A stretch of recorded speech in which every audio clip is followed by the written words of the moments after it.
What's up, guys? Don't forget to smash that like button, drop a comment, hype up the video, and if you're new here, hit that subscribe and join the family. The story begins with a city in ruins as wounded people try to escape from a gigantic monster that advances, destroying everything around and opens its enormous mouth, unleashing a roar mixed with humans turning into zombies, while survivors run and beg for help. On top of a building, a boy is beaten by two people, until the woman throws a liquid on him and says she'll see him in the next life, while the guy beside her tells Xia to forgive them, claiming that everyone is taking everything for themselves.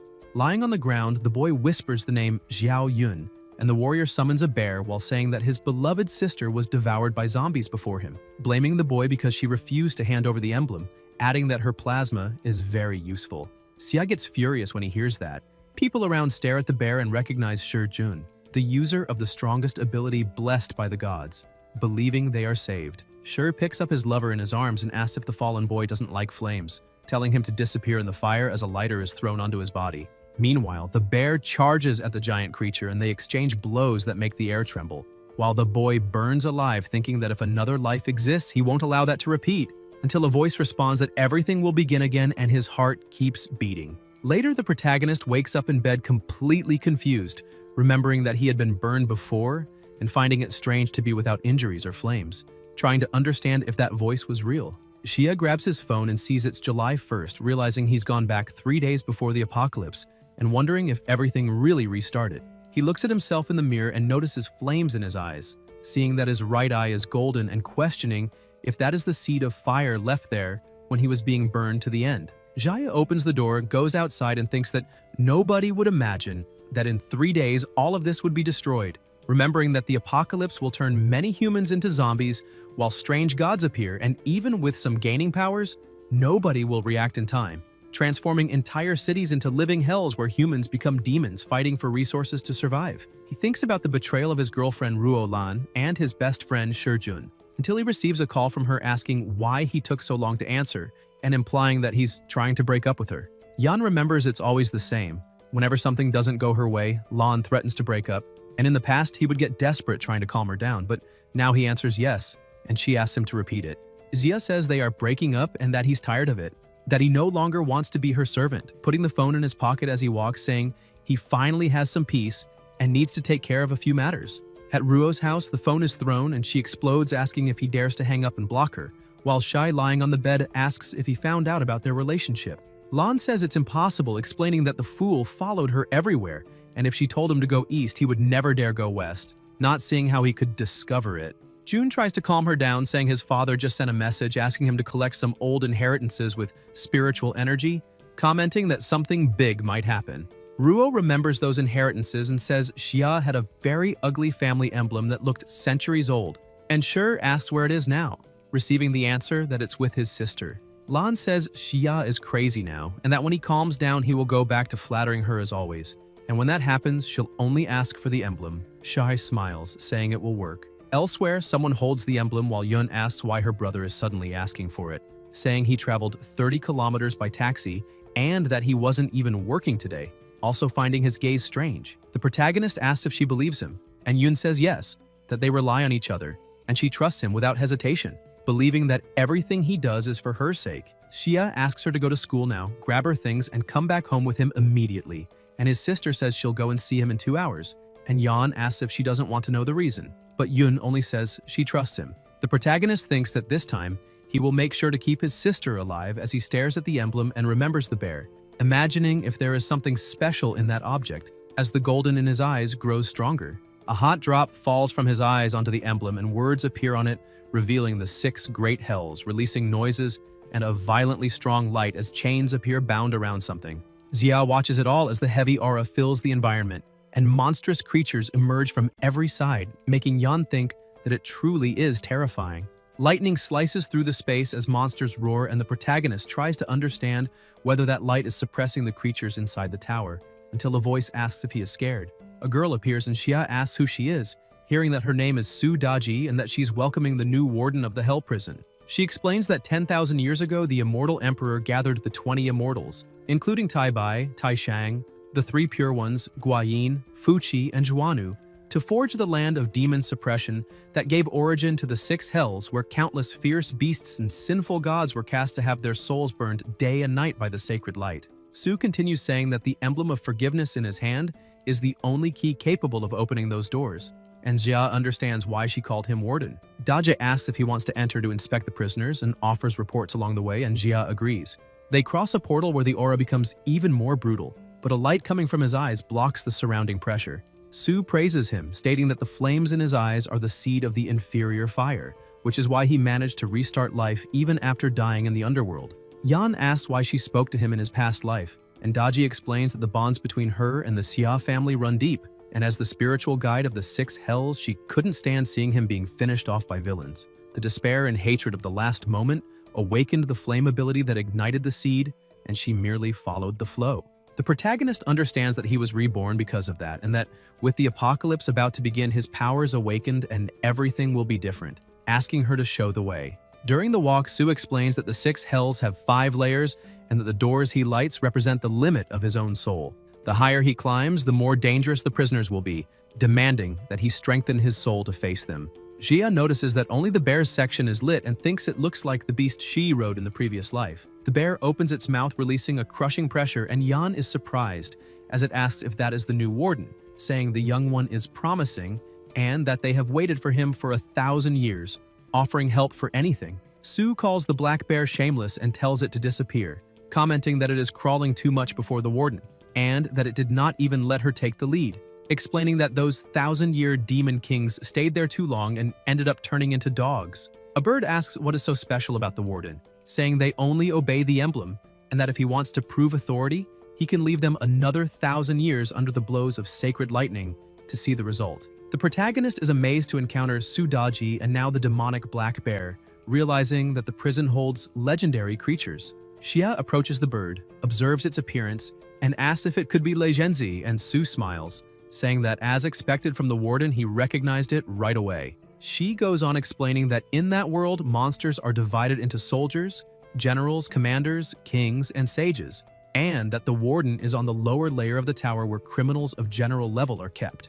The higher he climbs, the stronger the monsters will be, and it is said that on the highest layer there are immortal criminals of sage level, besides rumors that Lady Nuwa once saw a god-level being roaming the world before disappearing into the sands of time. She concludes saying that if he works hard, he will soon ascend the levels and control the entire prison. Yan says that tower is even more formidable than he imagined, since even the general level beasts, the lowest tier, possess terrifying strength, and he finds it hard to picture what is locked at the top. Regardless of who is there, they will all become part of his power in the future, and in this apocalypse he intends to become the strongest. Su explains that with his current soul power, that is the limit of exploration, and that he needs to gather more spiritual strength to light new doors and reach the next level. Back in the common world, the protagonist walks reflecting that soul power is totally different from abilities, since abilities can be obtained from zombies and mutant crystals, but soul powers only come from slaying gods.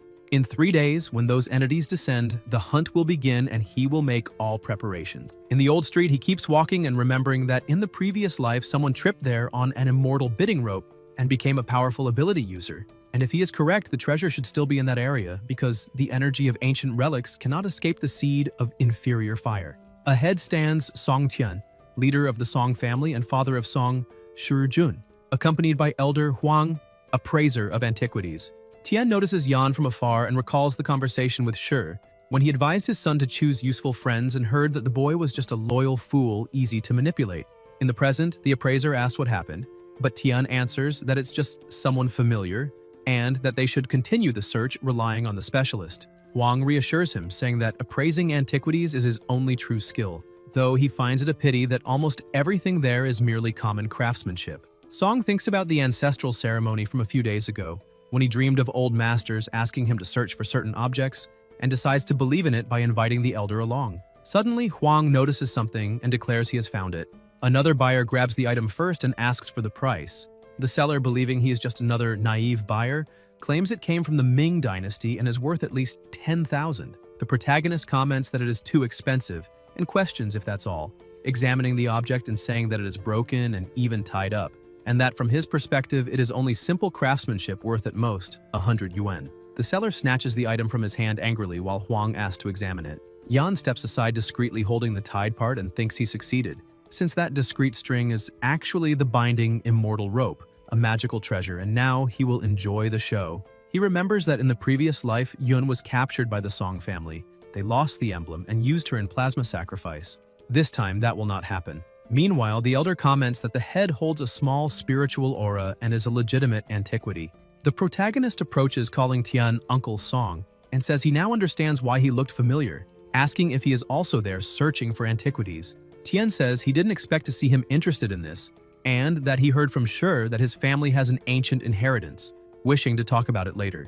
Xia provokes him, saying that since it is a rich family, it is strange he struggles so much over a small gourd, implying the item might actually be truly valuable. People around rush over, recognizing Elder Huang and believing that if he is appraising it, then the piece must have something special, and they start offering 12,000. Then someone offers 20,000, irritating Tian, who complains about being there first and asks them not to raise the price. The seller remembers that he hadn't made an offer yet and says that the highest bid wins. People keep increasing the amounts until Tian declares he has spent more than 17,000, complaining that what was worth 10,000 has become more expensive because of Yan's interruption. The protagonist asks if he didn't mention being curious about his family's inheritance, and Tian confirms, saying he heard from his son that the young man possesses an ancient family emblem and asks to see it. Xia shows it quickly, and the appraiser nearly reacts with surprise, stating that it looks like a treasure and asking to examine it closely. But Yan refuses, saying it is an heirloom passed down for generations, and that he wouldn't let someone analyze something so important that easily. Tian insists, saying that he and his son are good friends and that he should show the emblem for a moment. But Yan retorts, asking what story about Shi that is, stating that he doesn't know him and that there is nothing else to discuss, turning to leave. Song calls him back and asks what he wants in exchange for allowing them to see the item, and Xia replies that he wants money, charging 10,000 for 1 minute and offering 5 minutes for 50,000, asking if that isn't even cheap and saying that if they don't want to pay, he will leave. Tian accepts the deal, and Yan comments that it works perfectly. With the money in hand, he thinks he will first stock up on water and then food, remembering that there are many empty cells in the 6 great hell prisons where he can store supplies. Su comments that anything placed inside remains unchanged, even live animals, and he jokes that it makes sense for a fox to like chicken, imagining that people might think he's starting a farm. Soon, a notification of insufficient funds appears and Xia realizes the money ran out too fast, asking Tian if he is done looking already, reminding him that the 5 minutes have passed and offering to extend the time. Song changes the subject and asks if he would sell the emblem, and Yan says he would, asking what they think of 10 million. Both are shocked at that price, and the protagonist pulls the item back, asking what the problem is, stating that it was passed down for thousands of years and without doubt is a valuable antiquity, saying that 10 million isn't even that expensive, and if he doesn't want to buy it, he can move on to other matters. Huang tries to intervene, saying that the emblem truly is an antiquity, but that it is worth at most 500,000, and that Yan is exaggerating too much, suggesting negotiating a lower price and saying that in his opinion, it could be acquired for 100,000. Tian thanks him for his help that day and ends it there, while the appraiser takes his leave. Song immediately calls his son, ordering him to gather the clan members, telling him to act at once, find Xia and his sister, and bring both them and the emblem to him. After hanging up, Tian complains that the brat dared to provoke him and remembers that their ancestors not only sent them to retrieve antiques, but also to prepare plasma from a young girl for a sacrifice, and that he had been hesitating before, but now the boy is asking to lose his life. Yan realizes the plan has finally begun and thinks it is perfect since he feared Tian would not take action. He only regrets not squeezing more money out of him, but thinks there is no hurry and that he will charge everything bit by bit. Somewhere else, Yun appears with a suitcase saying she is ready, and the protagonist tells her to head home. Teacher Bai Xiyin runs over and asks them to wait, and Yun asks what she is doing there. Bai says she wants to know why she suddenly decided to abandon school and reminds her that there is an important exam the next day, insisting this is crucial for her future. Xia explains that he was the one who asked her to return home and that he needs to keep her away from school for now. Bai confirms he is the brother and says Yun is the best student in the class, commenting that she heard about the parents passing and assumed the brother was responsible, but she didn't expect him to be so careless as to jeopardize her future. Yun tries to ease the tension, saying it isn't that serious and that she will only go home to handle some things. But the teacher asks what could possibly be so important to interrupt her studies, saying that unless the earth is about to explode, school should not be stopped. She feels awkward realizing she raised her voice too much, but continues saying that a student must Then Jia interrupts her, thanking her, saying she truly is a great teacher, and as a token of gratitude he will give her a warning. When she gets home, she should stock as much food, water, medicine, weapons, and especially a lot of painkillers, as that will help survive the difficult times that are coming. Bai doesn't understand, thinking he speaks as if the world were really going to end and hopes Yun will be alright. At home, Yun asks what they will do now and if something big is really about to happen, and Yan confirms it is, saying he will protect her and telling her to put on the clothes he hands her, explaining that he will go out for a while and that she must not open the door for anyone, no matter who it is. Yun says she will prepare dinner and asks him to come back soon to eat. The protagonist leaves thinking that since the emblem is with his sister, he can feel her location at all times, and that now the top priority is to get more money. He heads for the elevator while elsewhere Ruo talks on the phone, asking if his sister is not at school and ordering them to go straight to the ex-boyfriend's apartment, saying he cannot run forever. Shuri answers that he understands and that she can keep him busy because they are already on their way. Lan asks if he missed her, and comments that Jun said he wanted to spend the night with him eating snacks, claiming he will be there soon. But Xia keeps walking while Ruo insists, wanting to know what he meant by that, asking if he really isn't thinking of breaking up with her and telling him not to act childish, claiming she knows he's just jealous. But Yan pushes her hand away and says that just remembering he once was in a relationship with her already makes him sick, telling her to stay away from him. And Ruo calls him ungrateful while the protagonist asks if her mask has fallen off and says she should pick it up before someone steps on it, which makes Lan furious, shouting where he is going and demanding he return. But Xia replies he is going to sell his own house, making Ruo ask if that's not the only house he has and if he hadn't said it would be their wedding home. And Yan says he needs money now and will sell it cheap, asking if she wants to buy it, while Lan tries to understand how he suddenly became so cold and is even selling the house left by his parents. A home in a prime location worth at least 3 million, thinking that if it weren't for that house, she wouldn't even go out with him, asking how much he intends to sell it for, and the protagonist answers 1 million final offer, leaving Ruo stunned at how cheap it is and asking if he is in trouble and needs to pay off debts. And Xia simply asks if she wants it or not, saying he is going to the agency and that even so it is a huge steal, and Lan says she wants it but doesn't have all the money at that moment, offering 300,000 as a down payment and the rest later, while Yan asks who said anything about installments and whether he looks like an idiot, stating he wants 1 million in cash, not a cent less. And Ruo thinks Shuri will soon arrive with men to deal with him and that Yaya is better off eliminated anyway, and that even if she pays the million, he will have to return it later. So the important thing now is to trick him until the transfer is done, saying it will be 1 million and they can go to the real estate office right now. At the office, Lan talks on the phone telling her mother not to worry, explaining that she's just buying a house and got a great deal and the money will return soon, while her mother questions how she could be going out with a broke guy like that and now spending all the family's savings to buy his house.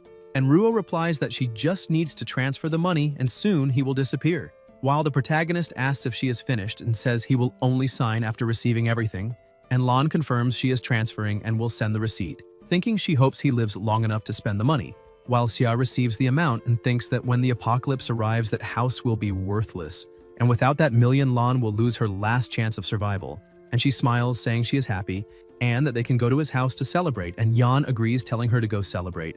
At the same time, in another building, Shur appears with some men saying he found out Xia took Yun home that afternoon and that before he gets back they will go up the stairs and have a deep conversation with his sister. While inside the apartment, Yun prepares food and the emblem hanging from her neck begins to shine. They reach the door and Jun knocks, telling her to open, saying it is him, while Yun asks why brother Shur is there if Xia is not at home. And Jun lies, saying he knows, and that Xia went to prepare hot pot ingredients and asked him to come ahead, telling her to open because it is too hot outside, but Yun places her hand on the door and remembers her brother said not to open for anyone, so she answers that it is better to wait for him to return, making she knock harder and ask if she is kidding and if she is suspicious of him, ordering her to open the door.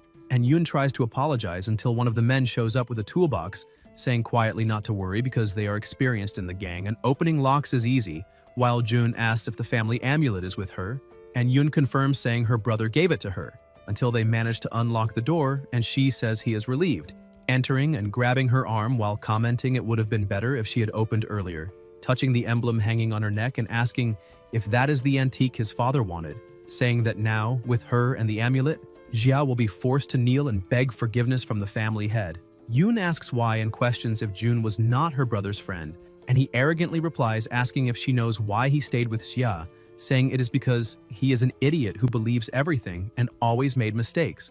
So when something blew up, they needed someone to take the blame instead of him, leaving Yoon with her eyes full of tears as she asks how he can say that. And Shai still says that if it were not for him, she would not have even met Ruo, saying the girl is truly a treat. Jun then slaps her face and tells her to stay quiet, warning that if she keeps talking, he will shove a cloth in her mouth, while one of the men says he has talent for that and asks if she is of age, and Jun replies that they can check themselves since there is still time. As they advance, a voice appears asking if they have ever heard of the great wine pool in the forest of meat, and Sher immediately imagines a pool full of women serving him all the time, until hearing Sue asking if the meat tastes good, and Jun replies it is delicious, then hears that of course it is delicious, because he is tasting his own flesh, and that is exactly the flavor. The men panic asking if that is plasma, screaming that this is no paradise and that it is more like hell. And Sue asks if he is not satisfied with the menu and which heart he would like to taste, Biggin's, Yikao's, or the eyes of the great minister.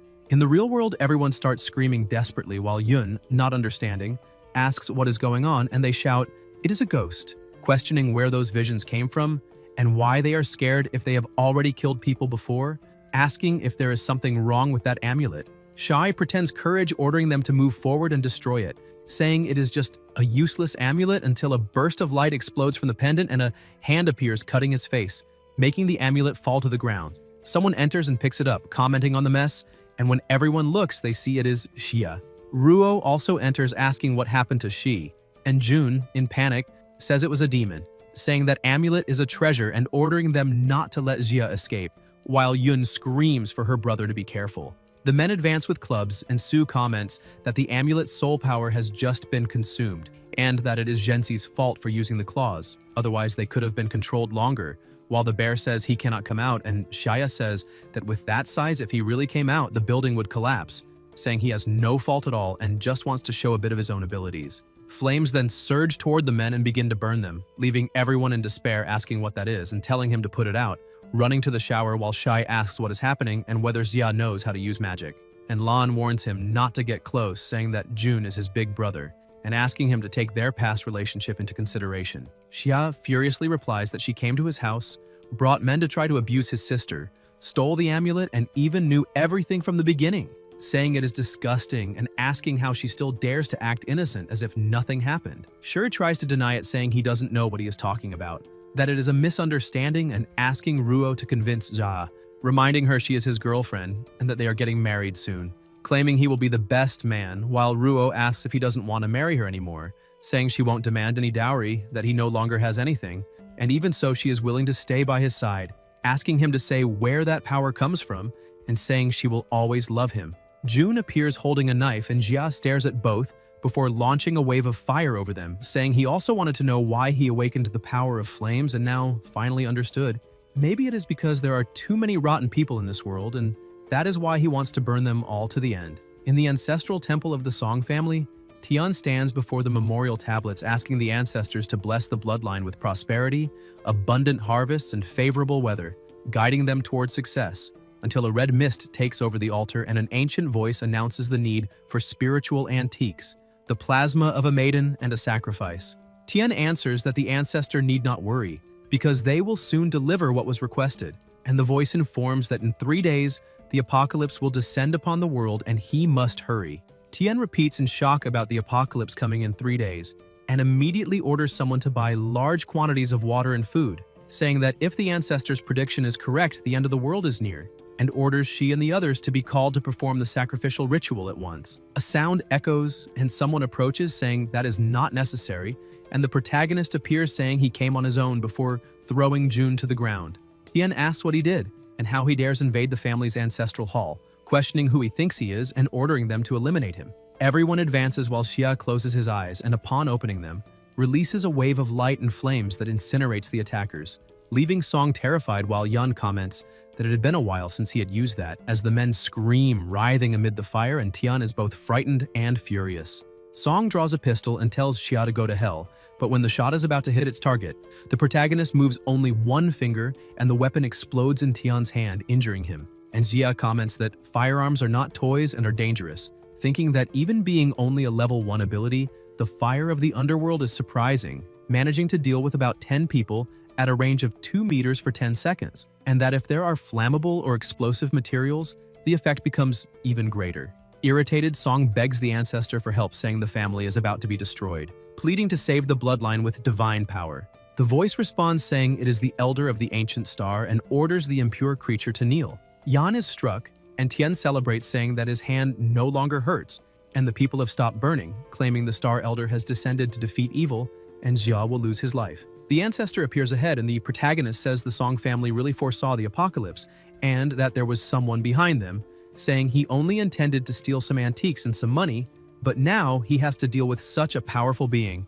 The elder lifts his foot to crush him, but Xia dodges.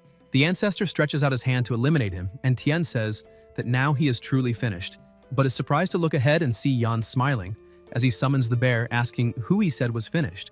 At the instant of the attack, Su comments that Huo is a fire star, an innate fire spirit that accumulated spiritual power for 1,000 years thanks to the family's offerings, and says that if it is captured and absorbed, the abilities of energy and fire control will drastically increase, making the protagonist ask what she is suggesting. Daji explains that the spiritual power of the great evil talisman is still insufficient, but if he is willing to take a risk, there is a chance to capture it, and Jia asks if that is serious and requests details. Su explains that he can draw a little of his own spiritual energy and infuse it into the talisman to summon one of them who will come help in the battle against the god, and Yan replies that he can do that, but the spiritual energy comes from the soul, and if he fails to capture Huo and cannot repair his soul in time, he will lose his life and disappear, besides the risk that the summoned spirit can easily escape, and Daji asks if he intends to take that risk. The protagonist says why wouldn't he take the risk. Jia then releases flames over the emblem, and Su asks what he is doing, hearing Yan explain that he implanted the underworld fire seed into the talisman,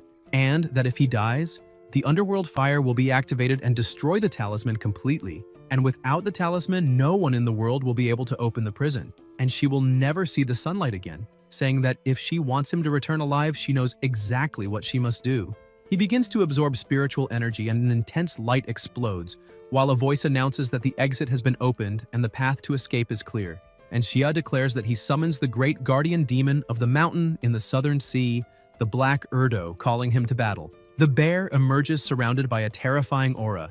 The spiritual cage is opened, and Daji warns him not to do anything stupid, saying that the prison master cannot lose his life. In the fight, the bear leaps toward the ancestor, saying he is finally free and the feeling is wonderful, while Yan hits him, saying to finish it quickly because his spiritual energy will not last, and asking if he wants to see him die. And the bear replies that he understands, that he has always been loyal, and that he summoned the right demon. The bear then charges at the ancestor, asking if an elemental god of the 5 elements dares to block his path, ordering him to hand over the fire spirit immediately. The ancestor tries to invoke something, but is struck and asks how he dares attack him, claiming he transcended the limits of the world and cannot use all his power, saying it is better to retreat. A spiritual ribbon is thrown against him, and the protagonist responds that retreating is already too late and orders the god-binding rope to capture him. The rope coils around the ancestor and immobilizes him completely, making Song shout that it is impossible and asking if that is not the rope that was stuck on the antiquity. And Xia comments that thanks to him, since he bought only the broken piece, he obtained the god-binding rope. Tian screams in despair as the ancestor is converted into a fire spirit, and Yan holds him, asking what he thinks about closing a deal, saying that in exchange for preserving the Song bloodline, he wants to know how much he is willing to pay. Shar, almost without strength, asks if the father really handed over all the family's money, and Song replies that the apocalypse is coming and asks what it matters to be without money, saying what matters is that they survived, stating that no one can know about this and that they must sell all properties immediately, turn everything into cash and buy rice and water, reminding of the mansion on the border that has an underground shelter where they can reinforce the structure and prepare, also ordering the old Huang to be called to continue buying antiques. He says the boy is on his own now, that thanks to the apocalypse he gained powers, and that if the Song heirs seize this chance, this apocalypse will be their triumph, and will make Jia regret all the disgrace he brought to the family. Elsewhere, the protagonist observes the balance of 38,960,000 yuan, equivalent to $23 million, and thinks that if he wasn't under so much pressure, he would have squeezed more from the Songs, but it doesn't matter. From now on, he needs to be efficient and take what he needs. He says he would like to buy 1 ton of spiritual cleansing pills. The vendor responds politely until she realizes it is 1 ton and asks if it is a joke. saying that cleansing pills only serve for fevers and toxins. Yan asks if they sell it or not because if they don't have it, he will buy somewhere else. And the woman says they do sell it, but such an absurd amount requires a special order that may take 2 days and won't be cheap. The protagonist says he will give 20% up front, but wants everything by tomorrow night. He leaves thinking he already bought around 10 tons of pills in Jade City and placed online orders, thinking it will be enough, and reflects that no one would imagine that during the apocalypse that simple pill would become the most valuable item on Earth. Xia remembers that in the previous life he felt terrible and thought he was going to die, while his sister said she was sorry for not being able to buy enough pills since that medicine accelerated the emergence of abilities and held back the effects of zombification. And if they had known that they would have stocked more and to not give up, she went out looking for a nearby pharmacy. Yan told her it was dangerous outside, but even so she left and never returned. And this time, he will not allow that to happen. The protagonist thinks that the Song family only worries about stocking food for the coming apocalypse, but they don't imagine that in the initial stages, the most important thing is to control ability users, and by dominating the pill supply, he will also be able to control an army of users who will follow his orders. Xia holds the emblem and releases flames. An intense power erupts and Su congratulates him, saying that the infernal fire has been purified by the fire spirit and has become Red Lotus fire, which breaks barriers and cuts illusions, preventing illusions like the wine fantasy and the meat banquet from affecting him again, as well as advancing his power to the second phase and making his flame control more precise. Yan summons a weapon and comments that the fire spirit is even more useful than he imagined, while the bear asks him to remember to summon him next time because that was very fun, saying his evil level dropped to 90 and now he will get an extra piece of meat at every prison meal. And Su explains that helping the master reduced his evil and improved his treatment, though it also stole a bit of his energy. The protagonist tells them both to be quiet, and a bird beside them provokes, saying that watchdogs tamed for a few benefits should stay silent, and that it's better the boy never summons him again, for he will only watch from afar waiting for a chance to escape. Xia says that now, with his power raised, more prison doors can be opened, and asks why he would summon someone stronger than him, claiming that when that happens, it will likely be that someone going after him instead. The amulet extinguishes the flames and Yan looks out the window thinking that tomorrow will be the second to last day before the apocalypse, and he must use every minute. He still has millions available, and that is enough to buy that item. The next day at the exhibition jewelry auction, the protagonist enters saying this is the place, remembering that during the apocalypse, common resources can be looted, but the energy cores needed to level up only appear when killing zombies, and that stone contains crystallized energy enough to advance from Phase 2 to Phase 3. In his past life, someone obtained that stone and surpassed everyone, gaining huge advantages, and this time, he will do everything to ensure it stays with him. At the auction, the presenter slams the desk and announces that the Spring Jade set has been sold for 1,300,000, and introduces the next item, a rough stone with great potential that may be worth at least 5 million, starting at 3. A blonde young man offers 5 million, and everyone is surprised, saying they expected no less from the great Hao, stating that he already went straight to the maximum value and with him involved, no one would dare compete, praising his company. The boy thanks them and says he will invite them for drinks next time, until someone bids 6 million, making the girl ask who that student is. A boy with glasses comments that this is an exclusive auction for club members and only those with a black bank card can participate. Yan shows the card asking if there is any problem, and the staff member says none, imagining he must be an heir of some family. The presenter announces the 6 million bid and asks if there are more offers, and the blonde says 7 million, asking the boy to show courage before the great Hao so they can get to know each other, and the protagonist responds with 10 million. Everyone is even more shocked, saying the price has already surpassed the real value of the stone, and the girl comments that it is not worth getting angry with him, saying he's just showing off, and they can let him burn money. The blonde asks his name and Xia answers, and Hao says he will not forget him. The employee hands the stone to him and Yan comments that he finally understands. The presenter announces the next item, a golden jade fan with pearls and gems, and people ask what that is, if it is a monster or demon, calling for help. The protagonist, who was already leaving, looks back and sees an intense aura around a flying creature, commenting that it seems the stone attracted it, and that the fan must have been near it before the auction and absorbed energy. With the apocalypse near, the evil spirit inside the fan awakened, and the world will soon fall into chaos with supernatural events increasing. That being only a preview, Hao shouts asking what that is and tells the boy to be careful. Yan releases his power against the monster and dodges the attack. His eye shines, emitting intense flames that finish the creature, and he comments that it was not even that strong and barely managed to awaken that ability. Hao, lying on the floor, says Yan is someone special and needs to become his master. Below Xia's building, several people observe the goods and ask if the boy bought all that and if he's going to open a supermarket, saying he seems like a good-hearted guy and asking if he is starting his own business. A woman comments that young people are reckless and think they can conquer everything, saying that his store will fail. A girl asks if she herself didn't want to rent the warehouse to open a supermarket, and the lady says that dismantled place doesn't interest her. Xia thinks he has just spent all his money buying supplies and wonders if he's forgetting something. The worker informs him that all the goods have been delivered and asks if he wants to inspect them, and Xia says there is no need and thanks him. And the worker warns that another shipment will arrive tomorrow, and the warehouse may not have enough space. The irritated lady asks if there will be another shipment, and if he really got rich, complaining that he has no parents, does not respect elders, and now wants to open a supermarket, saying she is the one who should be making money and wanted that place. The child says he needs to pee and runs off, urinates inside the warehouse and sighs in relief, and the lady comments that he is so good he can pee on his own, saying children don't know any better, and asks Xia if he doesn't mind. The protagonist pushes the child into his own pee and then throws it onto his mother, who looks surprised, asking what he's doing, saying the boy was only playing and asking if he has no shame messing with the child. And Xia replies he has no shame at all before closing the warehouse.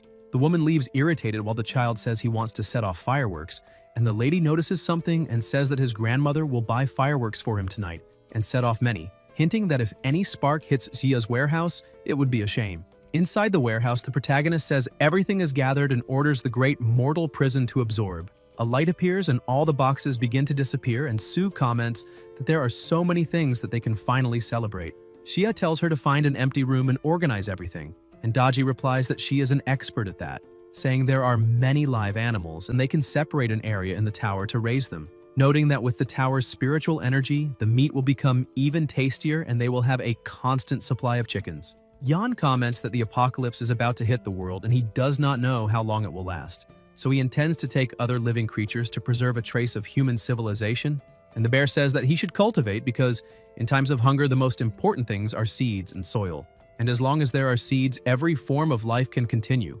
mentioning that he bought some of them. The protagonist says he understands and will be right back.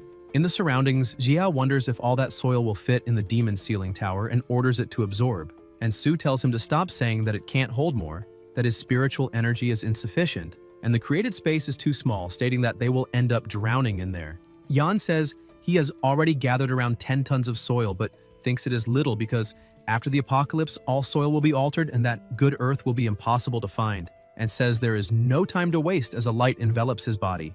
The lady elsewhere prepares fireworks, saying that tonight she will see Jia eliminated when the child arrives holding something in his hands, and she asks where that mirror came from, and if he took it from the shop where they bought the fireworks, praising her grandson for bringing gifts to his grandmother. The little boy then says there is someone inside, and the woman asks who, and he replies that there is someone in the mirror. A monster's face appears and the lady is frightened, saying that it is a ghost and tells him to take it away, but the child asks why his grandmother doesn't look at the mirror if she can do whatever she wants. The monster emits energy and the woman screams to get away, but the creature comes out of the mirror and attacks her. The child smiles sinisterly, saying it is fun, and calls his grandmother to keep playing. The energy in the place twists as the woman rises with a strange intent and absurd mana around her, calling the boy and saying she loves him, transforming into the monster and pulling the child as the pressure around increases. The next day at the port warehouse, someone asks if it will rain heavily, and another inside the ship says there is a problem, that they caught monstrous fish whose bodies ooze pus and have fangs, asking if they can eat that and blaming countries that dump polluted water into the sea, saying the fish mutated. Then someone enters a room saying the time has come and asks old Wu for the warehouse inventory. Wu has strange hands and the worker asks if he's all right, if he caught a cold and needs a day off. Men approach and the worker asks who they are, hearing that all the spiritual cleansing pills in the city are stored there, and answers that those goods are already sold and that if they want to buy, they can buy normally. The men advance and throw him away, moving toward the boxes, but one of them is pulled by the leg by old Wu, transformed into a monster. The others get ready and attack together until they defeat him, asking the boss if he is all right, and the boss replies that they must grab the medicine first, and if someone tries to stop them, they should simply, and the guard asks simply what, and if he plans to eliminate someone. The protagonist steps in, saying that everything there belongs to him and was bought with real money, asking if the man wants to steal and if the world hasn't even ended yet, and he's already in such a hurry to lose his life. The boss tells him to be reasonable, stating that the port and the industrial park belong to his boss. And since the goods haven't even left the port yet, he asks why he doesn't accept that as a favor and let them set the price. Xia replies that he has no interest in negotiating and tells him he has 1 minute, and if he doesn't leave, he will face the consequences, also asking if zombification has already begun. The men advance, but they can no longer see him, and Yan moves over the boxes, asking if he said that all the port's goods belong to the boss, including those. The worker asks what he intends to do, and the protagonist says he wants to learn from him, steal. An explosion occurs. Elsewhere, a voice asks what he just said, and a woman asks if they not only failed to retrieve the medicines, but also allowed all the goods to be stolen. The leader comments that the man clearly possesses powers and isn't someone ordinary, he's practically a monster, recalling that there were many things inside the warehouse, and that when he shut the door it took an eternity to open again, and when they finally entered, nothing was left. The chief agrees and asks his name. The guard replies that he checked the recipient's data, and the registered name was Xia. She grows thoughtful, wondering if he is also a skill user. It even seemed like he had some kind of storage ability. But before she could conclude, she notices that the employee begins changing appearance, as if turning into a monster, and states that the poison has already reached his brain, that not even a spiritual cleansing pill would work now, and they must take him outside and burn him, ensuring nothing touches him and no one comes into contact with the plasma. The zombie leaps toward her, but the chief stands up, stretches out her hand and releases her herb magic that pierces his body while the surrounding pressure increases and the herbs close in. And she says, this is only the beginning, ordering them to keep searching for medicine and stocking weapons using the logistics warehouse as a base supported by the coast, reinforcing the front and gathering all men to prepare because the end of the world has come. Somewhere else, someone holds a spiritual cleansing pill while the protagonist explains that water and air are no longer safe and that anything that touches the skin or is consumed must be bottled water, and everyone must take 3 spiritual cleansing pills a day, and if they feel cold, they must tell him. Yun asks what is happening, and Xia answers that it is time for her to know and that he will explain while they walk, taking her somewhere. His sister comments that ever since she came back from school, it is the first time she has left the house, and that the feeling is strange. And Yan explains that evil spirits are visible. A voice behind them says it finished eating but is still hungry, and it is that same old lady turned into a monster, saying she wants everything, complaining thousands of times that she couldn't stand people walking around the house and waking her up, saying everyone was against her and she should swallow them all while loud noises echo. In another spot, the protagonist gets into a taxi with his sister, just as Ruo passes, accompanied by a woman who asks if there is no security in that neighborhood, and Lan answers that poor security does not matter when someone as strong as Xiaoyan is around, stating that this will be their home forever. The woman comments that they did not invest hundreds of millions for nothing to give Ruo the most advanced reconstructive surgery and a Sakura-style makeover, and with that beauty, she would surely win over her target. Ruo agrees, saying he always loved that look and used to be obsessed with her, following her non-stop. And even though she does not understand why she was treated so harshly this time, now that he is strong and powerful, it will be easy to make him fall at her feet again, and with her abilities, no one will stop her, remembering that he even took something from the Shy family, and so there is no doubt he belongs to her. All she needs is to find him, flirt a little, and he will surrender, until Lan notices him entering a car, immediately gets in another, and tells the driver to follow quickly. Inside the car, Ruo yells that he is a treasure and she cannot let another woman take him, until the car stops at the zoo. There, a man argues, saying his son's cap was almost broken, and his face nearly hurt while the employee tries to apologize, explaining the animals are usually calm and he does not understand what happened. Yun asks if the animal's aggressiveness is also related to the end of the world, recalling that he already explained many things and she understands the apocalypse is coming, that humans may turn into zombies or survive and awaken special abilities, and that he could only predict all this because he awakened earlier. Xia confirms and thinks it is better not to talk about the suffering of his past life, so she does not feel bad. Yun asks if they shouldn't hide and why they were at the zoo, and Yan explains that hiding would only work for a while, that in the apocalypse, strength will be essential, and even if he has combat abilities, he will not always be able to protect her, because anything can happen and she also needs to become strong. Yun asks if she will manage, saying she does not want to be a burden and wants to improve, and the protagonist tells them to keep moving forward. Meanwhile, Ruo, still following the car, asks why he went to a zoo, and her mother advises her to stay close, simulate a casual meeting and charm him while Lan retouches her lipstick. The animals behind her keep staring strangely. In the turtle area, Sue comments that there is a special being there, and she can already sense its scent. The bear complains about being tired of dealing with foul-smelling, resistant, and long-lived creatures, while Xia observes a turtle on a rock.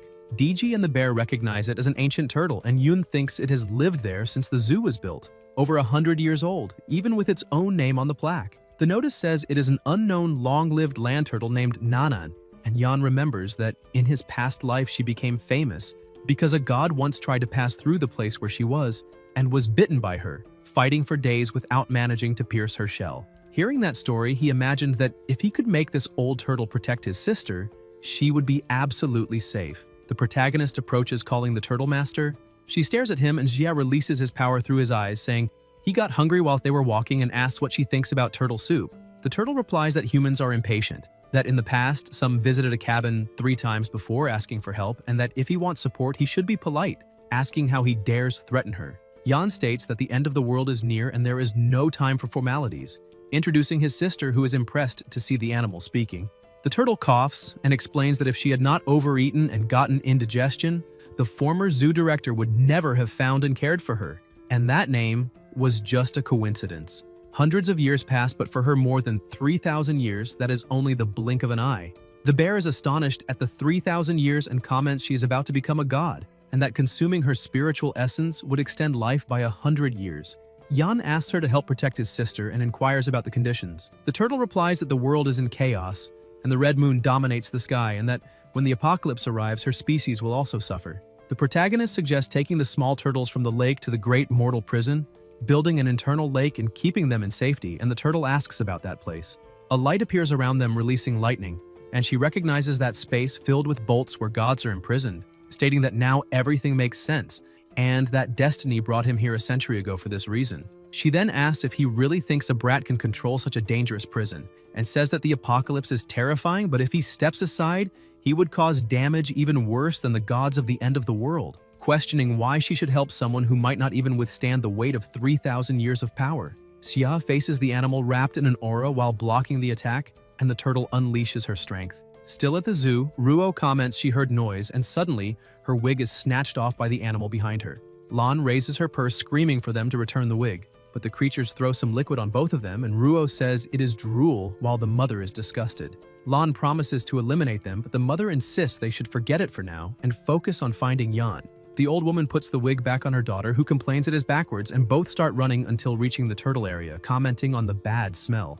One of them steps on something, and the mother, disgusted, says at least that useless turtle served to clean her shoe.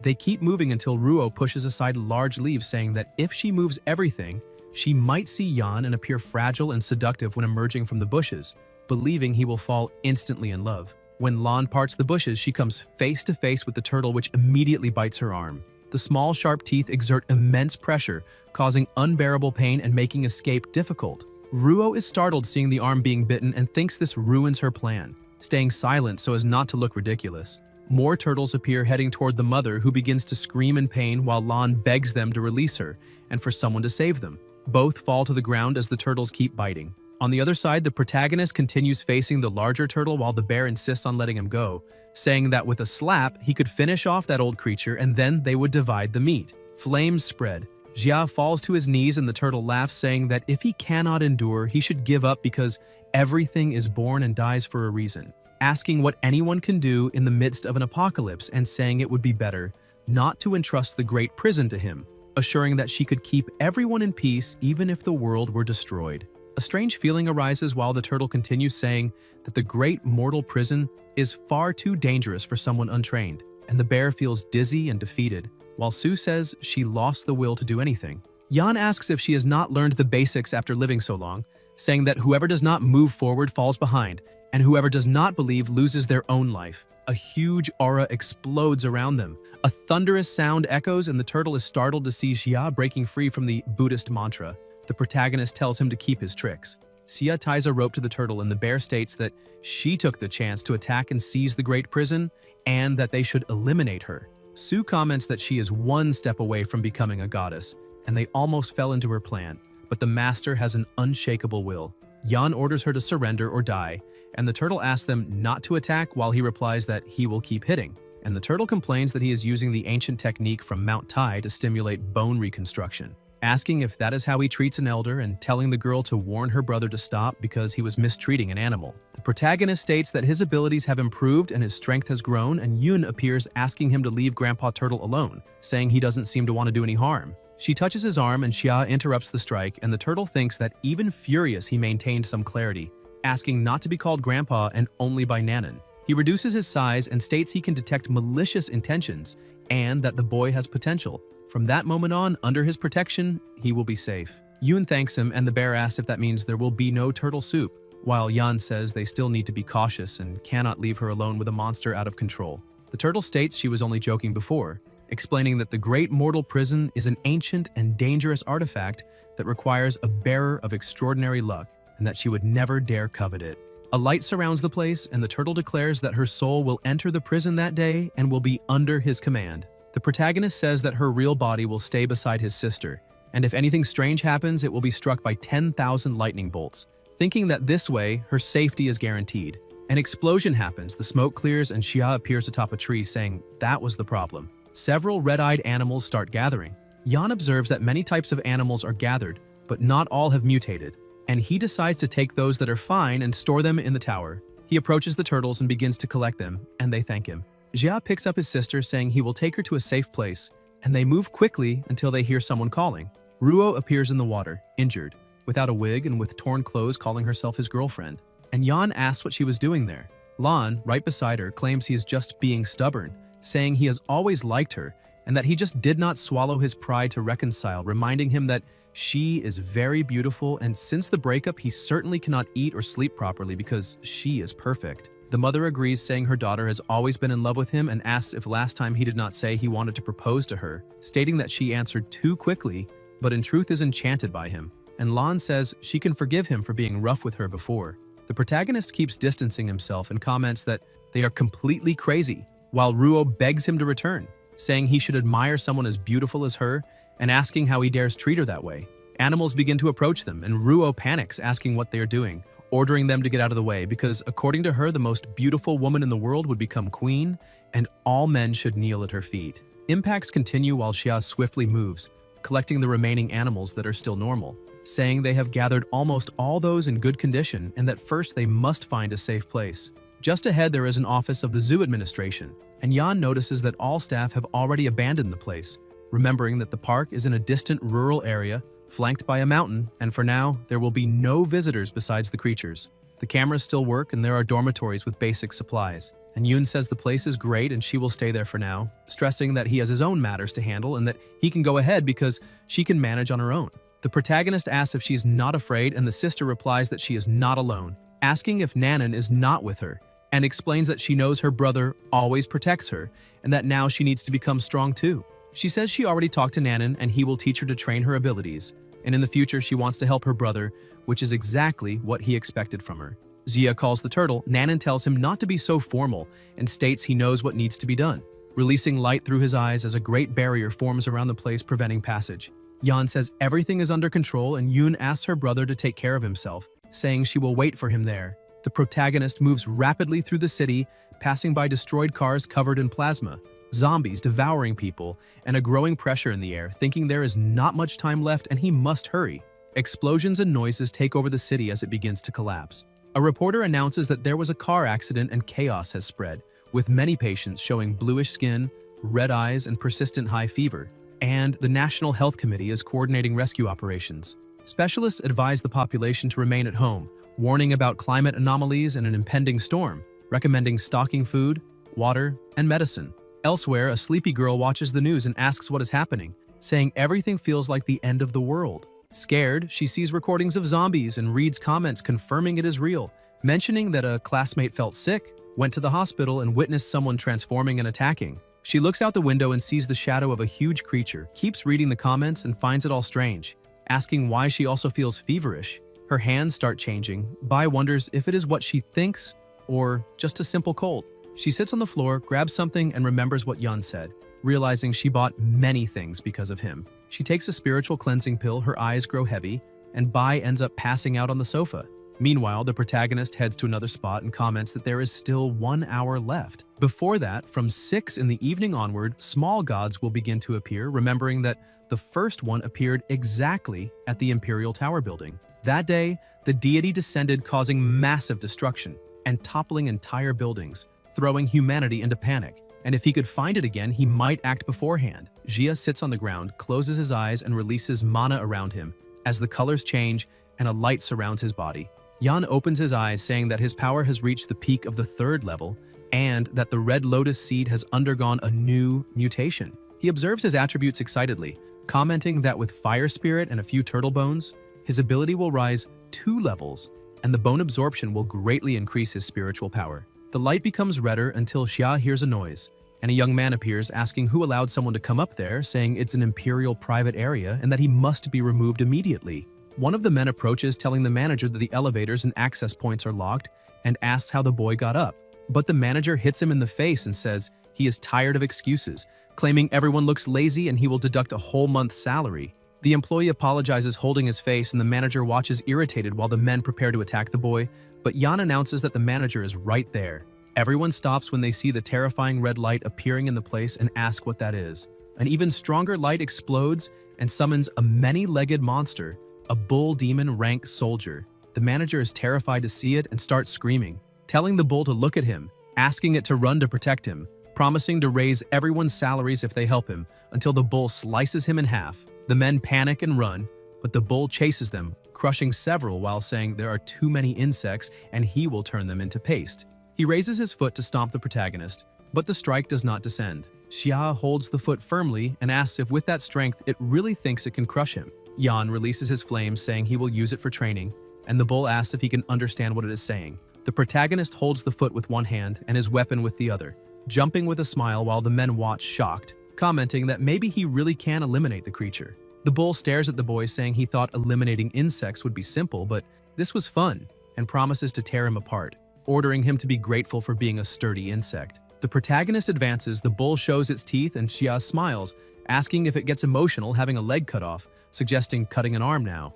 Yan leaps onto its horn with his sword. The bull grows furious as flames spread and everyone watches closely. The bull's arm falls to the ground and it asks what the boy did, and Xia comments it would be better to go easy since there are still several legs and an arm left, and it cannot lose its life so quickly, not before satisfying his own training. The bull feels intense pain. Attacks continue and Yan increases his flames while the bull complains that the day to break the barrier has not even arrived, and it still wanted to eliminate more insects. The protagonist slices it into parts and comments that it is even weaker than he expected, but that this is only the first creature, sitting breathlessly and saying that the next divine monsters will be even stronger. Yan touches the enemy's head and commands it to willingly give up its spiritual energy if it wants to end things quickly, asking if it prefers to keep being tortured, and the bull states it would rather die than be humiliated and will fight to the end. A light appears, its body deforms, and a blue light shows up right after, leaving the protagonist puzzled, asking what that was, saying he fought the whole time and it never gave up. But a single look at the great prison was enough to terrify it. Xia's spiritual energy reaches 3.5%, increasing 5%, and he considers the result excellent, also feeling that his control over fire has become more precise. Yan thinks it must already be past 2 o'clock, and that several emergence points will begin to appear. He remembers some and decides to act according to the situation. The men approach impressed, saying he is incredible for having eliminated the monster. They admit they offended him earlier and ask what is really happening. The protagonist simply states that the apocalypse has arrived and they ask to follow him. Xia jumps from the building without responding, and the men grow desperate, asking what to do, until one of them tries to grab an axe, saying the corpse could be worth a lot of money. He raises the axe, but everyone becomes confused when they see the bull's body moving, thinking the corpse has turned into another corpse, when a voice warns them to be careful and says it might be better to wash first.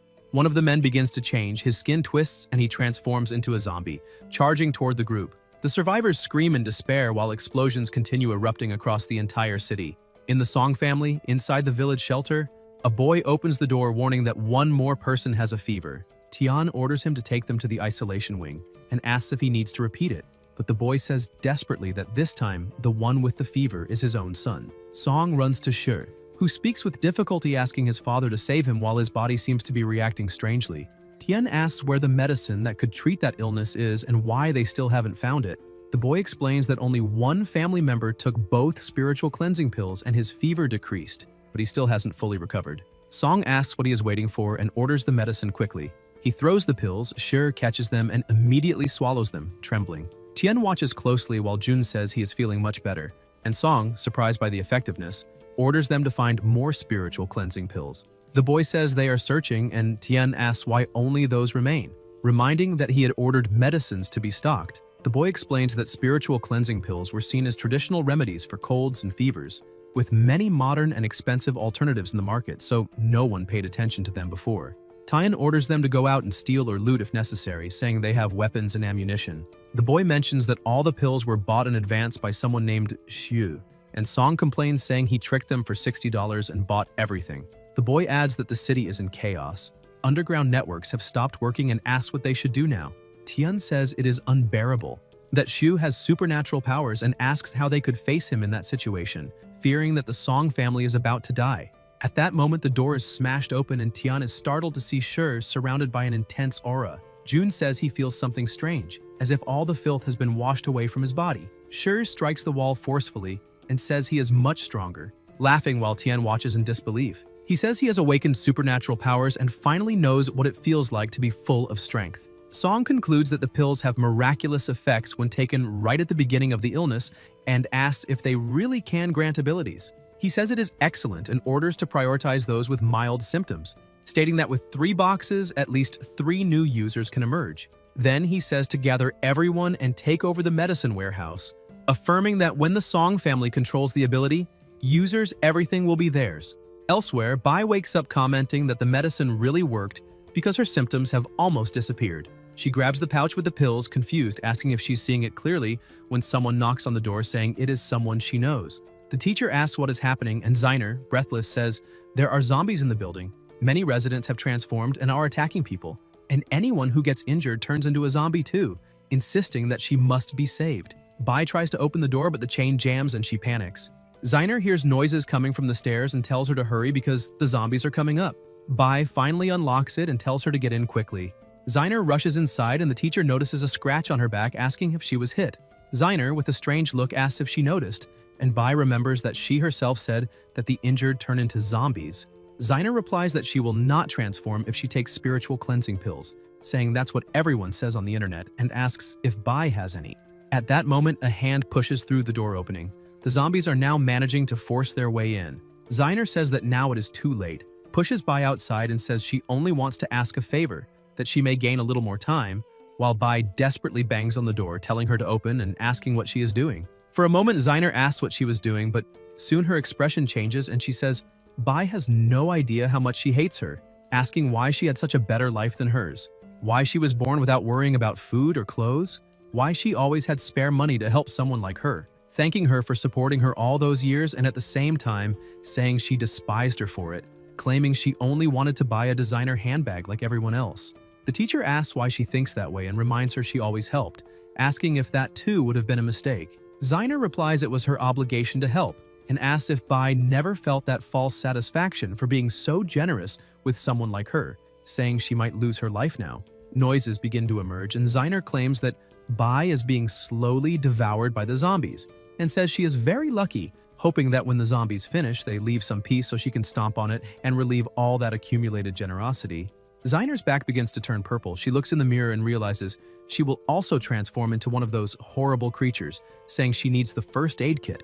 She finds a box of spiritual cleansing pills and celebrates, saying she is saved, but when she opens it, she realizes it is empty and complains that the damn woman ate them all, looking at the receipt confirming Bai had bought many. She searches everything in despair, claiming she can still survive if she finds any, but her eyes widen when she realizes there is nothing left and asks why she cannot find any. Her hands begin to change and Zeiner screams until music starts playing. She grabs the phone and notices it is the exclusive ringtone she set for Bai, becoming even more frightened when she sees it as her sister calling.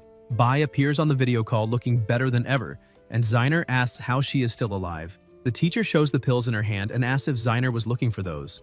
Desperate, Zeiner asks if they are spiritual cleansing pills and if Bai has them all, and Bai asks if she truly wants them. Zeiner panics and says she was just confused for a moment, that she was wounded by a zombie and became scared, with her mind clouded, not knowing what she was doing. She says she will come to her wherever she is and bring the pills, saying she always cared about her and asking if Bai does not care about kids like her, promising to kneel and apologize if that makes her less upset, claiming she has always been good and begging for forgiveness. Ziner thinks Bai has a soft heart and that if she pleads enough, she will not resist, and once she gets the pills, she will deal with her afterwards. Bai tells her to stop acting, saying it is disgusting and she will not fall again into her game. The teacher states she always thought Ziner only had not matured because she grew up without proper education, being spoiled and rebellious, which is why she treated her as a sister, never imagining she would be repaid with so much betrayal. She asks how many people, with the arrival of the apocalypse, will reveal a nature even more terrifying than the flesh-eating monsters. Ziner insists on being helped, saying she was wrong, but the teacher says she is not a saint and tells her to go to hell to repent, ending the call. Ziner collapses on the floor, repeating several times she does not want to die until she screams in despair. Meanwhile, Bai leans against the wall holding the pills when a zombie appears. She notices and runs with an aura around her, managing to escape. She thinks that after being pushed outside, she believed she was doomed, but when the monsters came close, her body turned transparent and she was able to run, realizing that the zombies could not see her. Bai understands she does not know why she can become invisible or why it happens. She only knows her energy is being drained quickly, and she will not be able to maintain the state for long, needing to flee that place as fast as possible. With invisibility activated, she escapes through the corridors until the effect fades. Noises arise and Bai asks what she should do now until hearing someone calling. It is Grandpa Chen and Sister Wang. The teacher runs toward them but stops in the way asking if they were all right, and Wang says yes, that they were not infected and were walking around the neighborhood when they saw the messages in the resident group and hid there. Bai asks about the messages, grabs her phone and realizes there are more than 999 unread notifications. And as she begins to open each one, she becomes completely shocked. Grandpa Chen comments that many people were trapped in the buildings and even more lost their lives, that they tried calling emergency services but nobody answers, calling all of that a tragedy. The boy beside them starts crying, saying he can't reach his father or mother, that he had only been working for a few days and never imagined something like this could happen. Wang asks what they should do now and says that if this continues, everything will be lost. Bai looks around frightened and asks if the entire city is already doomed, warning them to be careful because zombies are advancing behind them. The three step back while the zombies murmur that they want to go home and ask them to open the door, insisting they are also residents. The teacher orders them to stand up and run to the security room and grab an electric baton. The boy says yes, darts through the corridor, grabs the baton and hits the zombies, knocking them down while Bai says they are almost making it. The boy gives a thumbs up, but immediately more zombies emerge, a lot of them, and everyone freezes not knowing what to do. Suddenly the zombies rush toward them, and they all start running desperately through the hallways as they realize there are undead everywhere surrounding all exits. A bright light appears in the sky and a huge spider is summoned, crashing to the ground and destroying everything around, leaving the teacher terrified. The creature stares at everyone, saying those prey belong to it, throwing webs over them and around as if marking territory. Bai wonders what kind of monster that is, why it fell from the sky, and if there are more creatures like it above the clouds. The teacher feels like the end of the world is literally the end and wonders if Xia really knew all of this and what she should do now as the spider keeps advancing. In another part of the city, many finished zombies are piled up and people start recording. The protagonist observes a crystal in his hand, thinking he did not expect to find something like this while searching for the second descendant of God, realizing that even the zombies are evolving. A boy approaches with his phone, thanking him for saving them and asks what kind of magic he used, saying it is incredible and that he is streaming everything, claiming the viewers already passed 10,000 until Xia destroys the phone. The boy asks angrily what he did and everyone looks scared to the side. Xia thinks he was not the only one to react and that everything has already been looted. Inside the warehouse, only some boxes of canned food, sodas, instant noodles, and other basic products are left. It is not much, but still a good reward. Yan opens the door and several people look at him asking for help. The protagonist releases a light and throws some food to them, telling them to take care of themselves. The people thank him, relieved to be alive, and ask who he is, commenting that he is impressive and they were lucky to find him. One of them says he is a good man and that without him, they would be dead. Another replies that good man nothing, that he took almost everything by himself, leaving only a few noodle packs, asking if they did not see that and if he's treating them all like dogs. The irritated boy says that besides that, if Xia had not broken his phone, the stream would already have passed 1,000 viewers, and he would be famous. He complains, saying everyone was at the supermarket and the supplies should be divided, asking how long that food will last, claiming clearly he was mocking everyone. He also says that just because someone has special abilities does not mean they can do whatever they want, saying that many people on the internet also awakened powers and asks why he cannot have his own too. He says that if he had abilities, he would be a great hero, distribute resources and save everyone, and that people like Xia are selfish. The partners beside him agree, saying that since he saved them, he should help them until the end and share the supplies, claiming that maybe that catastrophe was caused exactly by people with special abilities like him, who only think about getting stronger and ignore the rest. A bearded man asks what they are saying, reminding them he just saved everyone there. The enraged boy calls the other one a dog for defending Xia, saying that even if he offered loyalty, Xia would not accept it, and asking if they do not realize that the greater the power, the greater the responsibility should be, and that Xia should have saved them completely. Some men approach and Sure asks if they can say something, and soon a fight starts between them. The boy falls to the ground, begging not to be eliminated, and says he already told them everything, pointing to the right and revealing the direction Xia went. Jun grabs the food and asks if the boy really wants to know the reason, and the boy, trembling, asks if it is because of the instant noodles, saying Xia can keep everything, and asking if that is okay. She replies that he is ashamed that the boy got everything wrong, and Jun smiles faintly. At that moment, someone appears dragging a zombie, and the boy asks what he is doing. Sure explains it is just a small experiment, while Jun brings the zombie's head close to the boy's face, and the undead immediately bites him. Sure tells him not to despair, that this sacrifice is for the great cause of humanity against the zombies, and the boy screams while the men around comment in horror that the zombie has already devoured all his insides. When the body falls, Jun cuts off the zombie's head and collects the crystal core, saying it is exactly as he expected, that if the zombies eat enough humans, they can condense these cores, and that this is amazing, just like the one he absorbed earlier. He says he feels his power growing, that he may break through another barrier and become even stronger. The partner beside him says that when Jun becomes more powerful, it will not be difficult to trick Xia and defeat him like a punching bag, and that now they have discovered a method to mass-produce these cores. Shizher says the most important thing now is to make Xia pick all the spiritual pills, because there are many level 2 zombies in the city. If they find any while following him, they must eliminate it and get the crystal. As for the men in front of them, it is better to get rid of them for good. The three beg for their lives, saying they are also ability users, but Shai asks if they think ability users are worth more than pigs and dogs. The bearded man tries to argue, saying that an ability user saved him before, but the partner answers that all of this is his fault, repeating that it is his fault, and the villain beheads the three without hesitation. Sure yawns, saying he is bored and orders them to get out of there. They walk to the place where the building collapsed and realize Yan went in that direction. They get in the car and follow. Everything around is polluted, and the protagonist is observing when he feels something and estimates the distance to be about 2,000 meters. With his current speed, he can get there quickly and stays alert. The giant spider is about to swallow Grandpa Chen while Wang screams for him. Bai tries to free herself from the webs without success, saying she cannot break free. She tries to activate invisibility again, but her energy is depleted and nothing happens. Wang begs for help despairingly, and Bai tries to remember how she awakened that power, realizing it happened after she took the spiritual cleansing pills. With no other option, she swallows another pill just as Wang is about to be devoured and hopes it works. Mana spreads around her body and the spider senses something strange, unable to see her for an instant. When it looks to the side, the protagonist uses the chance, grabs Wang in his arms, and puts her safely on the ground. She immediately runs while Xia notices the spider's shell has some resistance to fire. The creature says he looks delicious and now belongs to her. Yan leaps with the axe and strikes the monster. The spider launches webs, but the protagonist burns them, making it scream. He touches the ground and notices small spiders emerging from everywhere surrounding him. Near the buildings, Shui approaches by car with his partners, running over everything ahead and collecting another core. Jun comments that with 7 or 8 more, he may take an even greater leap, and that the number of level 2 zombies only increases. One of them points forward, saying that looks like a spider nest, and there is a burned hole, as if someone had gone in, probably Yan, the fire user. They discuss whether to enter or not, but soon notice many spiders around. A sharp sound echoes, one of them fires a pistol, and the spider keeps approaching until it is struck by She. Jun observes the oozing liquid and says it is disgusting, but notes there are traces of crystal core energy there. And even if minimal, it is pure energy. If they hunt enough, it will not be worse than zombie crystals. Meanwhile, the protagonist keeps fighting the giant spider. The villains finally spot him and remark it truly is enormous.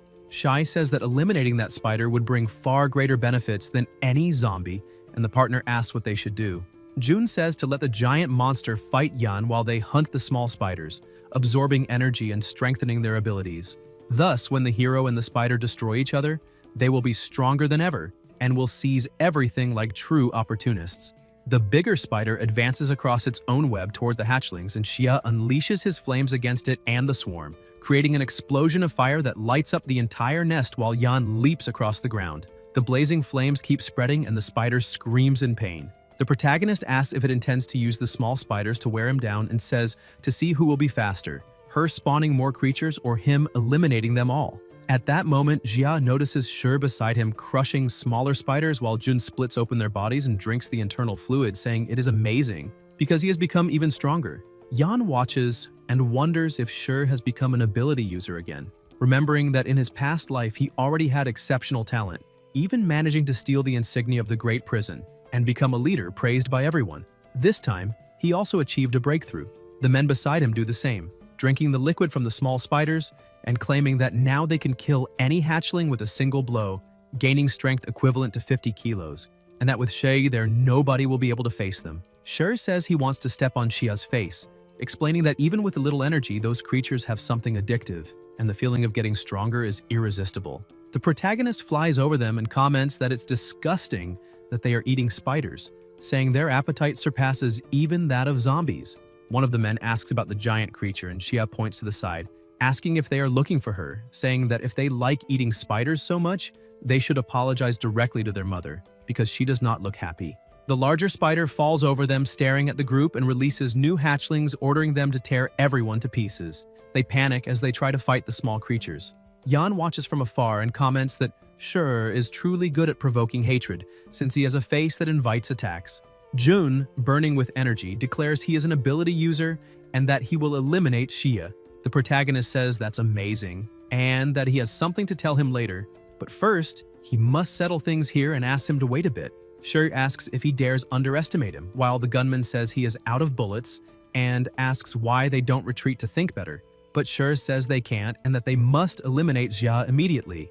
The partner asks what is happening to Jun because his body begins mutating and his shirt tears at the shoulders. Shi grabs a live spider in his hand and rips off its head with his teeth, saying he has gotten stronger again. The boy calls Jun, but he tells him to shut up and keep hunting spiders, claiming they are all his food and the more he eats, the more he will grow. He tells them to watch closely because that is his power evolving, and if anyone mentions retreating or blocking his path again, they will know what the result will be. The gunman backs off, saying they will hunt more spiders for him, guaranteeing that Jun will be able to eliminate Xia. Meanwhile, the protagonist continues fighting the Spider Queen and comments that her carapace is very resistant. They exchange blows, webs are launched, and the creature tries to corner him with precise leaps. Shu observes from afar until a web wraps around him, and the spider gets excited, believing she has captured him, saying she will savor him completely. Xia asks if she really intends to lose her life by daring to get so close, and the flames intensify, rising like blazing pillars. The spider screams as the fire consumes her. Amid the flames, Jia says that heaven may have gates he won't enter, but hell has no gates and he enters anyway until the burning spider turns completely to ashes. Yan says it's strange and asks where the creature's spiritual power is. Something behind him believes the protagonist has fallen into a trap and shouts. Xia touches the energy with all his strength. The dying Spider Queen wonders how he can be so strong and says she must report it until Xia absorbs all the energy and claims to have reached the 4th stage. Yan feels something strange and says it is hot until he notices a glow at the center and says it is the red lotus flame, wondering if a spiritual beast fell there, and realizing his new abilities allow him to directly observe the sources of energy. Xia comments that this must be the meaning of the penetrating fire vision. Behind him, Bai and her sister Chang watch, and Yan wonders if that energy is theirs, and if the sister's teacher truly has an invisibility ability, until the protagonist notices something, and Shai screams holding a spider in his hand and says, he did it. Jun's body grows larger and says he is stronger now, that this is how it feels to be at the 2nd stage of energy and power, that he is full of strength, and sees that all that power has 9 stages. It is a heavenly gift, and after the 9th stage, he will become a god and he has seen and set foot on the divine path. Shi notices Xia ahead and says he has always been inferior to him in everything, and this time will be no different, and asks if now that he's at the 2nd stage, how could he face him, and tells him to kneel and lick his feet until Jun is struck in the face by a punch and thrown far away by Yan. Shi is shocked and says it cannot be. He is in the 2nd stage and asks how he can defeat someone like himself, and the protagonist asks why he doesn't try to guess and says he will tell him. that if it weren't for the money his family gave him, he wouldn't have improved so fast and he is a good brother. And Jun says that it cannot be and that he can still become stronger, and Shi keeps eating spider pieces. Xia smiles and says he has always been a cautious person, and asks why he is so desperate now, and Jun asks what he is talking about. Yan replies that in the past, even knowing that mutant creature cores could increase power, he would have conducted experiments first to make sure they had no side effects, but this time, just to eliminate him, he ignored everything and swallowed those disgusting things. Shai asks about side effects and says he is making things up non-stop and that it is impossible, that he is on the divine path, an ability user, one of the chosen ones, and needs to become stronger. The protagonist asks about the divine path and says if he is serious, why doesn't he look more closely? Jun is surprised and looks at the enormous shining tree in front of him and says it is beautiful, that this is the true divine path, the path to becoming stronger, and that Xia is just trying to confuse him with lies, and that he is finished because Jun himself is now stronger. Shi laughs and tries to hit him, but fails because his foot is stuck, and there are several monsters there and voices tell him to come down and join them. Jun asks for help and questions what that is, as his eyes start turning red and his hands and skin become strange. God Essence, the protagonist asks if that was zombification, and comments that he didn't realize it even after eliminating so many zombies, while Shai, in despair, wants to know the reason, and Xia explains that he absorbed too much energy from zombies and creatures, and that in the previous life many ability users ended up turning into zombies precisely because of that accelerated absorption, although there was still a solution, making Jun ask for help and question what that was and what the way out was, and Yan replies that the solution was the spiritual cleansing pills, leaving Shi shocked as the protagonist says that if he had advanced slowly and absorbed in moderation, he would have controlled the toxicity of zombie cores and mutant energy, since the pills eliminated toxic heat, balanced the energy and calmed the spirit, allowing him to overcome that crisis and continue advancing through the so-called divine path. And Jun starts crying, begging to be saved, and even promising slavery, but Yan asks what he is saying and reminds him that they were Iron Brothers, making Shi smile immediately before being struck when the protagonist states it would be better for him to lose his life right now because he insulted and even tried to harm his sister, was given a chance and showed no gratitude, destroying himself in a way that not even gods could undo. And lying on the ground, he still begs for the spiritual pills, while the protagonist shows the box and asks if that was what he wanted and how a single box would be enough, leaving Jun shocked when Xia states that it was at least a ton of spiritual cleansing pills, and that if his family had access to that, ability users would advance without difficulty and become extremely powerful, saying that if he were still his Iron Brother, he would have received everything without restraint. But it was a pity, and that was the fate he chose himself. And Jun tries to attack from behind, but is struck by the still exhausted teacher, making Yan admit he didn't expect such courage, while Bai apologizes, saying she heard the whole conversation and thought they were friends and maybe he didn't really want to eliminate him. So she acted on her own, thanking him for the suggestion about buying spiritual cleansing pills.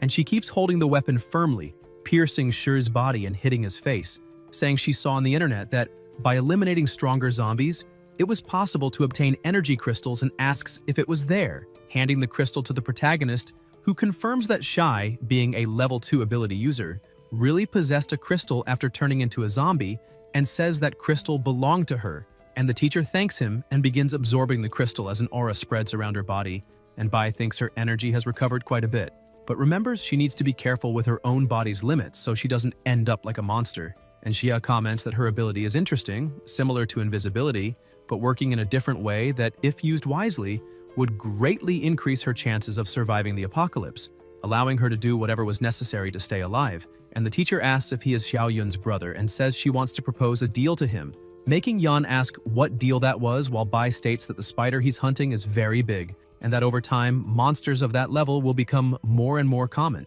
and that he will need to hunt them to strengthen his abilities. And the protagonist says she observes well, as the teacher says that in the end, he's just one person and won't be able to eliminate all monsters alone, so maybe she could help. And Xia asks how she could help eliminate monsters, hearing that she can gather information, search for resources, act as bait, and even hunt, asking only for a chance to prove her value. And Yan asks what she really wanted, hearing that she only wished to become stronger and survive, and asks if that bothered him. And the protagonist says he wants her to go to the hospital, eliminate the monster hiding there, and bring back the loot, asking if she accepted the challenge, and the teacher replies yes, and that she would go immediately, and Jia warns that the monster is very strong like the spider. But Bai asks how long she would survive in an apocalypse if she couldn't face something like that, saying she would take the risk, and leaves walking while Yan comments that that was determination, and the teacher goes ahead using her invisibility ability. The protagonist thinks everything is under control and that if she really completes what she intends, he wouldn't mind having another partner because there is no time to waste, and the best thing is to start putting out those two fires. In another part of the city, objects are thrown while Song, consumed by fury and pain, cries over his son's end, and the boy beside him comments that the young master consumed too many monsters. The body couldn't take it, and the other took advantage of the opening to deceive him, revealing that the one responsible has a sister, and her location has already been found.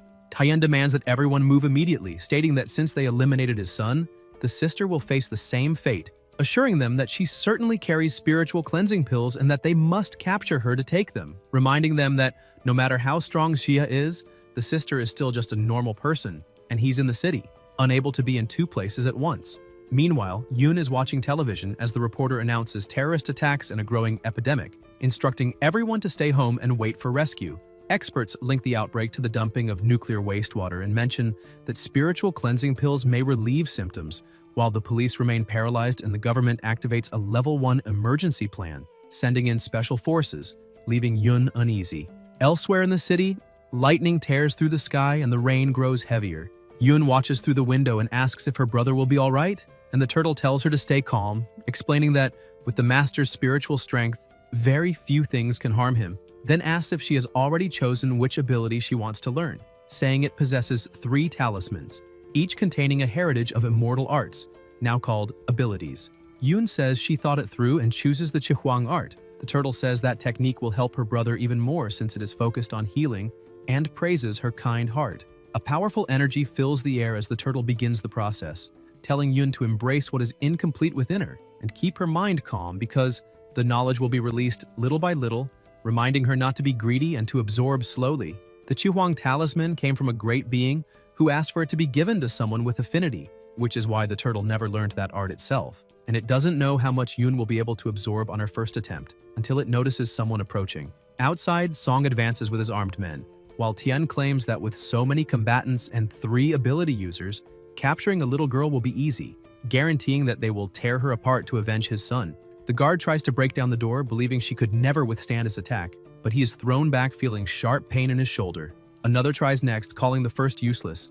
Yet as he charges in with 2 other soldiers, he too is knocked down, leaving everyone stunned, since with that kind of strength, they could shatter a 500-kilo iron door and making them question what material that door was made of. Song, impatient, pushes the others, who say they're almost getting it.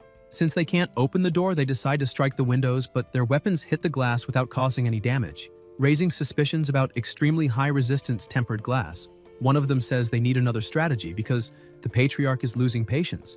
Another soldier suggests high-level explosives capable of opening underground vaults, warning that the building might collapse and the girl might die, and his partner replies that anyone who dares offend the Song family deserves that fate. The explosives detonate, but the door remains intact thanks to the barrier, shocking them all. They notice the protection and conclude it is an ability. At that moment, other youths approach and the blonde releases electric sparks, saying he knew they wouldn't open the door after all that time, so now they'll have to solve it themselves. The 3 charge together, causing a massive impact that shatters the barrier, and the blonde says he wants to see what's hiding inside as he breaks down the door, assuring that before his lightning projectiles, any evil spirit will be exposed. His partners watch with interest, remembering that this boy has always had a volatile temper, and after awakening his ability, he became the strongest of the group. A surge of electricity fills the air and the 2 comment that it seems the savage succeeded. They wait, but soon notice something strange and warn the patriarch to stay back with the others, as the 2 of them will enter first to check. As they proceed, they find the place completely dark. One activates thermal vision and spots something above. The archer prepares to fire, but the turtle suddenly leaps right onto his nose, leaving him confused, asking what that was and where that sea turtle came from. He wastes time trying to get rid of it, throws its small body away, and asks where the person they were searching for is hiding. The turtle protests, saying it is a turtle, startling the archer as he realizes it's speaking. And the turtle indignantly replies, telling him not to compare her to that old man and not to put them on the same level. Immediately afterwards, she unleashes a burst of water that pushes everyone back, making the men question what was happening as they are thrown outside. The turtle then appears mounted on the back of the already weakened blonde and declares that by nature she is calm and peaceful and has no desire to hurt anyone. The swordsman orders them to eliminate that creature and the soldiers open fire non-stop. But the barrier activates and the turtle sends the bullets back at the shooters, warning that everyone will be spared except those who insult her by calling her a sea turtle. Those will be the ones hit. The swordsman tries to dodge, irritated, and charges at her while the archer attacks as well, causing a violent impact. The turtle struggles to maintain the barrier and the two of them smile, believing it worked and they can proceed, until they are horrified to see her growing in size and asking why they keep insisting. They freeze in shock as the barriers shatter and the fragments float around them. The ability users are terrified before the colossal size of the marine creature, who releases a blinding light accompanied by waves of water, inviting them to stay there as her guests. Panicked, they scream to run. The turtle strikes one of them with a paw while the other tries to flee, but is reached by the water. Both beg for mercy as they nearly drown. The turtle says she holds no grudge and didn't care about being called a sea turtle, but declares that harming her master is unforgivable. Horrified, the two are crushed.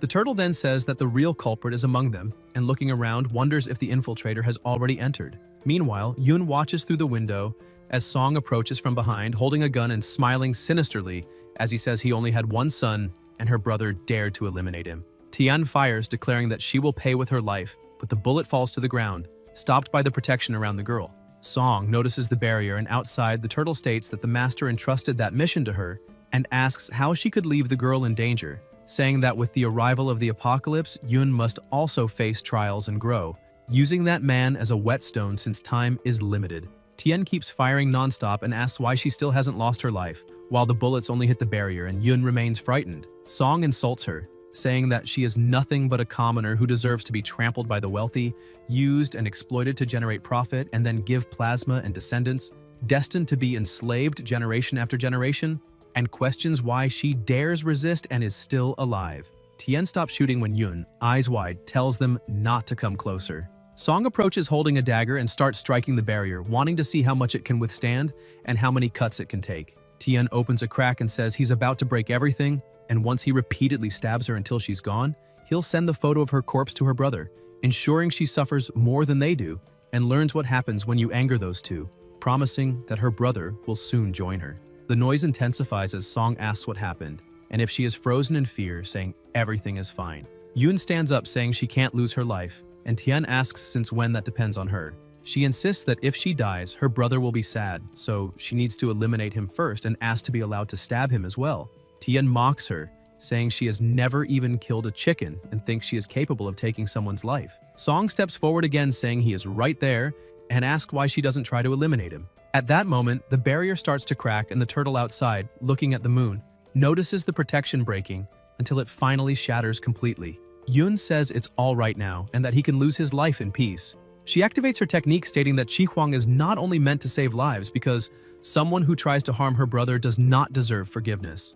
She launches the attack and Tian, terrified, wonders if he is really going to die, lamenting that he has yet to avenge his son, whose corpse hasn't even cooled, and realizes his family is destroyed. He thinks that as head of the Song family, he led everyone to ruin and failed his ancestors in disgrace, fueling hatred toward the girl, her brother, and everything around him. In desperation, he cuts his own neck and declares that with his plasma and the Song family's fortune, he curses her brother and all of his.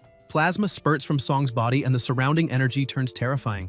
Tian remains paralyzed as multiple snakes begin to emerge. Song kneels in the pool of plasma and a horrifying creature appears, demanding that he surrender his soul in its purest form and offer everything he is, hinting that it might be interested in descending early to have some fun. Tian, in tears and holding the dagger, cuts his neck again, and the creature calls him a stupid insect, saying that even so, he will serve as an appetizer. Song begins to laugh hysterically as massive amounts of plasma spray in all directions, with such overwhelming pressure that even the window glass shatters. The aura that forms is brutal. Creatures begin to be summoned, and he describes that resentment as something delicious. The turtle watches from a distance and wonders if that is a demigod. The surrounding barriers reorganize and reactivate. A snake slithers across the ground and as it rises, transforms into a serpent man, introducing himself as Yamata no Orochi and telling them to look at what he has found. A turtle brimming with energy and a strange little appendage announcing that after 1,000 years of hunger, he can finally feast. His aura spreads across the whole city. Elsewhere, the protagonist stands beside a freshly finished beast and comments that as his power grows, eliminating lesser creatures becomes increasingly simple. A noise emerges as the creature's plasma spreads into the river, runs across the trees and contaminates the fish. Jaya observes that these monsters, whether alive or not, keep devouring the world and that, with time, not a single patch of fertile land will remain. He releases flames that ignite everything around him and upon noticing another monster charging forward, leaps onto a building, absorbs energy and keeps his gaze fixed ahead. He comes across a huge tree surrounded by people and asks if that is a demonic creature. In front of him, civilians retreat in fear as zombies draw near, while ability users struggle to hold them back. Xia lands on the ground and notices that the zombies do not approach the base of the tree, concluding that everyone is taking the opportunity to enter that protected space. Some people gathered beneath the tree notice that the zombies have really stopped, and Yan senses that something is wrong, for although many are there, their expressions seem strange. Others around them sigh in relief, saying that at least there the zombies would not dare come closer, and ask what everyone is doing. Someone clasps their hands and says they can finally rest a bit since the fight was long, while ability users say they are exhausted but satisfied for having protected so many people. A girl asks what that tree is, and a boy explains that if she wants to survive, she needs to listen carefully.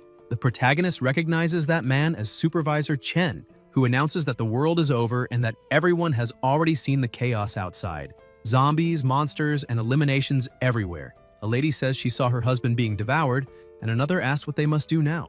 The supervisor replies not to worry because, for now, under that tree they are safe. As long as they remain there, zombies won't approach, and everyone will stay alive. Then he says there is a price for that protection.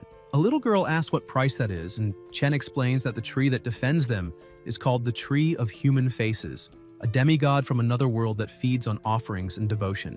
He says the entity has a good heart and chose to save civilians, but to remain under its protection, tributes must be offered. A woman, surprised, asks about a demigod, saying she now understands why the zombies did not approach, and that it is lucky they are alive. Jia asks what kind of tribute must be given, while the people admit they did not bring incense, ritual money, or any kind of offering.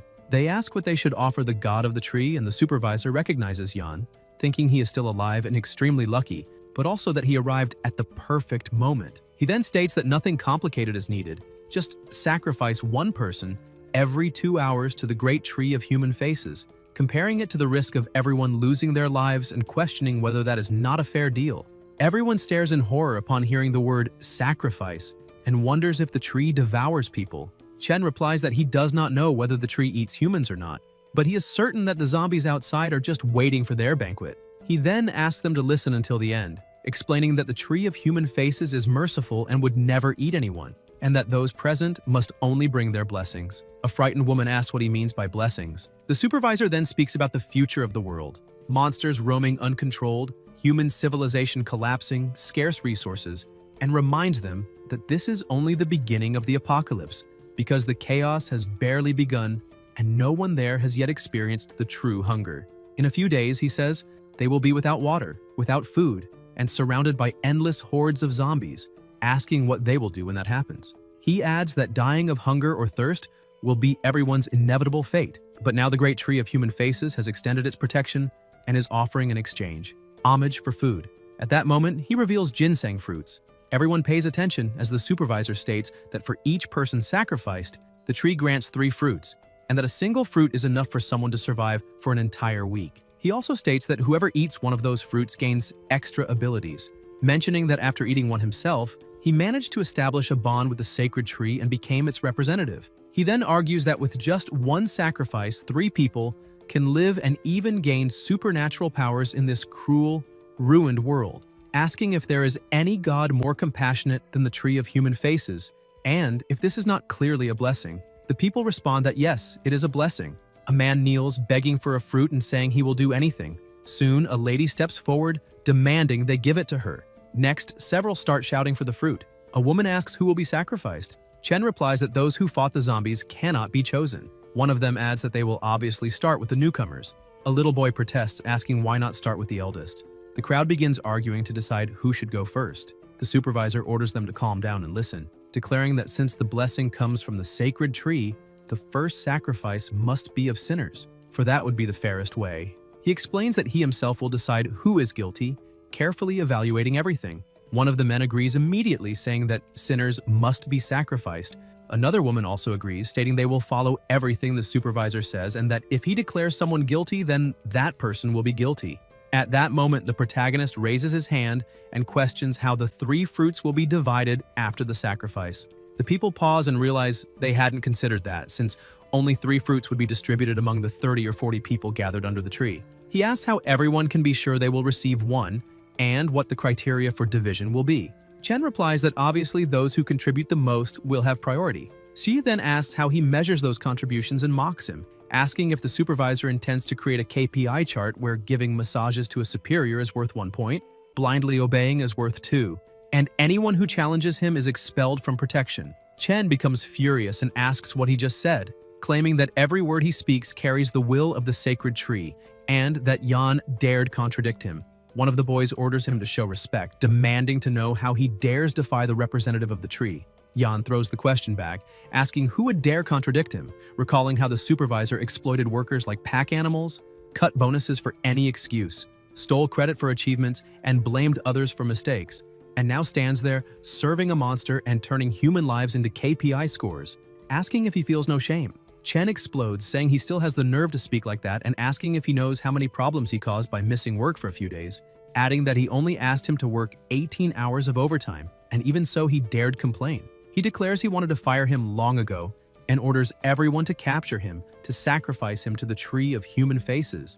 The crowd agrees immediately, claiming he is offending the sacred tree and that if they let him live, they will all be doomed. Without the ginseng fruit, they will not survive, and ask if he still hasn't understood that. The protagonist asks about the fruit, tells them all to open their eyes, and questions whether they truly believe that is a ginseng fruit. He explains it is a demonic fruit created with the plasma, flesh, and soul of the sacrificed people, and that whoever eats it will not be fed, but turned into a puppet of the tree, becoming half human, half monster, just like the zombies. The people react, saying that is impossible, that the fruit is clearly sacred, asking what he is talking about.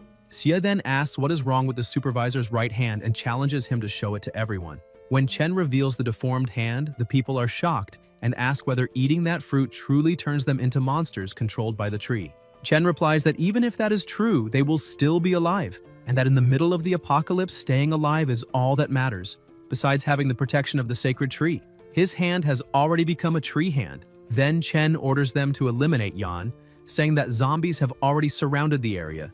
No one can escape, and if they do not obey, everyone will die. He promises that whoever eliminates him will receive a ginseng fruit. The people quickly move to attack the protagonist, while the supervisor says that he should feel honored for having been exploited at the company, because people like him deserve to be crushed by their superiors. Now he will become their dog. The protagonist declares that his journey has come to an end and unleashes intense flames against Chen, burning him alive. The supervisor screams that it's impossible until he is fully finished and hurled toward the tree. The tree smiles as the protagonist stands before it, facing it directly. A light appears in the tree's eyes and a voice calls Xia's name. It is a newly summoned flower, saying he cannot eliminate it. The protagonist is surprised, and Chen, now with a monstrous appearance, declares that he already said he was the representative of the tree of human faces, that both coexist and that he can live forever, while the protagonist is nothing but fertilizer. He charges forward again, but Xia unleashes flames, saying that in dry weather, fire makes him even more disgusting than the other monsters. The tree comments that humans are delicious. It begins pulling everyone in, and people ask why they angered the tree, saying all they had to do was sacrifice one person and eat the ginseng fruit. Yan watches everything coldly as the tree drags them and devours them, describing them as delicious. 3 girls still alive state that the tree is clearly a monster and ask why no one dares insult the older brother. An injured woman says that even if it is a monster, resisting is pointless because no one can escape. The tree keeps repeating that they are delicious. The protagonist releases flames toward the tree to protect the survivors, breaking and burning branches. The woman, in agony, begs for help, asks him to cut the roots wrapped around her body, and demands that if he is so strong, why doesn't he save them? She tells him to move forward. She is taken by the tree and repeats that no one can escape, that only sacrifice allows survival, and that only the tree of human faces grants life, insisting that all must be finished along with it. Xia charges toward the zombies, burning them with his flames and knocking many down with a single strike. He summons his weapon, faces the creatures, and orders the survivors to run. They thank him, while those who are trapped in the roots fall into despair, saying it cannot be true that he eliminated all the zombies, and that if they had known earlier, soon after, those trapped are devoured. The tree looks at the protagonist and complains that he let so much food escape. The roots reach toward him. Xia meets its gaze and declares he will end it first. The tree smiles until the rain begins to fall. It tries to shield itself from the attacks, but the protagonist keeps advancing until he notices something strange and says, "That thing is extremely tough." The tree replies that it cannot defeat him directly, but it can wear him down, reminding him that he is human, with no food or water. The protagonist takes out a bottle and asks what it just said. Then Xia summons a feast and begins eating in front of the monster. The tree becomes irritated, and Yan asks it to repeat that it wants to wear him down, questioning whether it doesn't know that his storage is larger than the tree's entire body. Su comments that this demonic tree has an absurdly long health bar, regenerates quickly, and even being just a soldier-class demon, is more troublesome than a warrior-class demon. Taking it down completely with a single strike would be difficult. Su then tells them to try a chicken leg, and if they don't want it, to settle for the chicken tail. The bear asks what the taste of that black tail is, and the protagonist declares that whoever figures out how to defeat the tree gets all the food on the table. DG says he will check and asks if the protagonist knows that lightning can bring down a tree, saying that if the Master of Thunder, Genzi, were willing to help, a simple tree like that would vanish in an instant. The bird responds by asking if they really want its help and tells them to forget it. A light emerges. It is the turtle, warning that the protagonist's sister is in danger. Jia widens his eyes upon sensing the dreadful pressure and claims that a demigod is approaching her. The turtle explains that Yamata no Orochi was summoned with malice and has already appeared near the girl, saying she fears for her because it is not a mere apparition. It is in a critical state and may arrive at any moment. Su, frightened, lets her chair fall to the ground. The bird insists that no matter what the protagonist says, it will never help him. Jia then opens its cell, saying there is no time for negotiations, reminding it that as lord of the great mortal prison, he governs that place, possesses summoning power, and, regarding the prisoners, also holds the right of execution. He approaches. The bird is completely paralyzed and only stares back at him, while the protagonist thinks that might be the day of its finalization. The trembling bird asks him to issue the decree. At the same moment, the tree says it did not expect the great Yamata no Orochi to descend earlier than predicted, but to a human who survived 1,000 years, a few more hours make no difference. A light crosses the sky and powerful attacks are unleashed by the bird. The protagonist stands on its shoulder and orders it to destroy the tree. The bird charges, unleashing all its power, and easily destroys it, generating massive pressure around. The tree is completely finished. Xia tells everyone to leave and they head elsewhere. Soon after, the chief arrives with her men, noting everything was annihilated and not even a trace of soul remained, praising the terrifying thunder. A man reports movement at Chunhua Hospital, and the chief laments the loss of that wood spirit, saying it would have been useful to her, ordering them to head to the hospital, and commenting someone managed to exterminate the monster before her, asking who could do that. At the zoo, the lion's area is open. The lion devours its prey until a terrifying presence approaches. Sensing it, the lion looks for a moment before being struck and finished with no chance to react. Plasma spreads as snakes advance everywhere, eliminating everything in heavy rain, slithering across the plasma while the creature watches smiling. The snakes surround the turtle's barrier. One flicks its tongue approaching, but its head is ripped off instantly. Others try again while the exhausted turtle forces her energy to protect. The creature comments it is strange someone so hard to defeat still exists in the underworld, and that if the turtle used water and clouds and abandoned her shell, she might escape alive. But now that she shrank into that corner, she is an easy target. The turtle replies she cannot afford to look incompetent, fearing the master will blame and punish her. The creature explains the underworld was sealed for 1,000 years, spiritual energy severed, cultivation impossible. Gods and great monsters beyond ordinary level were eliminated long ago by the 5 paths of the gods, asking how strong her master can be. The turtle answers she heard Yamata no Orochi was a servant of Susanoo. The creature asks what difference that makes, and the turtle claims Susanoo before her master would only be fit to carry his shoes. The attacks continue hard, causing huge impacts as the turtle uses all she has, coughing plasma from effort. Yoon stays hidden and the turtle says it must be him. A divine command must reach Susanoo, so he personally intervenes, asking if the land of Yangxia is truly that important to them. The creature comments it is no surprise since all gods of the 5 paths are so terrified they cannot sleep, and tells the Serpent Lord not to underestimate her master. The turtle unleashes waves of water and raises overwhelming energy. The Serpent Lord is surprised as an explosion consumes the area. Yoon covers her head and sees a huge mouth about to hit her, but the wounded turtle shields her, saying that finally, until a light appears and the Serpent Lord reappears. The turtle asks if that is all he has. The serpent lord asks how they dare harm him. The turtle, gasping, asks about the 7 heads and whether 7 lives remain, lamenting that even with her final soul-consuming attack, she couldn't sever more heads. The serpent lord charges, asking if the turtle still has strength to stop him, and the turtle replies, of course. She looks at the bird approaching and comments she has no energy left, but reinforcements have arrived. An attack strikes the snakes, launching the serpent lord far. He asks how that is possible and if the newcomer is the high-ranking general. The bird stares and asks if he is the worm from Japan, declaring herself reincarnation of the celestial Thunderstar disciple of Yu's 3rd generation, and that on that day, with Thunder's power, she will burn evil and purify the master himself, allowing him to be finished. The serpent lord begs to wait, but the bird without hesitation smites him with overwhelming power, calling him foreign god, trash, saying that's all he is. The protagonist warns there is still life below and heat is rising. He praises the turtle and tells her to enter the tower to recover. The turtle says Yamata no Orochi has 8 heads and 8 lives, doesn't fall easily, and no one can lower their guard. They watch as power releases, forming a vortex until a presence with red eyes appears and more snakes emerge. The bird retreats quickly but sees a huge mouth behind and angrily asks if he intends to devour her, declaring he is unworthy and unleashes power. The serpent opens its mouth and expels something toward the bird, who asks what that smoke is and if it is poison. She backs away, trying to escape, and asks the master what to do, but before he answers, the serpent lord laughs, mocking that he is called master, despite being just an inferior human who learned a few superficial cultivation techniques and still dares compare himself to Susanoo, who once defeated him, calling it ridiculous. Jia states that he doesn't seem convinced and asks if he wants to make a bet. The serpent lord demands how he dares to suggest that and if he is worthy of betting with him. The protagonist replies that if he and his comrades manage to defeat the serpent lord, then he will do the same he does with Susanoo. He will recognize Yan as his master and asks what he thinks.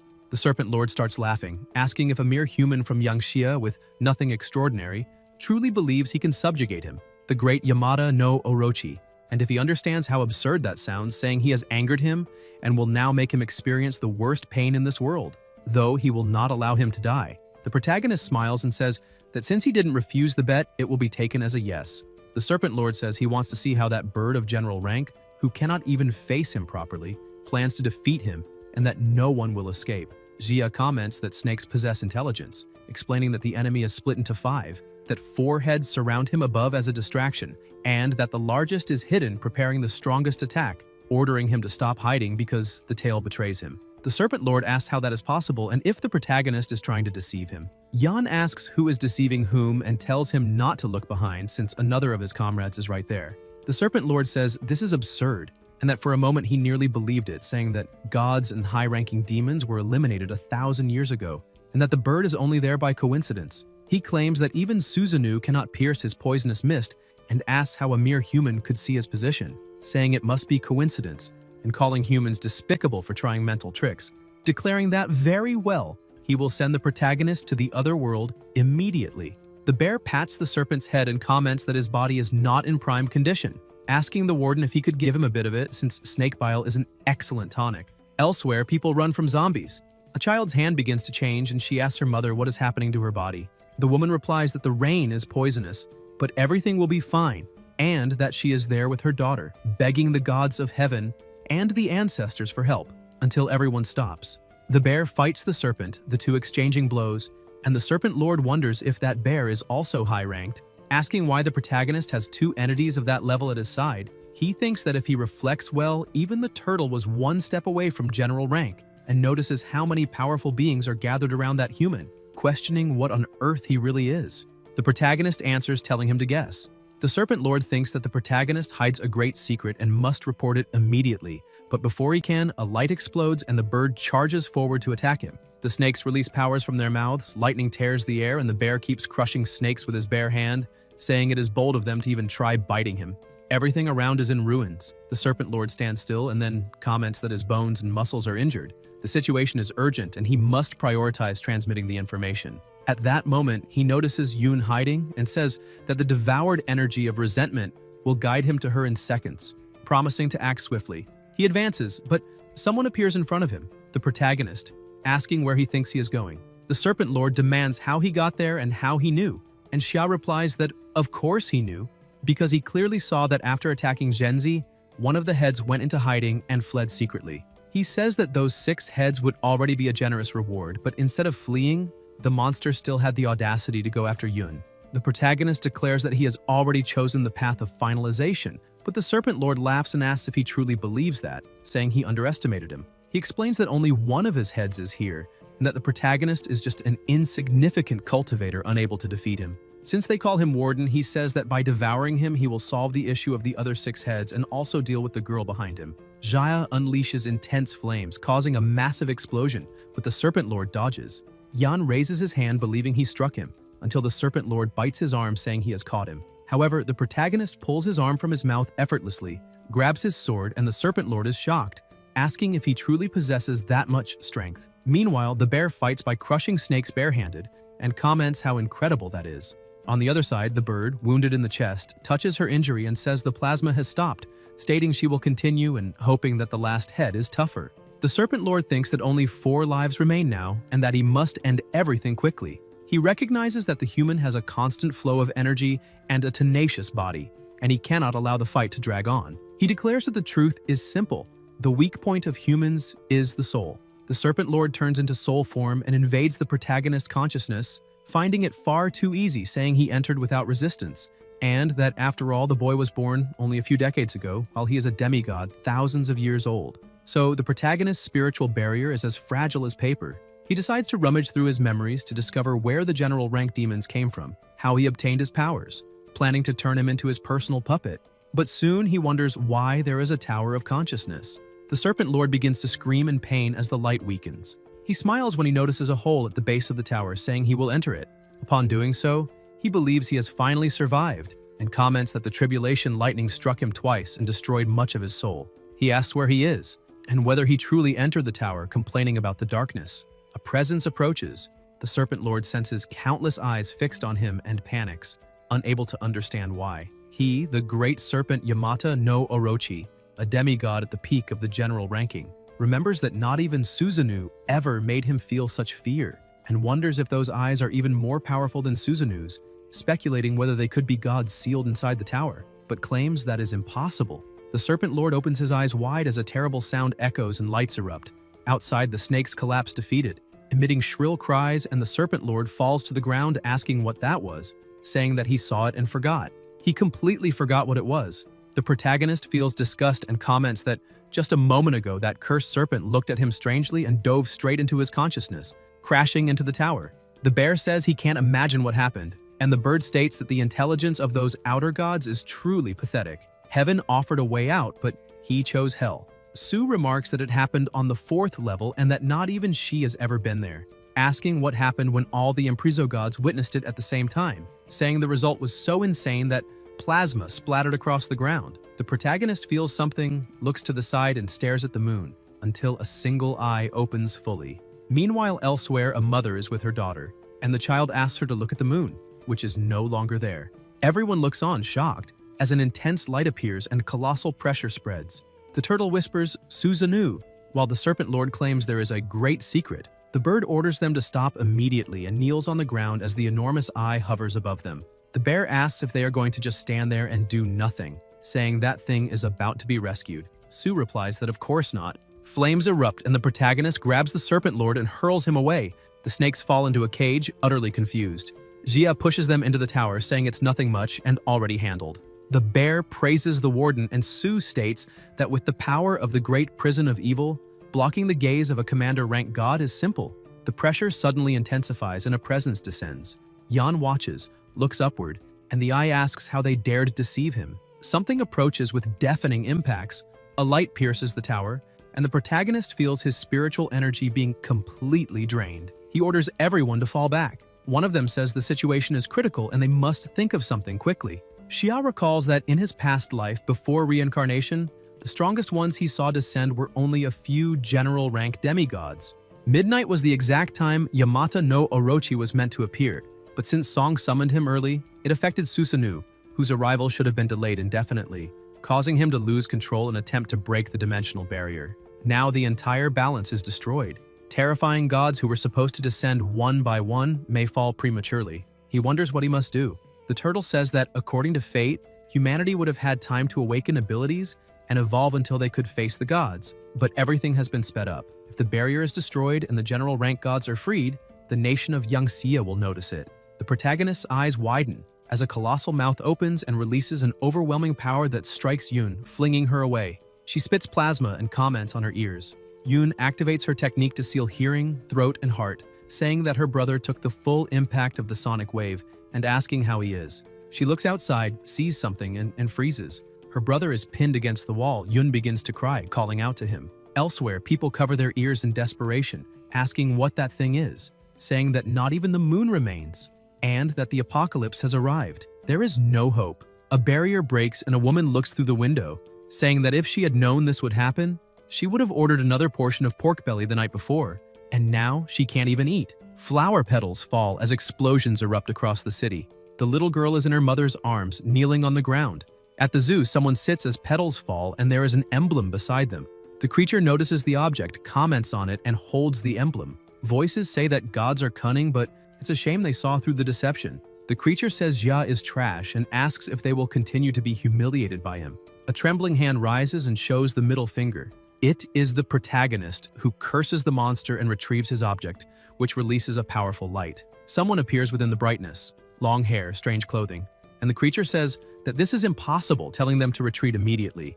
But the protagonist, now transformed in appearance, says that it's already too late. A weapon appears and Xia mentions the sunset bow, saying that Hu Yi used it to shoot down the 9 suns and end the monsters that tormented people like Yayu, Feng, Xu, and Zhao.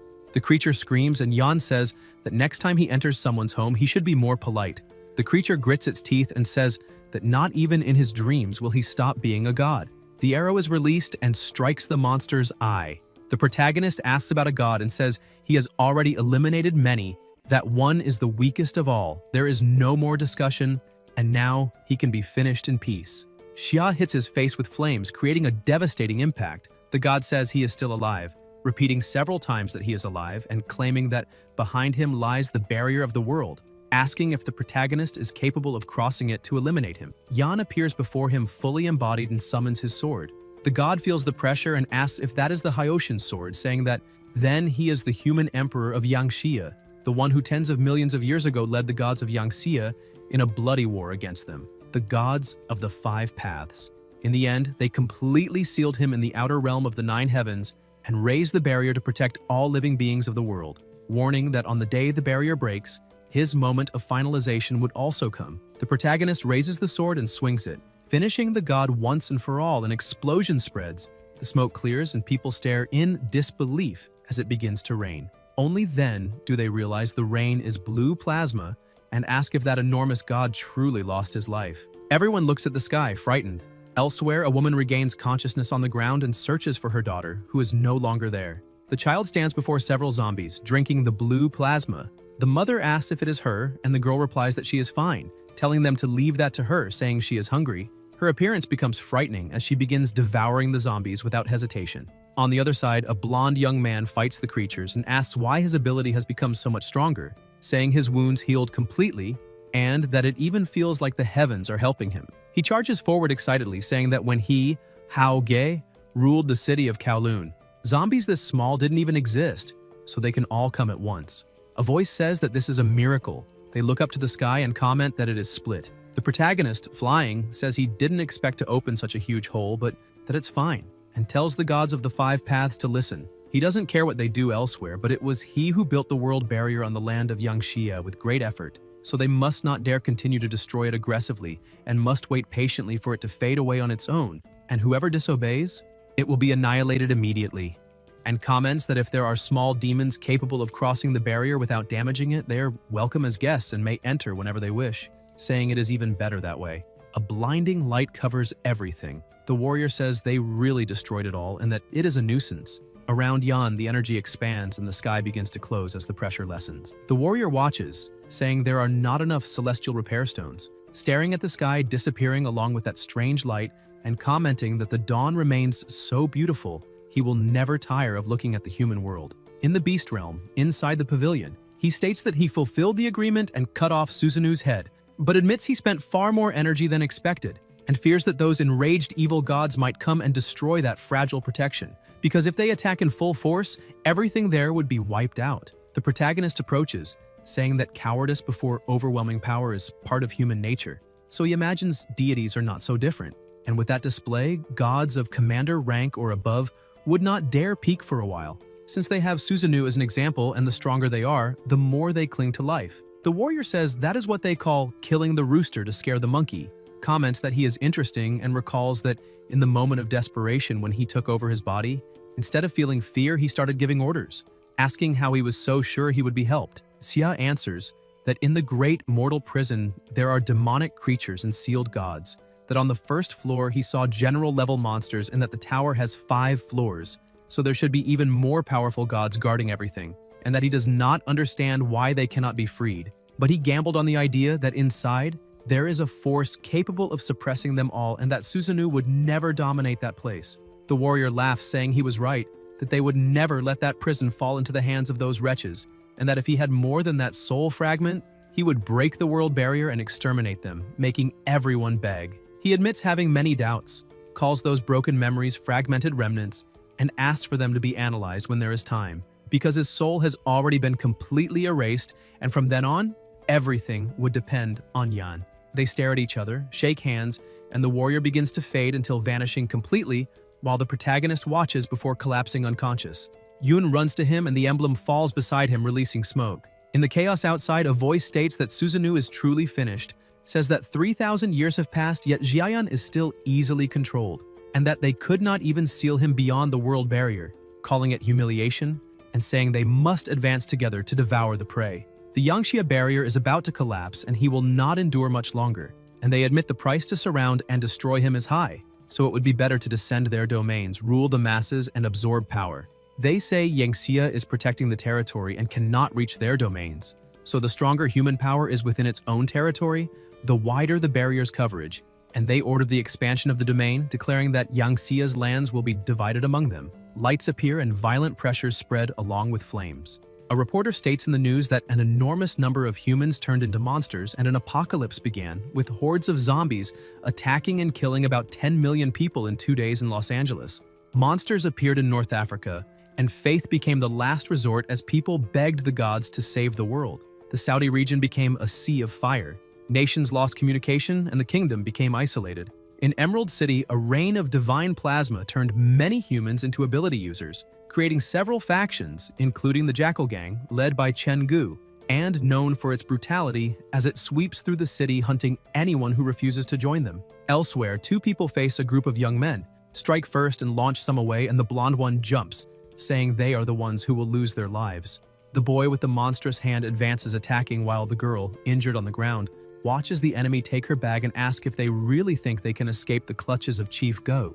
The boy approaches, saying that the East District has been cleared and almost all humans have been massacred, asking if the plan is to let the strong team develop while eliminating Wan Hao's team in the West. The chief replies that Wan Hao is nothing but a brute, and that by gathering ability users and supplies for themselves, they can simply relax and reap the benefits. The boys agree, saying they are right because those people have what they value most, the important resources, the Benkong pills, asking when the boss will distribute the medicine, and claiming that with that miraculous drug, humanity can search for critical resources without fearing infections and mutations. The boss laughs, saying that whoever has the Shangxing pills has a future and does not need to worry as long as they obey him, and that there will be no restrictions for the last powerful ability users of Emerald, something the entire kingdom should understand. They agree, saying they work to the end for him and that he is incredible, and one of the boys says he found a small fortress in the suburbs. The bald man comments that by eliminating people and looting supplies, he may be bothering the boss with trivial details, but the boy assures him that no one who enters that place comes back. The group rides motorcycles to the location and stops in front of the building. The boss asks if that is the place, and the boy confirms, saying the house is strange, almost as if it devours people since no one who entered ever left, and he can still hear screams coming from inside, something terrifying. The boss asks if, in the middle of a zombie apocalypse, he still wants to enter a haunted place, reinforcing who he is, and giving them 5 minutes to gather all supplies. If they want to join the gang, their past can be left behind, but if they fail to seize the opportunity, he will not be responsible for what comes next. Inside the house, Yoon notices many are arriving, and Bai says a fight is inevitable, both looking at the protagonist unconscious on the bed and wondering when he will wake up. The The teacher orders them to stay there, guarding to avoid surprise attacks. Anne says she will go down to fight. Yoon asks her to be careful, and Bai says there is nothing to worry about because she is stronger now, remembering she defeated all those guys before, and that no matter what happens, she must endure until her brother wakes up because he saved her life and is in a critical state. Yoon promises she will stay and protect him even if it costs her life. Bai opens the door and goes down the stairs, thinking about what really happened that day, remembering the group of ability users that appeared and saved her. Then the heavy rain fell and her ability evolved to the second level, allowing her, with her vanishing technique, to eliminate a monster and steal its essential soul. When Xia impacted the ground with his essence, a mysterious vibration spread everywhere, and feeling that, she immediately returned to find him, and since then remained by his side, protecting Yan and his sister. In this apocalypse, where everyone only thinks about surviving, the only ones she can trust are the two of them, and she will not let anyone harm them. Outside, the boss comments she chose the hardest path and orders his men to surround the place, announcing they will tear the house down. Bai grips a staff and watches as the men advance. One of them uses his ability inside the house but finds no one until he is struck and falls to the ground. Others keep advancing while the teacher uses her invisibility. The men retreat upon seeing their partner on the floor, and the bald man warns them to be careful because someone is launching surprise attacks. The man beside him, irritated, says there are many of them and asks why they should be afraid, ordering the attacker to appear and threatening to kill and devour her, until Bai strikes him directly in the neck. Everyone is shocked to see she is a woman. They try to attack her, but the teacher vanishes again with her power, confusing them, and the bald man says he will handle it personally. He lights a cigarette and releases thick smoke, explaining that the poisonous vapor is designed especially for women, and as soon as they inhale it, they will be immediately paralyzed. After inhaling the smoke, the men say the woman must be finished and order them to find her quickly. Bai, covering her nose, goes out determined to eliminate the leader first. The teacher, still invisible, advances behind the boss, but the moment she tries to strike him, Bai is thrown far away, and the boss says she's too bold, asking if she did not know he carries a protective treasure. The teacher loses her invisibility and the boss charges, stabbing her with the dagger and saying that since she has appeared, she should not even think about escaping. The others wonder when she got out and what kind of ability that is, asking for calm. Then the bald man shouts that there is someone upstairs, apparently another woman, and says they will go get her, while the men comment that this will be fun. Bai lies on the ground with the dagger in her shoulder, thinking of the two, and Yoon watches through the window, terrified, until the men invade the room. Yoon orders them to stay away. The bald man says she is cute, and Yoon trembles, completely frightened. A red-haired man appears behind her with a weapon, saying he cannot wait, and they all notice someone lying on the bed, commenting that he looks almost finished, probably useless. Yoon insists they must not come any closer and must not dare harm her brother. The bald man laughs, telling her not to worry because they will not hurt the brother. They will hurt her right in front of him. Outside, Bai activates her invisibility, calling the leader a bastard, but the boss pushes the dagger even deeper into her shoulder and says that since she is trying to use her ability, he will keep her in that state so she cannot accumulate mental energy. He says that is the proper way to deal with stealthy thieves like her who come and vanish without a trace. He comments that the man in the bed wants to protect her and says that afterwards he will have someone cut off each of his limbs, turning him into a human stump to feed dogs. Even so, he praises her ability and offers her a chance. If she joins him, he will leave her alone. He begins a countdown for her to decide. Meanwhile, Yoon is surrounded by men licking their lips as they stare at her. The protagonist remains motionless on the bed until an energy moves toward him and enters the beast prison, making Xia glow. Su says it is truly him and that this would explain everything, thinking they are trapped there because of him. A voice promises revenge, and Daji comments that many great demons committed grave crimes, but others were thrown into the suppressing tower for minor offenses, and asks how they could accept such fate. She says that now that Yang Xia has appeared and the external gods are approaching, even a fool understands what is happening. The suppressing tower is the seed left by Yang Xia and the ancient gods of the 9 provinces to confront the external gods, a secret weapon prepared tens of millions of years ago, and the great demons and sinful gods are the backup plan kept hidden. The pressure increases around them, and the turtle asks if everything is going to collapse, saying not everyone can accept the truth because the divine plan used myriad demons as sacrifice, and it will only get worse. The energies intensify, and Su asks if the master of the prison will not wake up yet. A voice continues the countdown, and Daji asks if they heard that, stating something outside has gone wrong. Everyone is suppressed by an enormous power, and they cannot leave the tower to face the enemy, asking not to blame them when the moment comes. Lights and violent powers appear along with enraged beasts. The light around the protagonist weakens as the countdown reaches 2. Then Xia awakens and moves forward as the Count reaches one. The boss orders them to capture him, and the men attack Yan and Yun together until an explosion erupts, causing a massive impact. The protagonist jumps onto the roof of the house engulfed in flames, and the boss asks what is happening. Bai smiles, saying he finally woke up. The boss asks who woke up, and on the rooftop, Xia appears beside his sister, saying he is the one who will take his life. The boss demands to know who he is and orders him not to come closer, threatening to eliminate him. Yan extends his hand and moves it through the air, striking the boss without approaching. And then the protagonist closes his fingers, breaking a piece of the bell and causing scorching flames to rise across the boss's body as he is burned alive. The men run, asking what happened to him and who that person is, surrounding Xia and his sister, but Yan complains about the noise. The protagonist then charges forward, releasing an absurd amount of flames and incinerating everyone at once, leaving the rest shocked to see someone so strong. Some try to flee, and a blonde boy celebrates thinking he escaped, until he begins to burn alive as well. Xia realizes that after facing Suzanu's avatar, he managed to absorb the essence of that creature, imprinting its mechanics and power within his own ability, while everything collapsed around him. He understands that his skill evolved to level 5, and that against level 1 and 2 users he had already surpassed level 6. His mind became sharper, his control more precise, and his destructive power even greater. Amid the flames, someone completely charred insists it is not over, revealing himself to be the boss, who tries to talk about his treasure but has his hand cut off by Bai holding a dagger, saying he is the one who caused all this and asking if that item was really what blocked so many fatal blows. Yun appears and uses her healing ability, explaining that Bai is severely injured and she will treat her, while Bai thanks her, saying he finally awakened. The protagonist asks how long he was unconscious, and the teacher explains that since the battle against that causality monster, he remained in a coma for 7 days and 7 nights, and that during this period, many things changed, as people with abilities began to appear. A leader named Kan gathered users who have access to the Shangxing pills, and everything indicates he is not acting alone because someone bigger is behind him, organizing something enormous.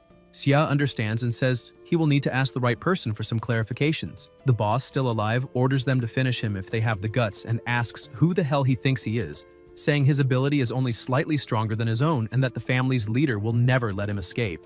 Bai asks what family that is, but the boss laughs, saying it is a joke to think he would tell, declaring that even if he dies, he will never reveal it. Su appears laughing with a killing intent. A boom echoes, and elsewhere DG comments that he has already confessed everything. The power behind Chenggu comes from the Yuan family, as well as the support given to the Song family, but the Yuan clan is enormous and far stronger. Yan explains that they discovered something in Emerald City days before the apocalypse, and therefore began hoarding pills, raising the suspicion that they might have foreseen the apocalypse. The Yuan family gathered all their strength and is about to dominate the city in only 3 days. And Su mentions that according to Gu, they possess countless magical treasures, including the ancestral bronze bell the boss carried. Yan adds that within 7 days they gathered mysterious pills and countless treasures. Su says he found another important piece of information, something hard to believe, because it seems an ancestral god even appeared. The protagonist wonders how such power could have come from ore while an ancestral god emerged, remembering that the Vein's first-level ability can raise any skill's level, and that since young Xia destroyed Susanoo, the external gods have not dared attack again, leaving the soul force flow without reinforcement. He concludes it is time to travel to Black Obsidian City. Elsewhere in the city, people bang desperately on the gate begging for shelter from the zombies, until one of the survivors is shot in the head, and the soldier demands silence, saying only those who hand over Shangqing pills or zombie crystal cores may enter the Yuan family shelter. They explain they are just ordinary people with no abilities and cannot obtain anything so rare, but they are ignored when the soldier states that ordinary folks only waste food and mean nothing to the Yuan family. At that moment, they notice zombies approaching, and everyone begins crying and pounding on the gate for help. While the soldier comments that when the zombies finish devouring that trash and level up, the crystal cores will be even more valuable. The people are attacked by the zombies as the guards watch smiling, remarking that the zombie is about to level up, and the partner mentions it used to be level 3 and asks if at level 4 they can still defeat it. The soldier asks what there is to fear and claims that this is Yuan family territory, where countless experts, ancient ancestors, and even another being, far more feared, dwell, and anyone who identifies a level 4 zombie already earns merit. His partner agrees, saying it makes sense, and that it is nothing more than military merit with a Shangqing pill as reward. until someone approaches on a motorcycle, running over the zombies, and the protagonist drives straight over the larger zombie, leaving the soldier stunned. The big zombie grabs the motorcycle and smashes it to the ground, and Jia leaps forward with scorching flames striking the monster until he summons his sword and attacks, causing an explosion. The zombie burns until collapsing, and the smaller ones rush in as the protagonist complains about the annoyance and launches swords that pierce the monsters, burning everything around while some survivors duck, asking if they are finally safe and who that powerful man is. Sia then notices a level 4 crystal coming out of the zombie's body. At that moment, a group approaches saying it is not bad at all and asking if he is the new team member, commenting that taking down a level 4 zombie alone is not something anyone can do, and that they will praise his performance since he hit the monster exactly when it leveled up, making the hunt very profitable.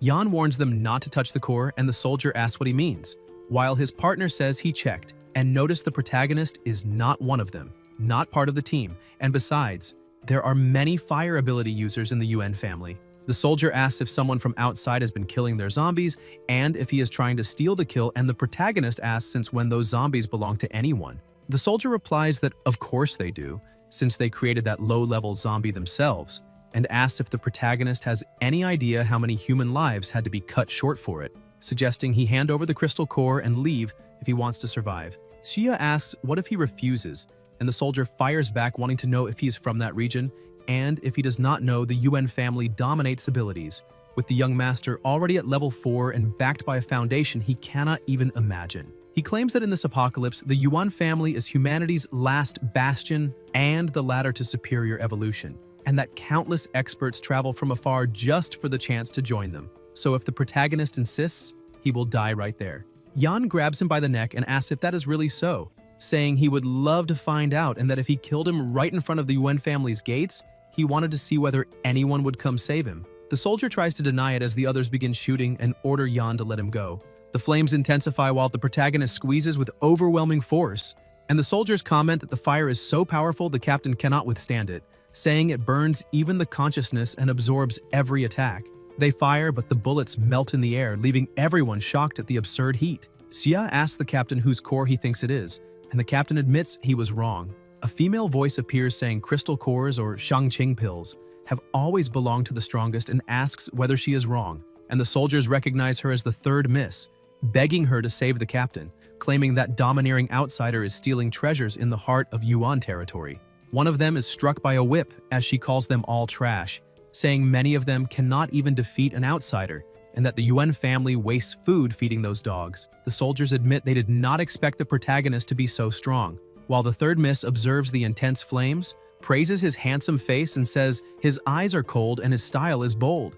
The captain begs her to save him, but is struck in the face as she calls him useless and orders him not to interrupt while she looks at such a handsome man. Xia hits all the remaining soldiers and asks who she is, and the third miss responds that her name is Yuan Ying, ranked third among the Yuan family's young generation, allowing him to call her third miss or simply Yinger, and invites him inside for tea and a calm conversation. The protagonist warns that his flames do not distinguish between allies and enemies and suggests she keep her distance, but Ying asks him not to be so hostile and to come closer. The gate opens and some confused soldiers wonder if Brother Qiang died for nothing, and upon entering, Xia notices all guards are on high alert, and Ying explains that in this apocalypse monsters are only half the danger, because human hearts are treacherous too, so no one overreacts by staying vigilant. Inside the pavilion she offers tea, and Yan asks if the Yuan family knew of the apocalypse beforehand, and Ying says that is just one among many tools and asks him to state his name. The protagonist questions whether she is trying to recruit him, and the third miss confirms, saying he is strong, efficient, and definitely needs more resources, something the Yuan family can provide without limit. Xia comments that he fears she will regret giving so much, and Ying replies that the Yuan family's resources are far too deep for regret and that those Shangqing pills are something she distributes without thinking. Yan mentally recalls what he stores, while Ying continues saying they also offer crystal cores according to each ability user's merit and that he could be classified as level 4. If he joins them, he can become a captain immediately and command 5 level 3 ability users under him. The protagonist thinks about his own beasts, and Ying emphasizes that the most important thing is the abundance of food and water, and that by joining the Yuan family he could even eat instant noodles and drink clean water every day. Xia imagines millions in supplies, cattle, and land, while Ying assures that as long as he agrees to accumulate contributions, he will have infinite resources, clothing, level-ups, and even her company at his side, and asks how happy that would make him. Yan tries to answer, but Ying draws her whip and warns that if he's thinking of refusing her, she will turn him into a specimen and keep him in her closet, promising to make good use of his body because she likes him, and asks whether he noticed he cannot move. She explains that the tea was mixed with poison, specific to ability users, and that a man as strong as him needed a welcome worthy of him, and demands an answer. A call interrupts the scene, and Ying complains, saying not again, while a soldier reports that the young master summons her immediately. She tells Yan to think carefully and says she wants a satisfactory answer when she returns, ordering the guards to stay alert because if he tries anything, he must be eliminated on the spot. The door closes and Sue comments that he was lucky that disgusting woman took advantage of him first, since she has not even tasted him yet, and the bear agrees, saying he is available too. The protagonist stands up and tells the bear to shut up, surprising him, and he asks if the poison did not affect him. DG strikes the bear, calling him an idiot, and says the master of the prison would never have drunk that tea, and the bear tastes it and feels the strong venom, as Sue thinks he is a hopeless case. Inside the prison, Jia asks about his sister's situation, and the turtle assures him that with her the girl is completely safe and is now working with the teacher on something special, promising a great surprise when he returns to Emerald City.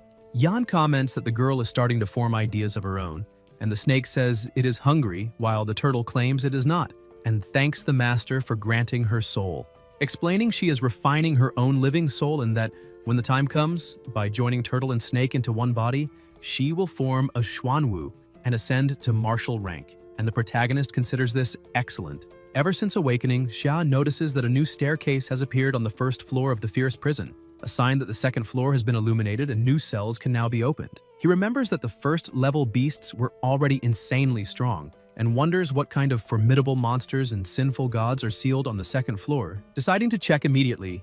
As he descends, he observes the area carefully and comments that this is the second floor of demon suppression, until he hears a laugh announcing he has finally matured enough to stand before someone who has waited for him for so long. A voice inside a cage summons him to bow and says it will dictate 3 decrees. But Xiao widens his eyes upon seeing a tiny, chubby child and asks if that kid is really the powerhouse of the second floor, wanting to know if he is some kind of ginseng doll. The little one snaps back, saying he must be blind, and tells him to look at his aura, garments, and flames. And Xia asks if he is a gourd. The chubby child becomes enraged and introduces himself as the great sacred child king of the fire cloud, the legendary Red Boy, while Xia calls him Holy Brat and remarks that he is indeed the brat famous for that title, irritating the creature even more.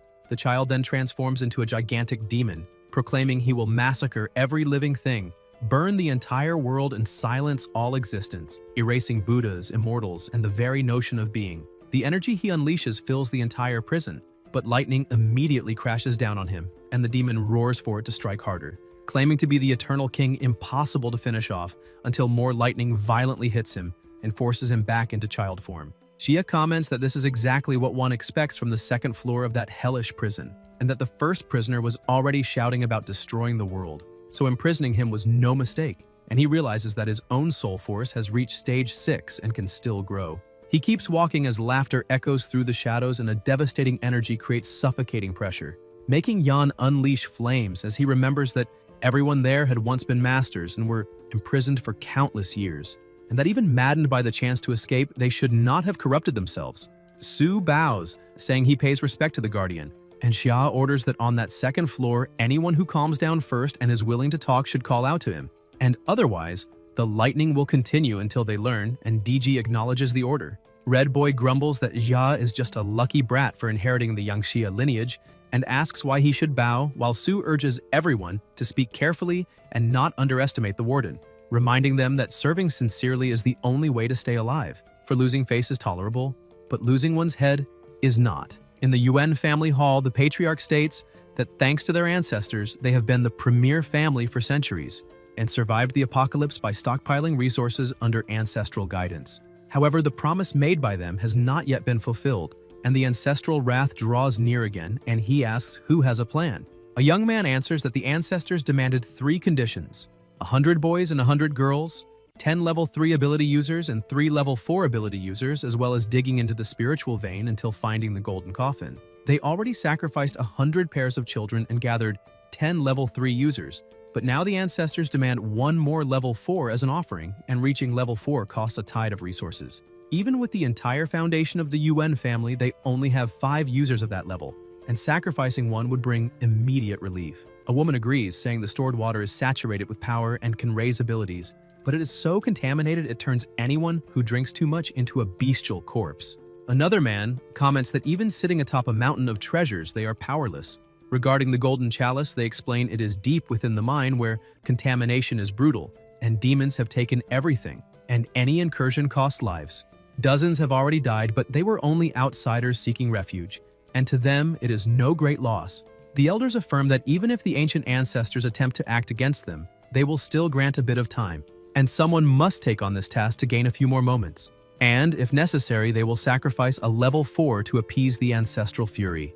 The old woman asks where they would find someone that strong, and whether they truly intend to offer one of their own users, because if they do that, they will have no way to survive the apocalypse. Ying interrupts, saying that if the problem is finding a level 4 individual, she knows one very well, and the patriarch wants to know how she learned of him. The third miss answers it was coincidence since she intended to turn him into her personal toy, but because the ancestor is furious, she will have to give him up. And the patriarch considers it excellent, though he warns that because he is of the fire type, he may cause havoc if not bound during the ritual. He orders Sheng to accompany her and bring the offering to the altar, and both, as mid-level 4 users, accept the mission. The old woman celebrates, saying that this time the ancestral wrath will be calmed, and the man beside her says they must continue sending offerings until the sacrifice satisfies the ancestors, and the patriarch assures that with this, the UN family will rise above all others. In another chamber, the protagonist sits watching the energy ahead and concludes that only the UN fortress could contain such a dense source of power, probably the ancient core mentioned, and that the living flame must be the ancestor referred to.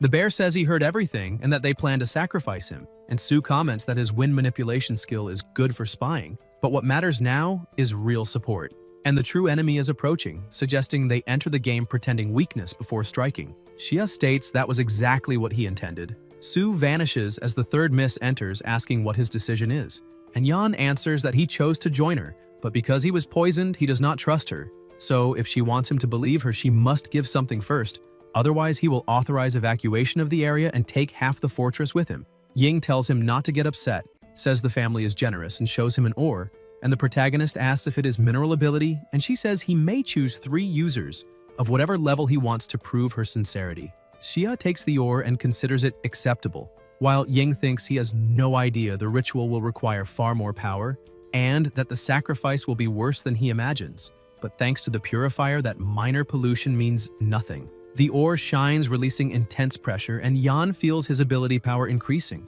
imagining that if the entire mine is like this, it must be overflowing with energy. The third miss smiles, thinking outsiders understand nothing, and a few stones already buy loyalty, and she says he has decided to join the Yuan family within the ritual in the ancestral hall, and that he must honor the family, for the head will be satisfied, and once it is over, she will release the control and hand over the antidote. The protagonist warns her not to try tricks. Sheng orders them to move, and Ying instructs him to follow. They advance into a dark, enclosed area where a voice says that the sacred land of the Yuan family is anything but ordinary and orders them to bring the offering at once. The guards shiver, saying they heard the 3,000 temple warriors kneel before the ancestors, until they see the young master and the third miss bringing the sacrifice. Xia asks if that shaking is an earthquake about to collapse the place, and wants to know where the ancestral sanctuary is because it looks more like an improvised mine. And Ying responds that since it belongs to the family, it is obviously not ordinary, and tells him to look more closely. Yan notices it is a rare type of ore, even if its purity is low, and asks if the entire cave is filled with it. And Ying says, this is the depth of the Yuan, their true inheritance, and the protagonist finds it impressive. He then raises the essential question, asking whether she really brought him alive all the way there, without fearing he might disappear afterward without leaving a trace. And Sheng laughs, asking if he intends to rob the Yuan family, saying they will have glorious memories in both their futures. While Ying says that when they pay respects to the ancestors, they also will have glorious memories of their 2 futures. Xia concludes that indeed the Yuan family's ancestor will receive his respects very well. Yan walks forward while the 2 watch him, thinking he is an idiot unable to realize his execution is imminent, until the protagonist stops before the sanctuary lit by candles, and they both announce they have brought the offering to pay respect to the ancient ancestor, receiving a satisfied praise in return. The third miss asks if he sees the depth of the sanctuary, but notices he did not kowtow, and Jia asks whether she really wants him to kneel before that being and be called an official immortal of Yuanwu and asks whether such an entity is even worthy. Sheng becomes irritated and asks how he dares disrespect the old ancestor, and the young master tries to force him to kneel by grabbing his shoulder, while Sheng releases power against him, but Yan remains completely unmoved. Ying coils her whip around his leg trying to drag him toward the altar, and the young master attacks from the other side, but the protagonist does not move at all, and the third miss, shocked,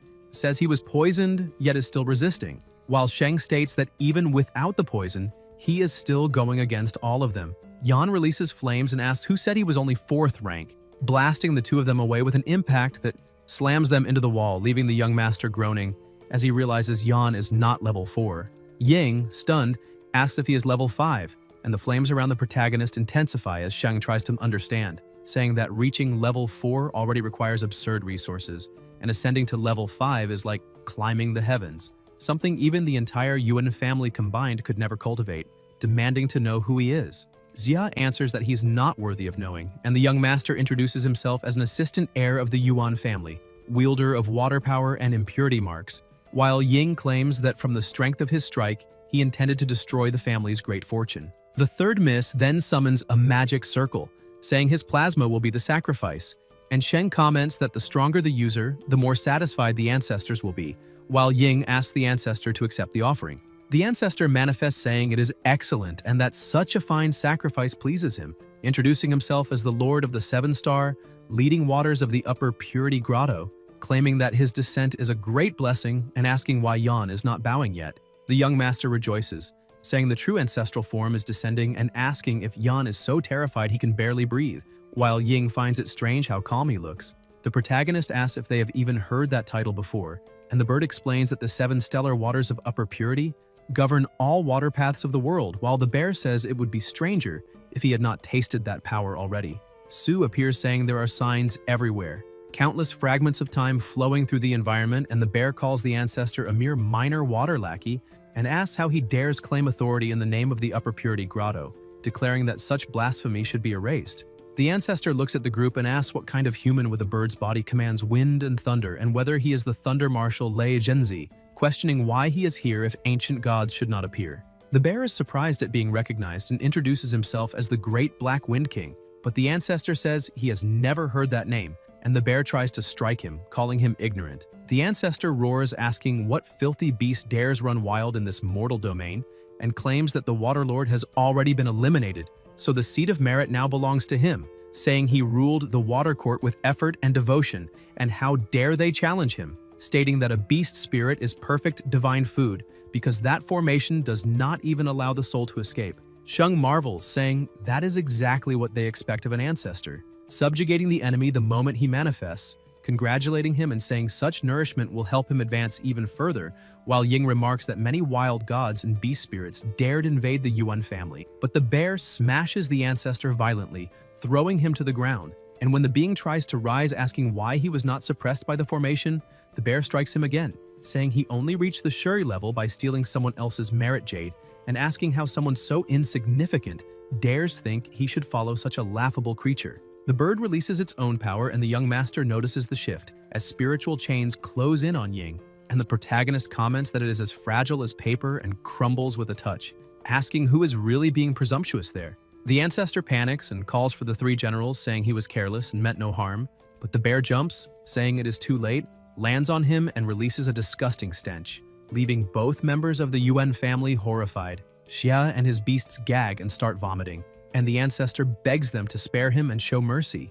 He tries to flee, but the bird blocks the path, asking whether he really thinks he can escape. A colossal burst of energy explodes in the air and strikes the ancestor, making the 2 Yuan youths lose their breath and ask who that man is, while Ying thinks she must warn the patriarch because someone with that level of power is a threat to the Yuan family itself. The ancestor is hurled far away and looking down sees the 2 Yuan youths, opening his enormous mouth as they fall into terror, asking whether he really intends to devour them. The ancestor swallows both of them and orders silence, saying he tended their bloodline, and now it is time to collect payment, for they were 2 4th-rank offerings. The spiritual pressure rises and he begins transforming, becoming even stronger. Su comments that for years they managed to keep the water under control, but now, by absorbing such high-level abilities as offerings, he has truly reached the position of general. and the bear says they should join forces and crush him. Shia tells them to hold on, because he has just crossed the cocoon sand and inherited the ancestral memories of the craftsman, asking them to circle around one side while he goes around the other, wondering if that will give them a chance. The ancestor calls him an ignorant child and says he will devour them first, because once he breaks through again, no one there will stand a chance. Shia smiles and releases overwhelming flames. In India, zombies attack while people inside a church scream on their knees for help until the door collapses and the monsters rush in, biting everyone. A bald ability user fights among the flames as other users try to protect the rest, telling them to run. A group of kneeling young men raise their hands, crying out for glory, and a female warrior watches, saying they have gone mad until a massive zombie appears. The users fight the giant while the kneeling ones keep insisting the gods will save them. Outside, 3 lights descend from the sky, Shiva, Indra, and Kali, and people scream in joy, saying the gods have arrived. Shiva drags the giant zombies in and crushes them with a single blow, and everyone thanks him, believing they are saved. 2 crystals appear and Shiva hands them to the other 2 gods. Kali eats one with a smile, saying the taste of thousands of souls is rich, and Indra says it is acceptable but he prefers another flavor, leaving people confused. Shiva says they are merely taking what is theirs, and suddenly the human warriors begin being pulled toward them in terror. Shiva drags them in and crushes them just as easily. Crystals emerge from their bodies and the 3 gods feed on them, saying the taste is far better than that of the dead. Shiva says the number of Gauls and humans who fought together with the memories etched within them were all extracted from their spiritual essence, and Indra says it is foolish to call that duty, a war fueled by greed under the disguise of humanity, while Kali says that not only in Vania but across all realms, the peak gods only sought to fight each other to the end, even after 1,000 years of prayers. Shiva says that even now, when people try to resist, the divine power remains strong and that the place is unworthy of such a struggle. Kali laughs, saying that in the 3,000-year war, she followed Aegon into the lands of Vanshia, and Indra says he understands and that they must wait for good news. Shiva calls the 2 to leave and they vanish, leaving everyone horrified until they notice another group of zombies approaching in the distance. Deep in the UN fortress mines, soldiers order everyone to dig faster, and workers complain that they have already gone too far and ask about the promised fair treatment, mentioning monsters deeper below. Then UN Rui, a 4th-rank ability user, appears, saying someone entered the UN mansion, drank their water, ate their food, and even stole ore, and now they have 2 options: dig or cut open their bellies to return everything. He says everyone must take the superior purity pills to cleanse the poison contaminating their bodies. People ask about poison, and Rui answers they are already contaminated, and that both digging and refusing will lead to death, and taking the pill or not is their choice. They call him heartless, and Rui says to relax, because once they take the pill, the contamination will vanish, and their cultivation will even rise, so they have nothing to lose. A soldier comments that a few words are enough for him to control them, and adds that the ancestral golden coffin must be close. A tremor shakes the mine and an explosion echoes. Elsewhere, the ancestor is hurled away with heavy wounds, and the protagonist approaches, telling him to keep going. Jia rushes again, surrounded by flames, while the ancestor tries to flee, calling him a maniac, and Yan releases another blast of fire, making the ancestor run in panic, begging them to stop, while the protagonist orders them not to let him escape. More explosions occur, and a voice asks what is causing so much chaos. The soldier replies that he heard Ying capture a 4th-layer user to sacrifice to the ancestor, and that, judging by that sound, the ancestor must be absorbing the power now. It is an extremely overwhelming force, and the ancestor will certainly reap immense benefits this time. Such dominant energy can only mean great gains. And that is excellent, because the ancestor is an ancient god who commands the water element, and with such a powerful god as backing, the Yuan family will be able to rise and rule the next era. With young Master Yuan as the brightest star, once the Yuan family takes the throne, he will become the crown prince, and everyone swears eternal loyalty to his highness. A young man tells them not to take it so seriously, then asks what that thing ahead is. Another voice states that the earthquake must have shifted the rocks and revealed something, and the warrior confirms there is no mistake, saying that the golden coffin must be inside. With the help of several men, a door is about to be opened, and the instant it opens, an extremely strong light is emitted. The warrior asks what that is, because something is shining intensely ahead, and a voice answers that it is the golden coffin. That water is pure energy water without any impurities, and no matter how much is absorbed, there is no corruption at all in addition to existing in absurd quantity. It seems that the entire vein was formed by the water that flooded the place, and he asks how many powerful users could be nurtured there, stating that not only 4th-layer users, but even 5th or 6th-layer ones would be possible. Truly, fate favors the Yuan family. Everyone then notices something and sees the ancestor near the coffin. It really is the legendary golden coffin.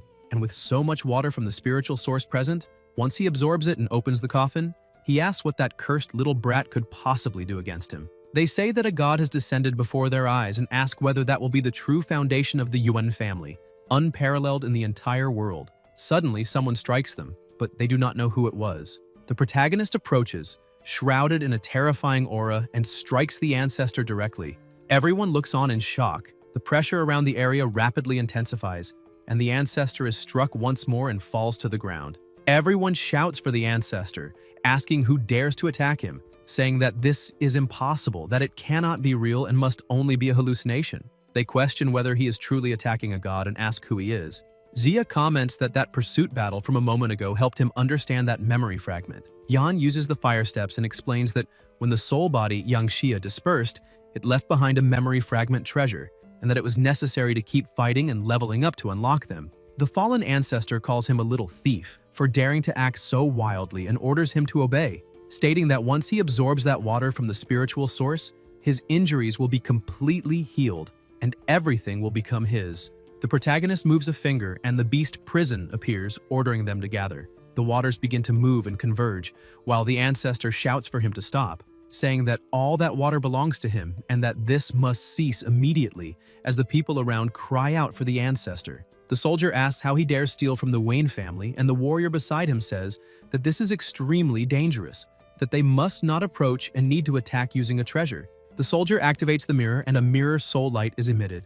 He bites his finger, pours his own blood onto the mirror, and orders the Jade Beauty to emerge, commanding her to eliminate the boy and save the ancestor. The Jade Beauty moves at high speed, but the protagonist summons several flame birds, and the birds charge straight at her. The Jade Beauty begins to shatter. Then, some items start to move and the warrior summons the Lotus platform, which appears before them. Xia observes and realizes they are coming toward them, but Yan blows them up with ease and says that this is fun and exhilarating, stating that even without holding back, he will drain every last drop of that water. The warrior orders all the seeds to attack at once. The seeds rush toward the coffin and the ancestor shouts for them not to damage the golden coffin. The pressure in the area continues to rise. The protagonist watches the seeds approach the coffin and incinerates them completely. Then Jia burns the artifact in the warrior's hand with seething flames. Meanwhile, all the water continues to be drained into the tower, and the ancestor remains fallen on the ground, desperately crying out for his source. The coffin begins to tremble and the warriors ask what is happening, questioning why it suddenly became so cold. Yan asks what exists inside that coffin, and the ancestor replies that, according to legend, inside the golden coffin are the bones of a celestial being, and that whoever obtains them can enter the gate of heaven and attain the title of golden immortality, which is precisely why, all these years, it has been so coveted. The coffin continues to shake violently, emitting a strange sound. The protagonist asks where he heard that legend, and the ancestor counters by asking whether it was not he himself who told it to him in the first place. Then insects begin to pour out from inside the coffin, and there are many of them. The insects crawl into the mouths of some of the men, and their bodies begin to undergo strange reactions until they are reduced to nothing but bones. The others panic and start to flee, but they are also caught by the insects and end up reduced to bones as well. The warrior activates a barrier and tells them not to come any closer, stating that it worked and that the insects cannot enter. They remain still for a moment until the insects begin to break through the barrier, and the warrior is devoured by them in the same way. The protagonist observes and remarks that they are vile and venomous. Some insects approach from behind him, but Jia immediately notices and releases his flames, asking whether they possess resistance to fire. More insects continue to approach in terrifying numbers, and a voice murmurs about plasma and spiritual energy. Yan states that if those insects are allowed to spread, the consequences will be disastrous and that they must find a way to stop them. The bird envelops itself in an astonishing aura and charges at the insects, releasing the soul-destroying thunder of the heavens and striking them head-on. Even so, the bird senses something is wrong and watches closely, because despite the attack, the insects are still able to advance. The bear asks what kind of cursed insects those are, saying that not even heavenly lightning has any effect, and that their resistance to lightning has clearly increased. The bird then uses another ability, 1,000 thunder cages, unleashing absurd power and overwhelming pressure. People who were fleeing from the insects are struck by the lightning, as are soldiers on the other side, and the mine road is completely sealed by electricity. A soldier says they need to report the situation to the clan master, while another voice claims that something abnormal is happening inside the mine. The insects continue to move until they are struck by the lightning, and the remaining ones pause for a moment before advancing toward the mine. An arrogant voice declares that they dared to resist and that all will be devoured.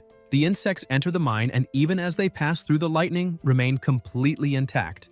The bird asks whether those insects truly can consume its lightning and urges them to act quickly, saying it cannot hold out much longer. The bear replies that it will help. Meanwhile, the ancestor lets out a sinister laugh, and insects continue to pour from his mouth. The protagonist releases flames at them. The bear charges straight at the ancestor and declares that the body of that cursed guardian has become a breeding vessel for insects and that he will eliminate him first, but the ancestor blocks the attack. The bear keeps pressing forward, his eyes beginning to emit power, and he finally manages to strike the ancestor, telling him to look at himself and declaring that he will sit on him and crush him. The ancestor asks how he knew the legend of the golden coffin and declares that this is the true legend of the golden coffin. A woman is summoned and releases a tremendous aura. The ancestor remains fallen on the ground as the woman causes explosions all around, looks to the side and smiles, revealing herself to be the goddess Kali. An item approaches the ancestor's head, enters his forehead, and he reveals that it was she who implanted the insect egg into his body, controlling his will ever since. He never realized this and continued searching for the magical artifact she left behind until the long-awaited day finally arrived, the breaking of the coffin. The ancestor releases mana around his body, gathers insects in each hand, and declares that although he cannot withstand even a fraction of the power of the original body, this is already more than enough to eliminate a small fry like that. The protagonist comments that no one would have imagined that the insect mother Kali of Shindu would hide there for 1,000 years using a double, and states that if he had not encountered her by chance, she would have caused an immeasurable disaster in Yanxia. The bear reacts furiously, asking whether he dares insult the director and vowing to tear his mouth apart. He charges again, and the ancestor asks whether someone like him truly dares to block his path. The bear calls him a pervert and says he will eliminate him once and for all.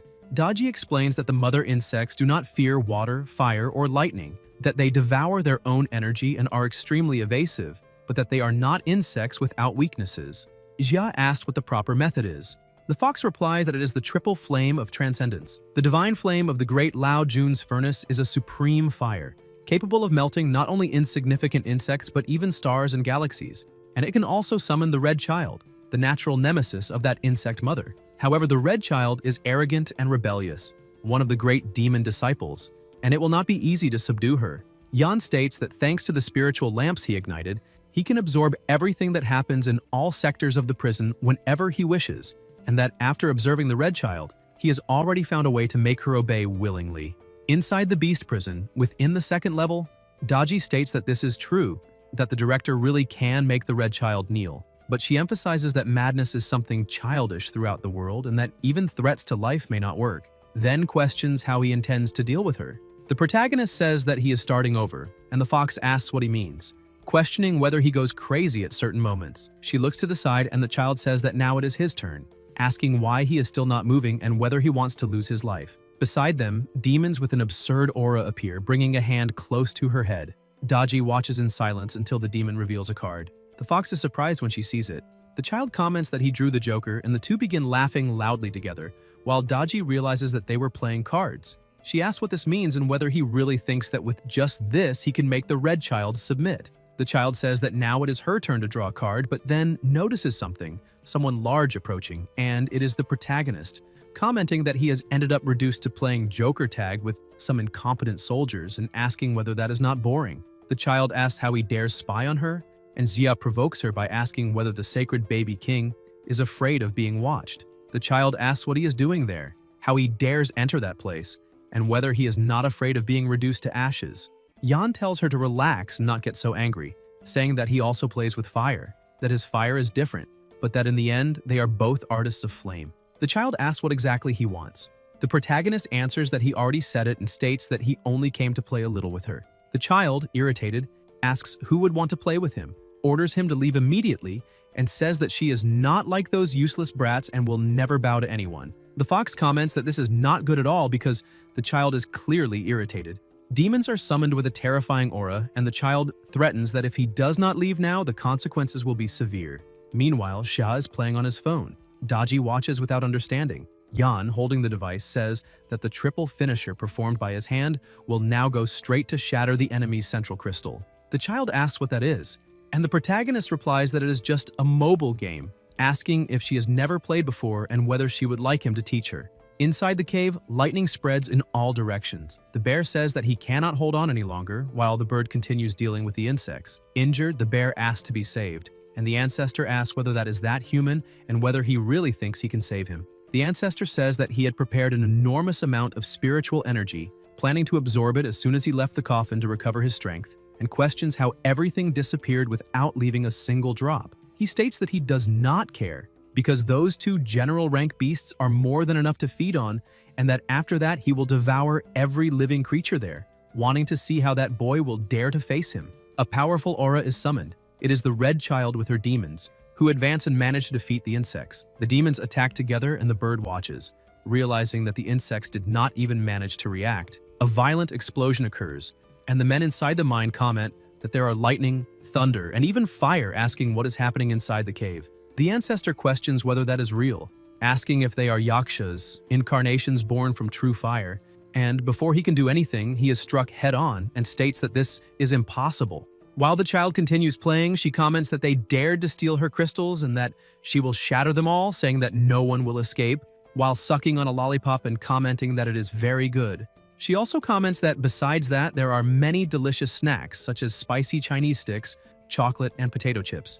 The protagonist replies that, of course, saying that this was how they got rid of that bastard and that things have calmed down outside, stating that he will bring them for her to try. The child asks whether, besides this medicine, whatever it is, he also said that he has fun games, like Super Mario and Plants vs. Zombie, commenting that this is truly incredible. A demon asks what they are waiting for, orders them to sacrifice that trash as an offering, and commands the followers to attack the body that still carries traces of spiritual worm eggs and a soul mark, saying that they must follow the trails and show who controls it as proof of power. Anyone who dares to cause trouble in that territory will have to pay some interest before leaving. In the city of Chengdu, a woman relaxes inside a bathtub and comments that it has been a long time since she felt so at ease. Subordinates bring drinks, while outside several people are silently eliminated.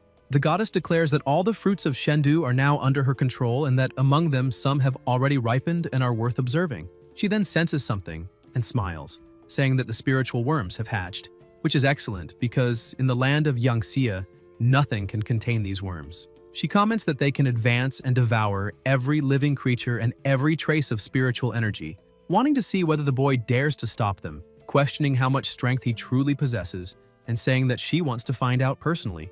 Using the ancestor's body, the woman decides to observe more closely, only to be surprised when she realizes that there is a bear in front, a bird behind, and demons all around, making it clear that the ancestor is about to be defeated. In the bathtub, the goddess suddenly stands up and asks what that was just now, saying that luckily she cut the connection quickly, otherwise she would have been burned as well.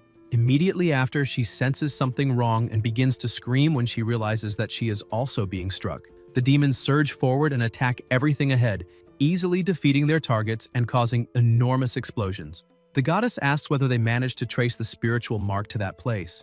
A demon replies that someone has grounded him to deliver a message to her. The protagonist, speaking from within the demon's mouth, tells her not to stretch her hand so far or she will end up getting burned. The demon bursts into laughter, while the woman becomes visibly irritated. A voice comments about the wave of energy from earlier, and the woman states that it can only be that boy, because he is the only one capable of summoning the true fire that disappeared long ago.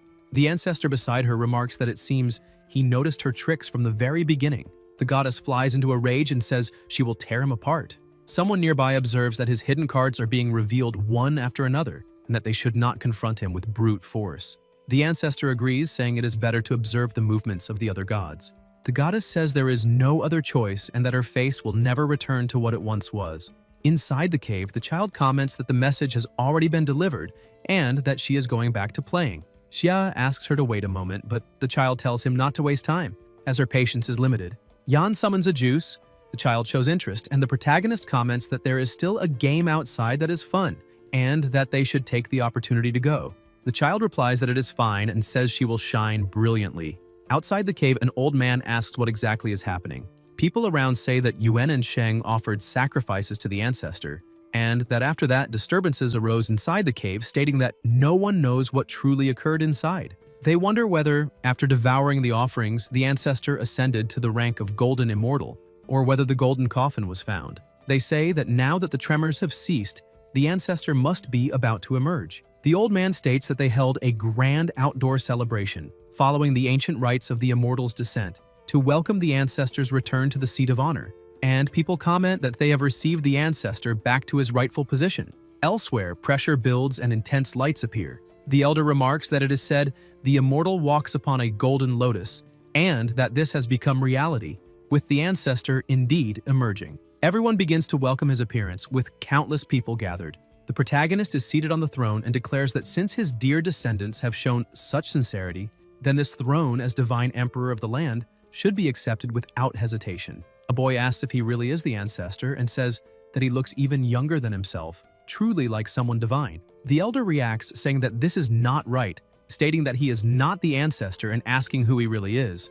Jia asks what the problem is and whether he still does not recognize his own grandfather. A young man says that he knows him, stating that he is that 4th-rank ability user whom Miss Yuan brought back, who has been acting mysteriously and insulting the ancestors, and that he should be eliminated.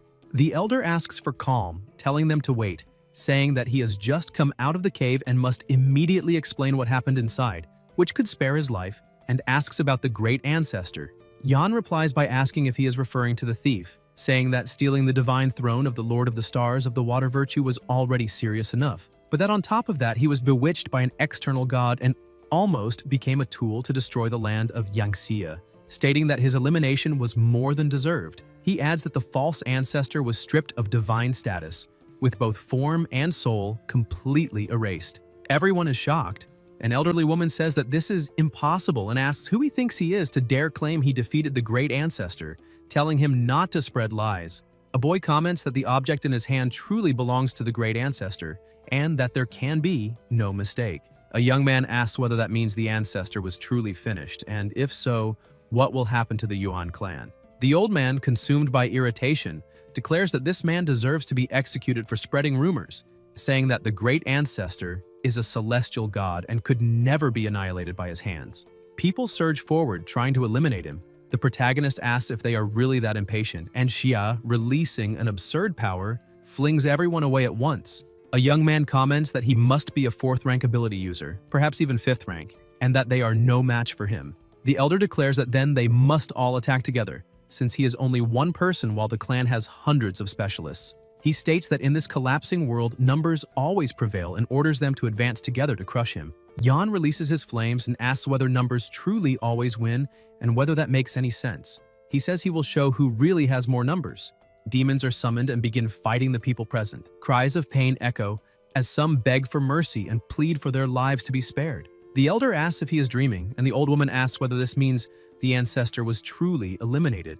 The old man insists that this is impossible, saying that it was generations of planning by the Yuan clan, and asks how everything could collapse at that man's hands. He declares that Yuan Li, also a 4th-rank ability user, must eliminate him and that he himself will become the clan leader. Yuan then asks how he could face him and says that even under orders he does not dare disobey. He transforms into a stone man and declares that only a true man does not retreat before death. The stone man charges to attack, and the protagonist comments that he has a bit of courage, but that it is a pity. Xia strikes him and states that those who ally themselves with tyrants are not men of honor, but clowns. The stone man is defeated. The woman says this cannot be true, and the elder states that the clan cannot fall. Then the clan leader is struck head-on and instantly finished.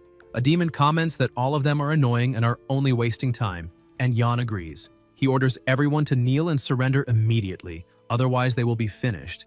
The people still alive say they surrender, since the leader has been eliminated and the great ancestor as well, asking what else they could do. The protagonist says that this is great, stating that they still know how to read the situation, but that not everyone is qualified to surrender. The fox says she knows exactly what to do, and comments that the gentleman may follow her into the dream, where she will check what good deeds they committed and whether they have the right to continue living. They begin to report what they have done. One says he killed some children because he was very hungry. Another claims he did nothing wrong.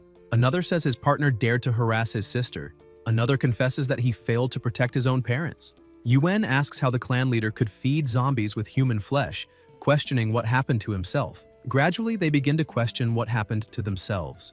The fox states that she reported everything to the director and that the guilty took their own lives within the dream. A young man asks who exactly he is. Xia introduces himself and declares that from now on, all their lives belong to him, and Daji asks whether they have not yet greeted the new master. Everyone salutes the new master. Yan introduces himself again and states that Yuan will, from now on, be the temporary leader of these people. He orders that immediately, in the name of the Yuan family, invitations be sent to the leaders of ability users in the neighboring cities to participate in a meeting. Later in the city, a voice comments whether they heard that the Yuan family has changed, saying that the family head was executed and that now someone called Xia has taken control.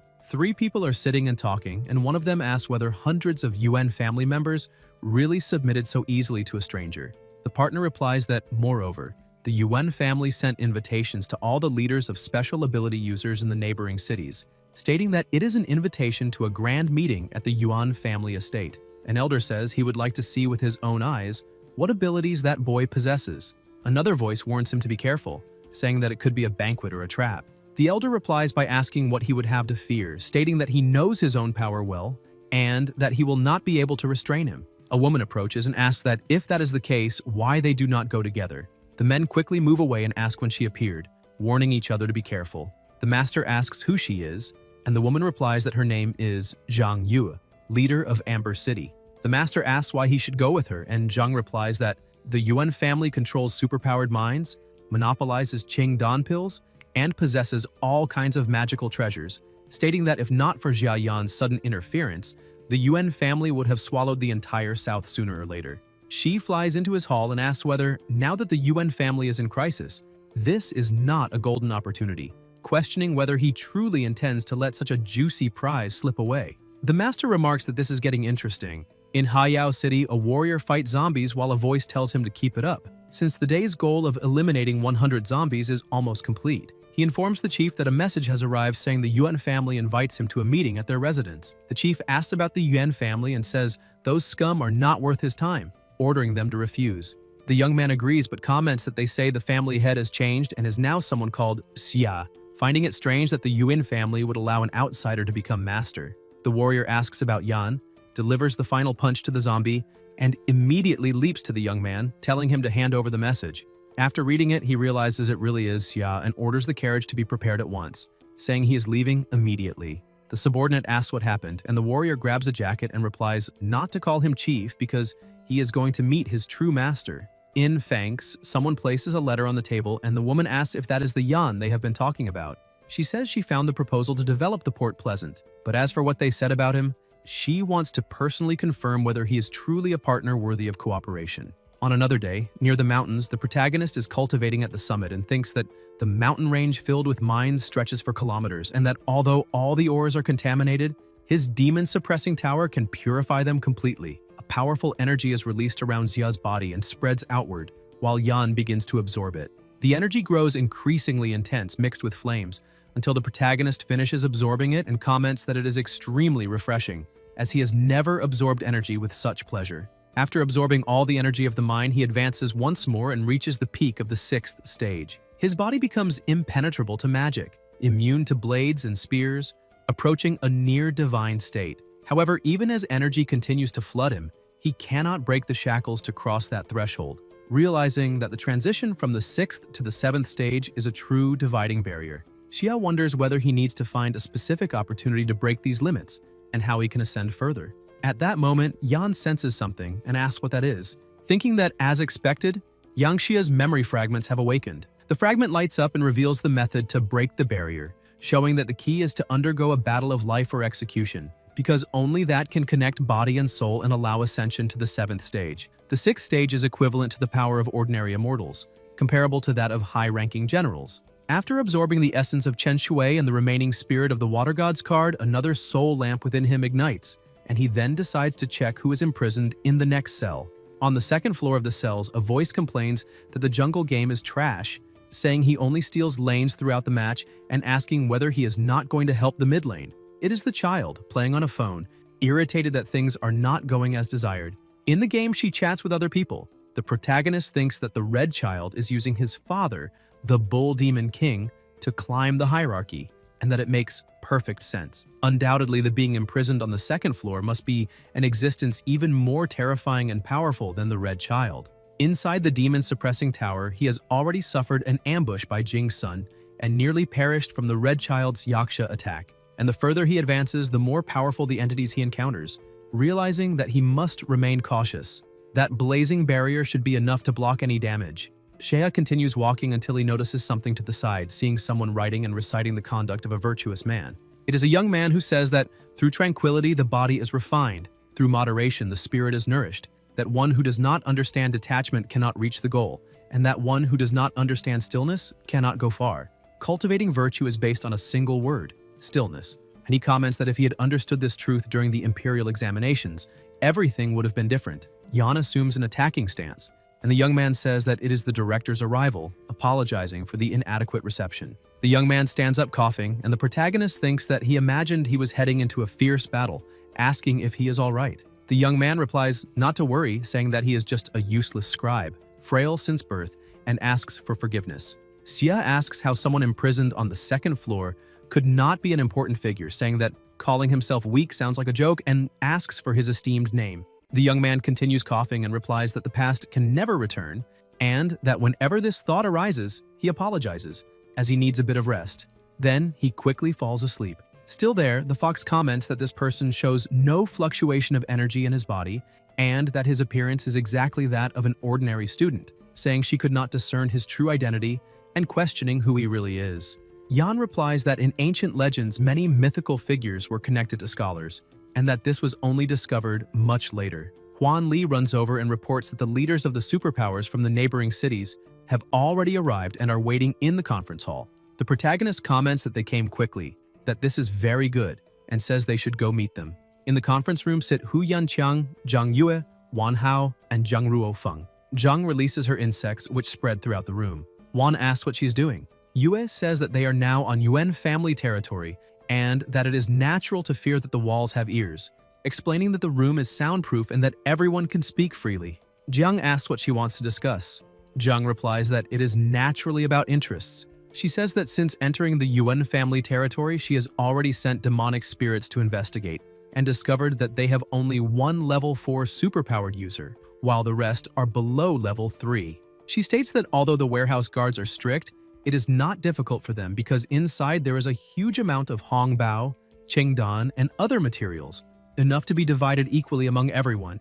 She adds that she has already allied with brother Huo Yan to split the family and asks what the two of them think. Wan asks if she is talking about dividing the Yuan family and whether they intend to turn against Xia Yan. Ruo comments that even though he is young and not even a plasma Yuan, he still managed to take control of the family, making it clear that he is not an ordinary person. Yue says that no matter how strong he is, in the end he is only level 4, and that if they attack together, he will not be able to resist.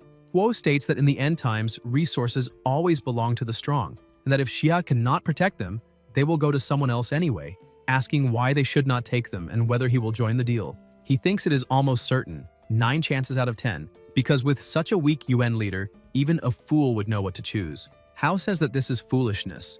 Zhang asks what he means by that. Wan tells her to shut up and says to stay out of this as much as possible.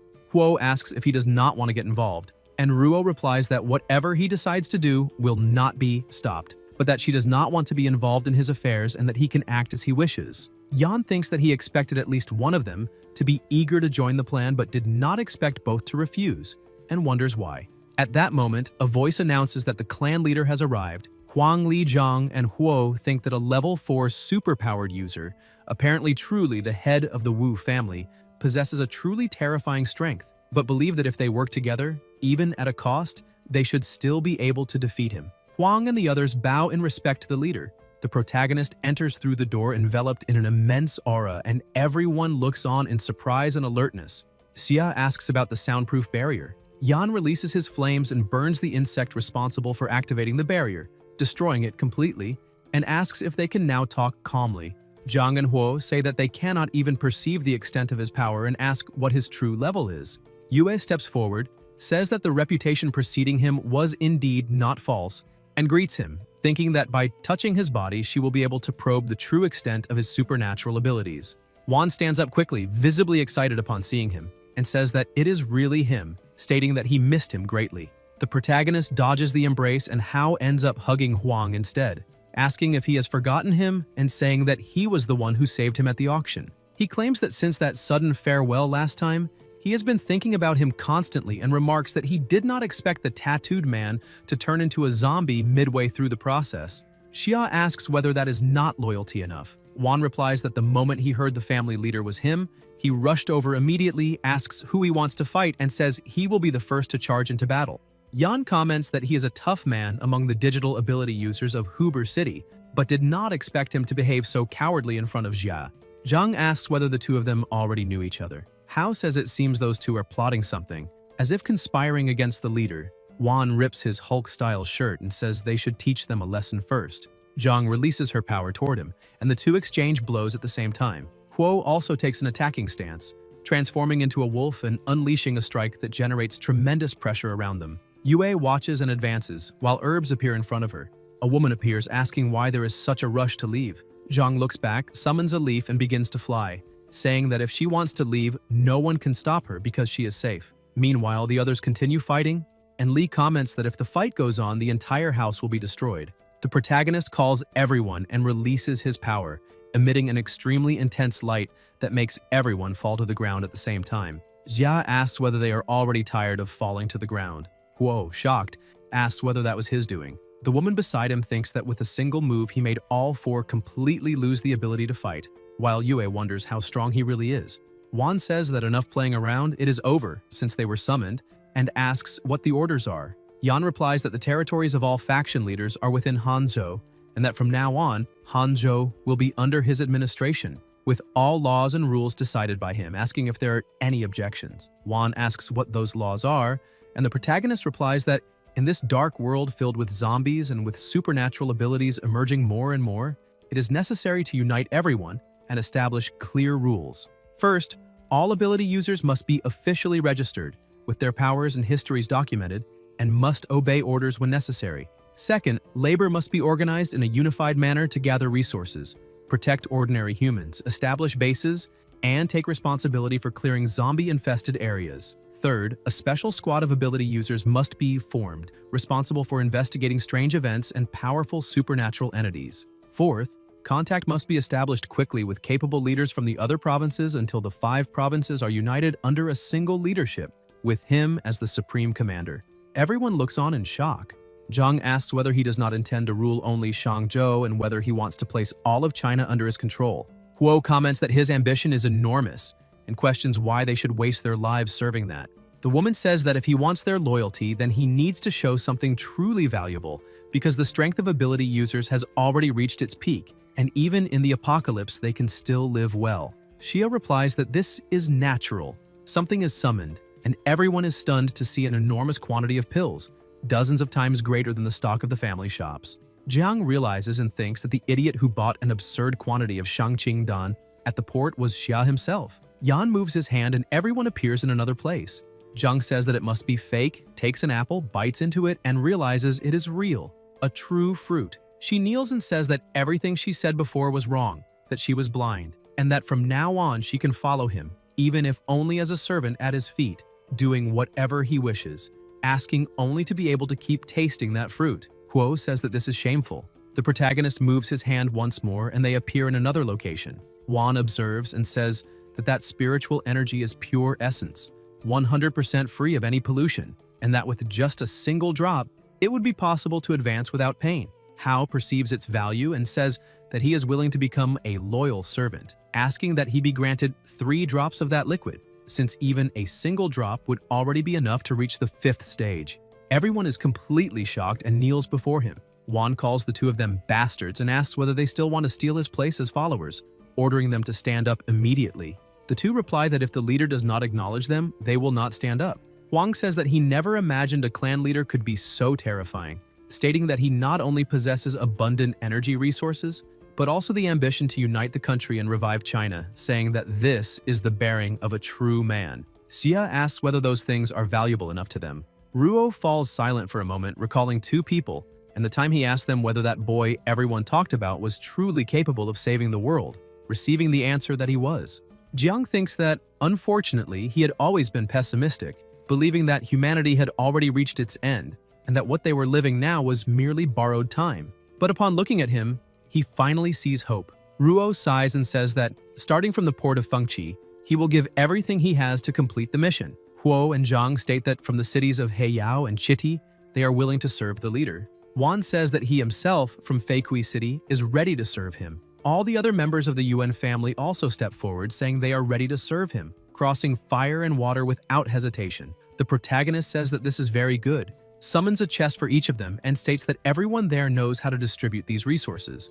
Yue says that she will take on the task of contacting the other provinces and will carry it through to the end. Wan comments that the two of them are even more excited than he himself is.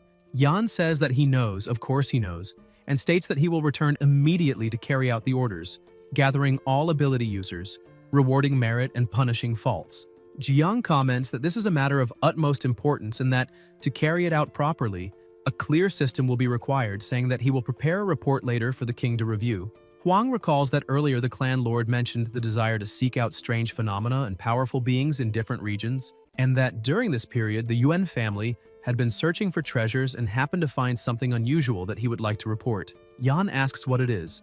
Elsewhere, near a mountain, the area is overrun with zombies near a new sanctuary. The zombies spew smoke from their mouths and roar deafeningly. The protagonist is hidden with his team, and Wan says that there are many level 4 zombies there, stating that if they are surrounded, they will be torn apart. Xia asks what place that is, and Li replies that it used to be a temple dedicated to Lady Hutu, and that before the apocalypse it was extremely popular, considered highly efficacious. After the apocalypse, however, it mutated and began to release a constant, sinister energy. A terrifying pull draws all the zombies within a 10-kilometer radius to the location, raising the question of what kind of monsters might have mutated during all this time. Yan observes carefully with his ability and states that there must be something extraordinary inside. Wan says that his greatest dream has always been to fight side by side with him, and asks to be allowed to lead this time. Hao gathers his strength and leaps onto a zombie, drawing the attention of the others, who begin to chase him. The protagonist comments that his strength is not bad at all. Li says that there are many zombies and that he will also go down to help, adding that he personally selected 30 promising disciples of the clan to take part in the battle. Xia replies that in that case, he may go. Huang begins to transform into stone, leaps together with his partners, and launches the attack against the zombies. Yan jumps down to the ground and heads toward the pavilion, observing with his ability the incredible energy present there. He notices that the sinister energy is spreading faster and faster and wonders what is inside that place, deciding to enter to investigate. The closer he gets, the greater the pressure becomes, until he notices something and wonders if that is the statue of Hutu. Around the statue there is an overwhelming aura, and its body begins to crack. Xia comments that an evil wind is blowing from inside the statue and questions what is happening. The fox warns him to be careful. The statue's eyes turn red, it turns its head, and says that there is a very pleasant smell. The body continues to fracture and the statue advances to attack. Yan blocks the strike and the statue begins to shatter. The statues begin to repeat that they are hungry, while others continue to emerge, all smiling sinisterly and saying the same thing. Xia takes an attacking stance and begins to strike them, splitting them in half. Extremely loud noises echo until all the statues are destroyed. Daji asks her master to look around as there are some spirits there, and Su observes carefully to understand what they are. The pressure intensifies more and more, and Yan releases his power. One of the spirits states that this is useless, saying that they are already in the underworld and that anything done there is futile. Daji declares that there is no doubt that those are malicious souls of the underworld and explains that the Red Lotus Fire Seed can harm evil spirits and stabilize the universe. The protagonist asks about these underworld souls and says that in that case, he will send all of them back home. The spirits begin to scream that this is impossible and ask how he can do such a thing. Xia starts burning everything around, causing a huge impact, while thinking that all those malicious souls were formed by the malignant energy emanating from the statue and wondering what it really is. One of the statues observes him and says that it has finally found him. Yan stops immediately and his soul leaves his body. The protagonist, confused, wonders if his own soul really left his body. The soul enters the statue and is destroyed instantly. The prison beasts appear and the bear asks what happened. Daji explains that this is the underworld, and the bird comments that Niang Niang oversees the underworld, questioning whether she invited the master to depart. The bear asks if the master was taken to the underworld, what they can do, and whether that is a place meant only for the dead. stating that they cannot go there. Sue asks them not to worry, explaining that the master's body is fine, that only his soul left his body, and that he can still activate the great demonic prison. If the other side wishes, the master can escape through it. The bird looks to the side where the zombies are still fighting, flies in that direction, and says that before the master's return, they must protect his body well. Then Sue asks if he wants to train the master's troops. The bird replies that he wants to see whether they can endure it. Meanwhile, in another place enveloped by a terrifying and absurd aura, the protagonist's soul appears and begins to walk, questioning whether that is the underworld. Before him, there is a huge pit at the center of the scene, filled with skulls and clear marks of battle. Ahead, there are countless skulls and soldiers already engaged in combat, and Jaya is surprised to see underworld soldiers fighting, asking whether their opponents are an army of the undead. Skeletal mages appear next, releasing spells against everyone around them and producing a deafening noise.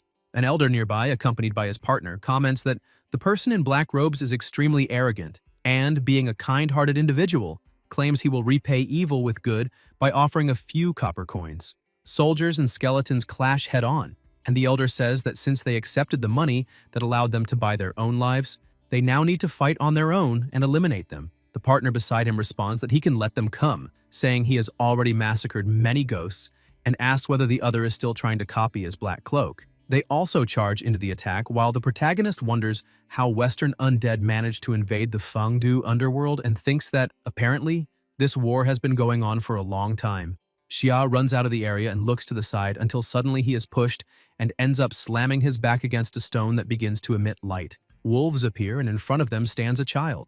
Jan notices that they have 3 heads and asks whether that is a Cerberus. The child asks where he came from and tells him not to interfere. Immediately returning to the center of Fengdu, the dog slams its paw on the ground and the child stares at it, asking whether it wants to cross the bridge and enter the city, stating that as long as she is there, the dog's paws will be torn off. The child strikes the monster, leaving Yan surprised. She falls to the ground but quickly gets back up. The protagonist watches her fight and wonders whether that little lowly is Meng Po. The dog begins to release absurd mana and enormous power from its mouth, but the child blocks it. Even so, she is struck and falls injured to the ground. Xia asks if she is alright, and the child responds by asking why he is still there, telling him to leave quickly, because with that body, if the monster so much as touches him, his soul will shatter. The dog approaches, and flames begin to emerge, released by Yan, who enters directly into the dog's mouth, enveloped in fire. The child asks whether he was devoured until an explosion occurs inside the monster's mouth. The protagonist smiles and says he was just wondering how to fill its belly with fire. Xia leaps back to the ground and comments that he did not expect him to be so cooperative. The dog roars, and the 3 heads, wreathed in flames, fall to the ground as the body begins to burn. Then Yan advances and attacks again. The child says that this human soul is extremely fierce enough to have severed Cerberus's head, and states that he must hurry and cut off the other heads as well, because only then will the monster be completely eliminated. A crystal appears after one of Cerberus's heads is finished, and the protagonist realizes it is pure soul power. The other 2 heads remain nearby, and Jia calls to continue, but both tremble in fear. Yan draws his weapon and advances. They begin to flee, and the protagonist asks where they think they are going. The child states that he cannot cross the bridge. She explains that the underworld territory on the other side of the river Styx has been jointly controlled by the king of the underworld and Hela's army, and that retreating to Fengdu is the only option. She also says that the underworld stretches for 129,600 miles, and that now only the inner city of Fengdu has not collapsed. The child asks whether it is his first day in hell and whether he has no idea about such an important event, commenting that he seems quite strong in combat, unlike a novice ghost, and asks who he is. At that moment, lightning begins to strike, and the child says it is him. Powerful booms echo. The child grabs his hand and tells him to follow her immediately into the city. The sky releases thunderbolts, and a knight is summoned, along with numerous horses, revealing his presence beside a girl. The king of the underworld, Hades, at king level, and the daughter of the underworld, Hela, at commander level. Xia asks whether that is Hades, the king of the underworld, together with Hela, and the child asks whether he knows that or is pretending. A voice echoes, ordering all underworld citizens to enter their homes and not wander the streets. Otherwise, their souls will be scattered and no one will collect their bodies. The citizens quickly hide. Yan observes and wonders whether those are truly the citizens of the underworld and whether they usually live in the city of Fengdu. The child tells them to leave that place, stating that this time the king of the underworld has truly come in person. The protagonist comments that he certainly seems strong, and the child confirms it, saying that the king of the underworld, Hades, commands 100,000 undead, and is a king-level ruler at the peak of his power. Moreover, she states that this time he has allied with Hela, bringing a combined army of 200,000 to attack Fengdu. Hades and his allies planned for 1,000 years, and at the end of the mortal world, launched a ferocious attack. The Fengdu Emperor and Hutu Nyang were caught off guard, 7 of the 10 Yama kings were annihilated, and the soldiers of the underworld suffered severe losses. Although 100,000 undead were destroyed, everyone is now fighting merely to survive, and if this battle cannot be won, Fengdu will be completely annihilated. Xia asks whether, at the end of times, the underworld was attacked, and then, if it truly falls, what the consequences would be. The child returns the question and says that from now on, the dead of the land of Yangxia will no longer reincarnate and no new life will be born, asking what that should be called. Yan thinks that their objective is to sever the people of Yangxia and extinguish their lineage. The child says that Hela has already launched the army in 2 previous attacks. The Fengdu Emperor and Hutu Nyang are gravely injured, and with Hades personally arriving this time, she fears that a large-scale assault is about to occur. The 2 most powerful figures face each other from a distance. Hades raises a goblet and says he will toast to a world where the Fengdu underworld no longer exists. Hela watches with a smile, while behind them, countless knights surround the pavilion, releasing a terrifying aura. The people hiding inside the pavilion feel a deep fear. A little away from the city, the elder and his partner observe everything, completely astonished. A barrier is activated, but the knights advance together and are repelled the instant they touch it. An intense light explodes in the air. Someone appears at the front with absurd mana, the Fengdu Emperor, the Monarch Emperor Zhuantian, and beside him stands Hutu Nyang, both inside the barrier, releasing immense power. Zhuan declares that evil gods from the outer realm who cross the threshold will be annihilated, and Hutu responds that they will respectfully obey the decree of the Monarch Emperor. The child explains that they are the Emperor and the Empress, and the aura they emit is overwhelming. The protagonist thinks that he entered the lower world through a crack in the statue of Empress Hutu and wonders whether it was she who pulled him inside. The Empress begins to stare at him, and Xia notices this, thinking that she truly knows who he is. The child comments that the Empress is looking at herself and seems excited, because Hutu Nyang is her idol. King Hades states that she is already gravely injured and that almost all the ghost generals have been defeated, asking what she intends to fight him with. Hela adds that if those blazing summer gods had not insisted on defending Fengdu until completion, they would not have managed to eliminate so many people, finding this interesting. She says that if she breaks a nail and crushes her face, asks whether that would not be fair, stating that today she wants the divine soul to experience this. Hutu speaks of life and completion, asks why one should care about that, and questions whether she truly believes she has already won. Hades asks whether they still have any hidden cards that he does not know about and decides to lay out what he sees. 10,000 soldiers, 300 ghost generals, black and white impermanents, Mengpo, and 3 half-completed Yama kings. That is all the remaining military strength. He asks whether this lord truly does not understand how he could lose to 100,000 undead at their peak. He adds that Zhuantian and Hutu are gravely injured and can only exert 70% of their combat power, and that unless Yangxia resurrects and crosses into the lower world, this battle will certainly be won by him. The Emperor stares at him and asks how he knows this, questioning whether Yangxia is not in the lower world. The 2 face each other in silence for a brief moment. Hades says he heard that Yangxia was always known for the empty city strategy, and that, seeing today's situation, it truly lives up to that reputation, asking whether he thinks that with just that sentence he would not dare to attack Fengdu.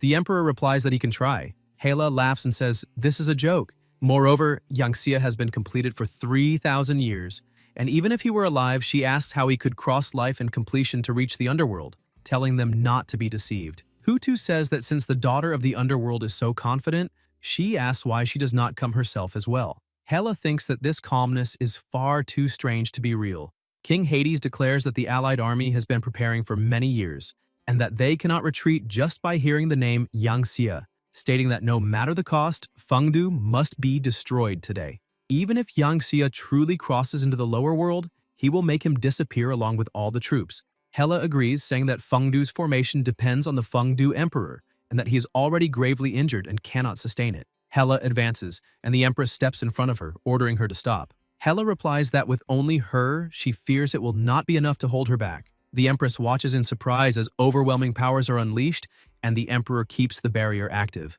The skeletons are unable to attack, and are instantly eliminated the moment they touch the barrier. Hades remarks that sacrificing oneself under the guise of a god to protect useless yin citizens of a city is ridiculous, then advances to attack and asks how much longer he can hold out. The Emperor stares at him. An attack strikes the barrier and it shatters. Juan spits blood plasma, and Hades laughs, saying that, just as he expected, he only barked and did not bite, that he tried to scare him with Yangxia, but in reality did not last long, and that once they decapitate his head, all defenses will collapse and victory will be theirs. Hades approaches, and the Emperor says that he has finally been waiting for him. Hades' eyes widen, and Juan orders the formation to be activated. A circle appears, releasing terrifying mana. At Zhoujue Yintian Palace, Taisha Liangshi Palace, Minchen Naifan, Tianzhou Zuki, Zhongling, and Ganxi Palace, formations are also activated simultaneously. Hades senses something strange, while the Emperor continues to release intense power. Hades asks what kind of formation that is, capable of truly restraining him. The Emperor explains that the formation is based on the 6 ghost gods of the Luotian heavens, that time inside it flows more slowly, and that it retroactively bears the weight of 7 generations of sins, asking whether he confesses his crimes. Hades falls into despair and begins to scream.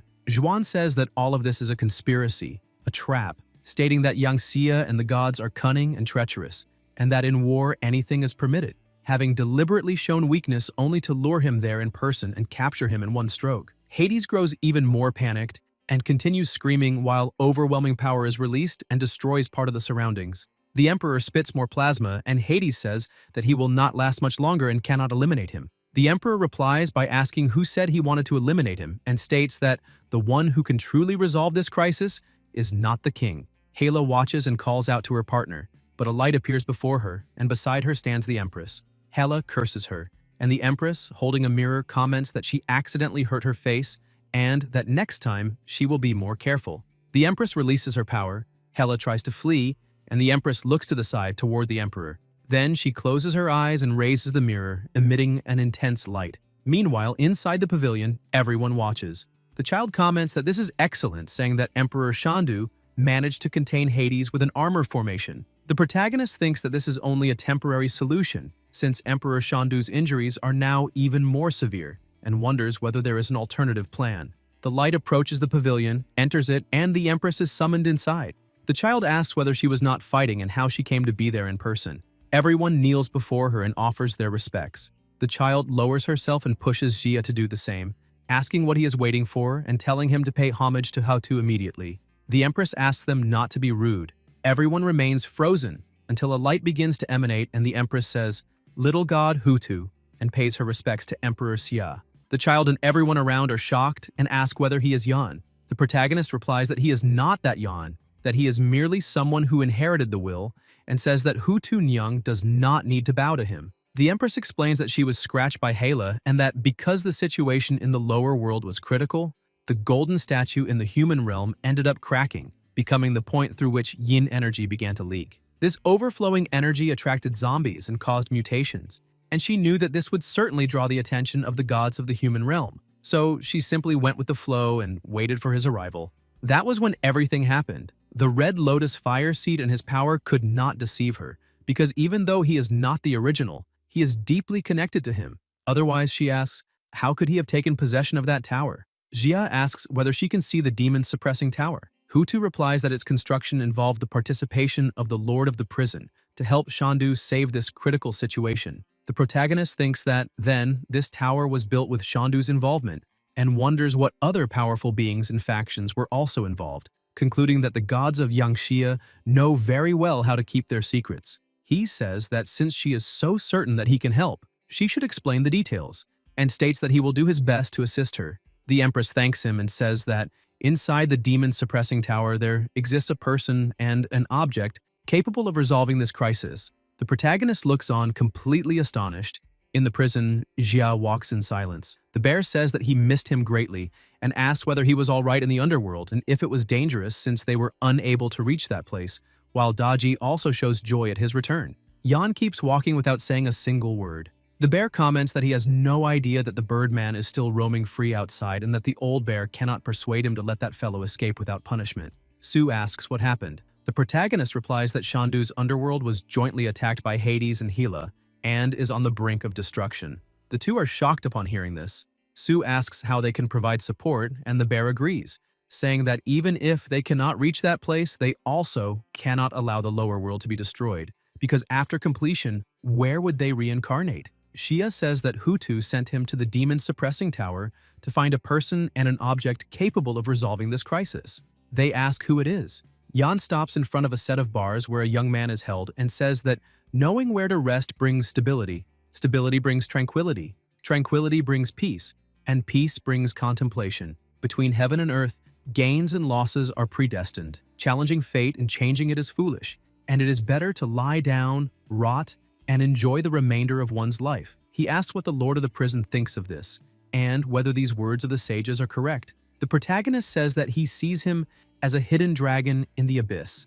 The young man replies that he himself, a humble scholar, was banished to prison, now without power or influence, unable even to tie up a chicken, and that the lord of the prison is merely teasing him. Jia says that Haotu has already told him about Shandu's past and that, back then, in order to secretly construct the demon-suppressing tower, he sacrificed far too much, and that now he has come to repay all of that. Jan releases mana toward him. The bear asks what is happening and says that this is an extremely powerful divine energy. Daji closes her eyes before the intense light. Around the protagonist, violent flames begin to spread. Xia floats up and begins releasing power through his eyes. The young man watches everything with a smile. Jan declares that, in the name of the Lord of the Demon-Suppressing Tower, he temporarily exercises the authority of the human emperor and, by means of this decree, grants that the ghost general Zhong Dao claim the divine position of true monarch of exorcism and temporarily assume command of the military power of the underworld. Su asks whether he is the legendary Zhong Dao, and the bear is also stunned. Zhong releases overwhelming power. The protagonist watches as the prison becomes enveloped in an imposing aura. Xia takes an item, observes it, and throws the scroll toward Dao. Zhong catches it, summons a mask, and puts it on, becoming even more powerful. This is the true monarch of exorcism, Zhong Dao, a marshal of supreme rank. The bear comments that the yin wind is terrifying and that the title truly lives up to its grandeur. Daji recalls that, according to legend, Zhong Dao was upright in life and, after completion, caused a great stir in the lower world. Emperor Shandu, valuing his talent, personally appointed him as the true monarch of exorcism, ordering him to capture ghosts in the human world, and never imagined that he was hidden within the demon-suppressing tower. Long before the start of the War of the Gods, Zhong Dao was already secretly working with Hu Tunyang and Emperor Shandu. On the surface, he violated the laws of the underworld and was stripped of his divine position, suppressed and destroyed by the emperor himself. But in reality, he entered the demon-suppressing tower and waited for today's counterattack. Such a grand plan, of which he is only a small part, makes Daji wonder what exactly the gods are plotting. Zhong laughs and says that the true monarch of exorcism will eliminate ghosts and eliminate gods. The protagonist asks whether he is no longer reading the books of the sages. Dao replies that, for these beasts, a blade is better. Zhong draws his sword, and Xia declares that, by imperial decree, the true monarch of exorcism, Zhong Dao, answers the call and is released from prison to purify the lower world and defeat the evil god. A light explodes all around, and Dao begins to walk forward, enveloped in a crushing aura, telling them to receive the decree. Yan informs him that the army of Hades and Hela numbers 100,000, and asks whether the true monarch has a plan to deal with this. Zhong replies that of course he does. Dao rises into the air and begins to summon spirits. 100,000 night-patrolling divinities appear and charge forward together. Elsewhere, the Empress continues fighting, powers being unleashed incessantly. Hutu thinks that as long as they can restrain her, they will gain more time. Hela says that she has angered her deeply. The daughter of the underworld releases bone ice spikes of the underworld, and the Empress watches carefully. Hades, consumed by fury, declares that his patience has been completely exhausted. The king begins to unleash his power and starts shouting, growing even stronger, saying that he is the king of the underworld, the master of completion, and that when his Dharma manifestation appears, all things are undone. The emperor continues spitting plasma. Hades laughs and states that no matter how much they prepare or how many helpers they bring, everything is useless because strength is everything. The king of the underworld advances until the prison is summoned beside them. The two from the underworld observe and ask what that is. The empress and the emperor grow excited when they see it. Everyone watches, frozen, upon noticing a gigantic shadow, and the protagonist asks whether the king and queen of the underworld are not going to confess their sins. The aura around them becomes terrifying. Hela questions those difficult words about confession and asks whether he cannot clearly see the current situation, saying that they possess 100,000 underworld soldiers and that the others are nothing more than remnants and defeated generals, ordering them to stop pretending to be gods and simply eliminate them. The skeletons surge forward, and the battle resumes. Two elders, watching from afar, say that he controlled their fear and made them fearless, but that they will not last much longer. A voice calls the two of them useless and says that they have made no progress at all in 1,000 years. One elder comments that the voice sounds very familiar and wonders whether this is possible. They sense a power beside them. An explosion occurs and Zhang appears, saying that he is well and asking whether those petty, opportunistic creatures dare to run rampant in the underworld, declaring that 100,000 night-patrolling divinities have been dispatched for salvation. The two elders are attacked. Dao begins to laugh loudly and says that this is exhilarating. Zhang and his divinities clash with the skeletons, exchanging intense blows. As he fights, Zhang smiles. Dao also releases his power and defeats several enemies at once with his sword. Zhang pauses briefly. The divinities continue fighting and eliminate the skeletons with ease. The two elders watch from afar and ask how that man, who had been stripped of his divine position, could appear there, saying that he is still so ferocious and that they are now saved. The battle continues with an overwhelming aura, causing violent impacts. Suddenly, a colossal explosion occurs. Everyone looks on in shock. Zhang remains motionless for a moment, looks around, and begins to laugh again, saying that this is refreshing. An elder asks whether he really took that blow from Hades' Dharma manifestation. Hela asks how this is possible. The Empress says that Zhang is someone who wields power through belief. As long as there is belief, he will not be defeated. Hades wraps himself in an intense aura. The Emperor is encouraged when he sees Dao return, and Zhang says that after annihilating the underworld soldiers, they should follow him and continue the attack, advancing straight into the underworld to make them experience what it is like to have their lineage cut off. The divinities continue fighting against the soldiers. Hela says that this is a joke and states that if Hades had not been imprisoned, and if the Dharma manifestation could attack more than once, he would not be alive, adding that a mere general, an insignificant god she has never even heard of, dares to act so wildly before the god of the underworld. Hela notices a light and turning back sees that it is the mirror. The Empress holds it and tells her not to be in a hurry, that this is only the beginning,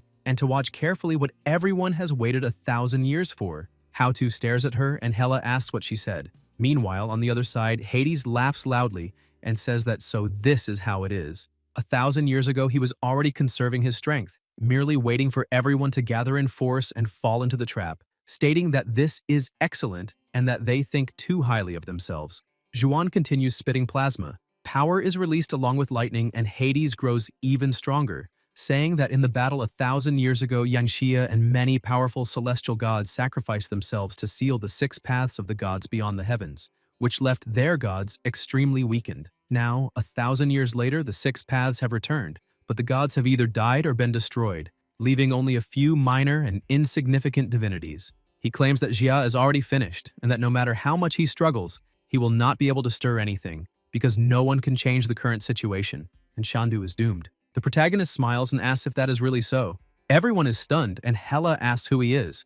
Jia advances riding his flaming bird and declares that the king of the underworld, Shandu, will endure forever, and that is for them, the day of judgment has arrived. A violent impact occurs. Hades observes and asks whether he is Yan.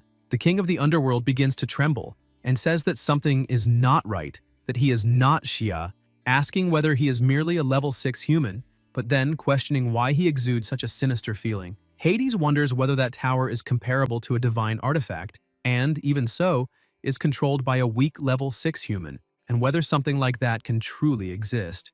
The king of the underworld also thinks that regardless of who that person is, they are a formidable opponent and must be eliminated with all available strength. He then says that this ridiculous soul should enter the embrace of the river Styx and allow the spirit to fully manifest. The child inside the pavilion shouts for everyone to be careful. Hela thinks that, as he is merely an insect, Hades is giving this far too much importance. One of the elders asks whether Hades is truly using all his power and says that this person will certainly be completed. Zhang comments that a mantis trying to stop a chariot is ridiculous and pathetic. The elder says that, in truth, he is only a human. Dao states that Hades is the one who will be completed, and the elders ask whether he is saying that Hades is the mantis. An absurd power is unleashed, and the protagonist watches, saying that this is excellent. Xia approaches, wrapped in flames, riding his powerful bird. Yan makes a gesture with his hand and orders the advance, saying that This is exactly what he was looking for, a battle between life and completion, and that he wants to see whether the king of completion, who controls the underworld, can truly judge his fate. Successive explosions occur, generating enormous impacts. The child watches in fear. The emperor and the empress observe attentively. The elders watch, as do the two from the underworld, until they notice something different. Hades smiles and declares that he has been completed. The stones attached to the protagonist's body shatter, and Gia says that he won the bet and that Hades cannot eliminate him. The king of the underworld becomes indignant and asks how this is possible, while Hela questions whether he not only survived, but even leveled up. Shia says that only by passing through the battle between life and completion can one fully master the power and abilities of the soul and break through the barriers of the 6th level, thanking Hades for the help, because these spiritual sources could finally be absorbed. Now Jan has reached the 7th level. The elders ask whether he truly advanced to the 7th level and whether this is equivalent to already having one foot in the position of marshal. The protagonist thinks that, after advancing to the 7th level, he can access more information from Jan's memories. Hades watches in confusion, wondering what this means, because he took a full-force frontal blow, did not lose his life, and even leveled up. How can this be possible if he is merely a human who was at the 6th level, while Hades himself is a king at the peak of the underworld? He wonders whether this human, the mentioned variable, could be the reincarnation of the human emperor. Zhuan says that heavenly secrets must not be revealed. The king of the underworld watches and thinks that this child is tied to the fate of the entire land of Yan and cannot be left alive, and that this tower must hold the most terrifying secrets and the most valuable trump cards of the gods. He orders his partner to release all her power, saying that this will trigger the end. Hela replies that if she does so, all citizens of the underworld will lose half of their vital force. Hades says that the success or ruin of the underworld depends on this, that they can no longer hold back and must eliminate him there and destroy everything, because otherwise, when he becomes even stronger, all 6 outer gods of the paths will be completely annihilated. Then they advance. The skeletons begin to tremble and release smoke, being defeated as they lose strength, because Hades is pulling all the energy from them and from everything around that he can reach. The protagonist watches in silence. The king of the underworld smiles and orders him to tremble and be crushed. The divinities watch along and everyone becomes worried about Xia. Yan remains standing still, observing, and says that although Hades appears sinister, his judgment is quite accurate because, as long as Yan himself lives, he will definitively destroy the outer gods of the 6 paths. But unfortunately, it is already too late to eliminate him now. Yan advances, wrapped in intense flames. The two from the underworld ask about the banner of the human emperor. The protagonist releases an overwhelming aura and an absurd power. Everyone watches in shock and pays their respects. A voice orders them to respectfully follow the decree of the human emperor. Everyone remains motionless as particles begin to move. A dragon of absurd power is summoned, and it was Jia who called it. The dragon approaches the scroll and enters it. Yan points his finger and orders it to attack. Hades watches nervously as the protagonist releases a terrifying power toward him and smiles. Hades screams and an explosion occurs, causing a gigantic impact. The skeletal soldiers watch, as does Hela. The king of the underworld is still alive. The protagonist watches and smiles until Hades begins to burn alive, is struck again, and is left with a huge hole in his chest, finally collapsing to the ground. The king of the underworld asks in shock how this is possible. Hades spits plasma and asks whether he is lost, whether the underworld is doomed, and why. The protagonist says that karma and reincarnation have always been predestined, and also states that the banner of the human emperor was born at the beginning of heaven and earth, when the imperial capital was first established, capable of mobilizing the power of the ghostly souls of the imperial capital. For thousands of years, the evil gods of the 6 paths slaughtered countless beings, and he asks how many tormented souls suffered in the river of forgetfulness, adding that the banner of the human emperor accumulates all of these grievances and sins. This, he says, is the fundamental reason for their defeat, because the evil gods of the 6 paths must be destroyed. Yan draws his sword, severs Hades' head, and declares that order has been restored. Hela watches in shock along with the skeletal soldiers, as the head of the king of the underworld falls to the ground with a terrified expression. The protagonist steps forward and Hades still says that he will regret this. Jia raises his foot, crushes the head, and states that he is a loser, then calls for the next one, saying that now it is her turn. Hela tries to curse him but is struck from behind. Plasma spills from her mouth as the Empress strikes her and says that she too must return to completion. Hela begins to scream no, claiming to be the daughter of the god of completion, but she vanishes, and the Empress says that it is over. Zhang laughs loudly and declares that the two main enemy leaders have been eliminated and that the remaining soldiers have less than half of their vital force left, ordering the Night Wanderers to advance and wipe out the rest. The two elders leap into the battlefield and command the assault against the skeletal soldiers. Meanwhile, the child continues beating the Cerberus, saying that she will teach it how to be happy, how to get beaten up, and asks whether it still dares to resist, while the protagonist comments that she is a completely unhinged lowly. Xuan approaches and pays his respects to the human emperor. Xia replies that the emperor of the imperial capital does not need to be so formal, saying that he is merely a young man who inherited the will of the human emperor and took on this responsibility, and that under the gaze of the evil gods, he and Empress Hotu protected the imperial capital for a long time, something worthy of admiration. The emperor says that in their position, they are merely fulfilling their duty and doing the best they can. The empress asks what the next plans are since the situation in the mortal realm is critical. Yan answers that instead of waiting for news of Hades' completion to spread, causing panic and provoking a massive assault by the 6 evil gods, it is better to use this time gap and take the initiative to attack. The emperor asks where they intend to strike, and the protagonist replies that the closest divine territory bordering the lands of Yan is Zindu. Previously, Kali's clone caused chaos there, but the main body was marked with the Mark of Flames, which can be used as a teleportation platform, enabling a surprise attack. The emperor says that this is a blitzkrieg, a brilliant plan, but regrets that as a ghostly spirit he cannot participate in the battle in the mortal realm because if he could enter the divine palace of Zindu, he would certainly be able to take Brahma's life. The empress wishes the human emperor a triumphant return, and everyone bows, echoing the wish. At the Hautu temple, there are still many zombies attacking. Wan continues fighting and tells them to move forward, saying that however many come, that many will lose their lives.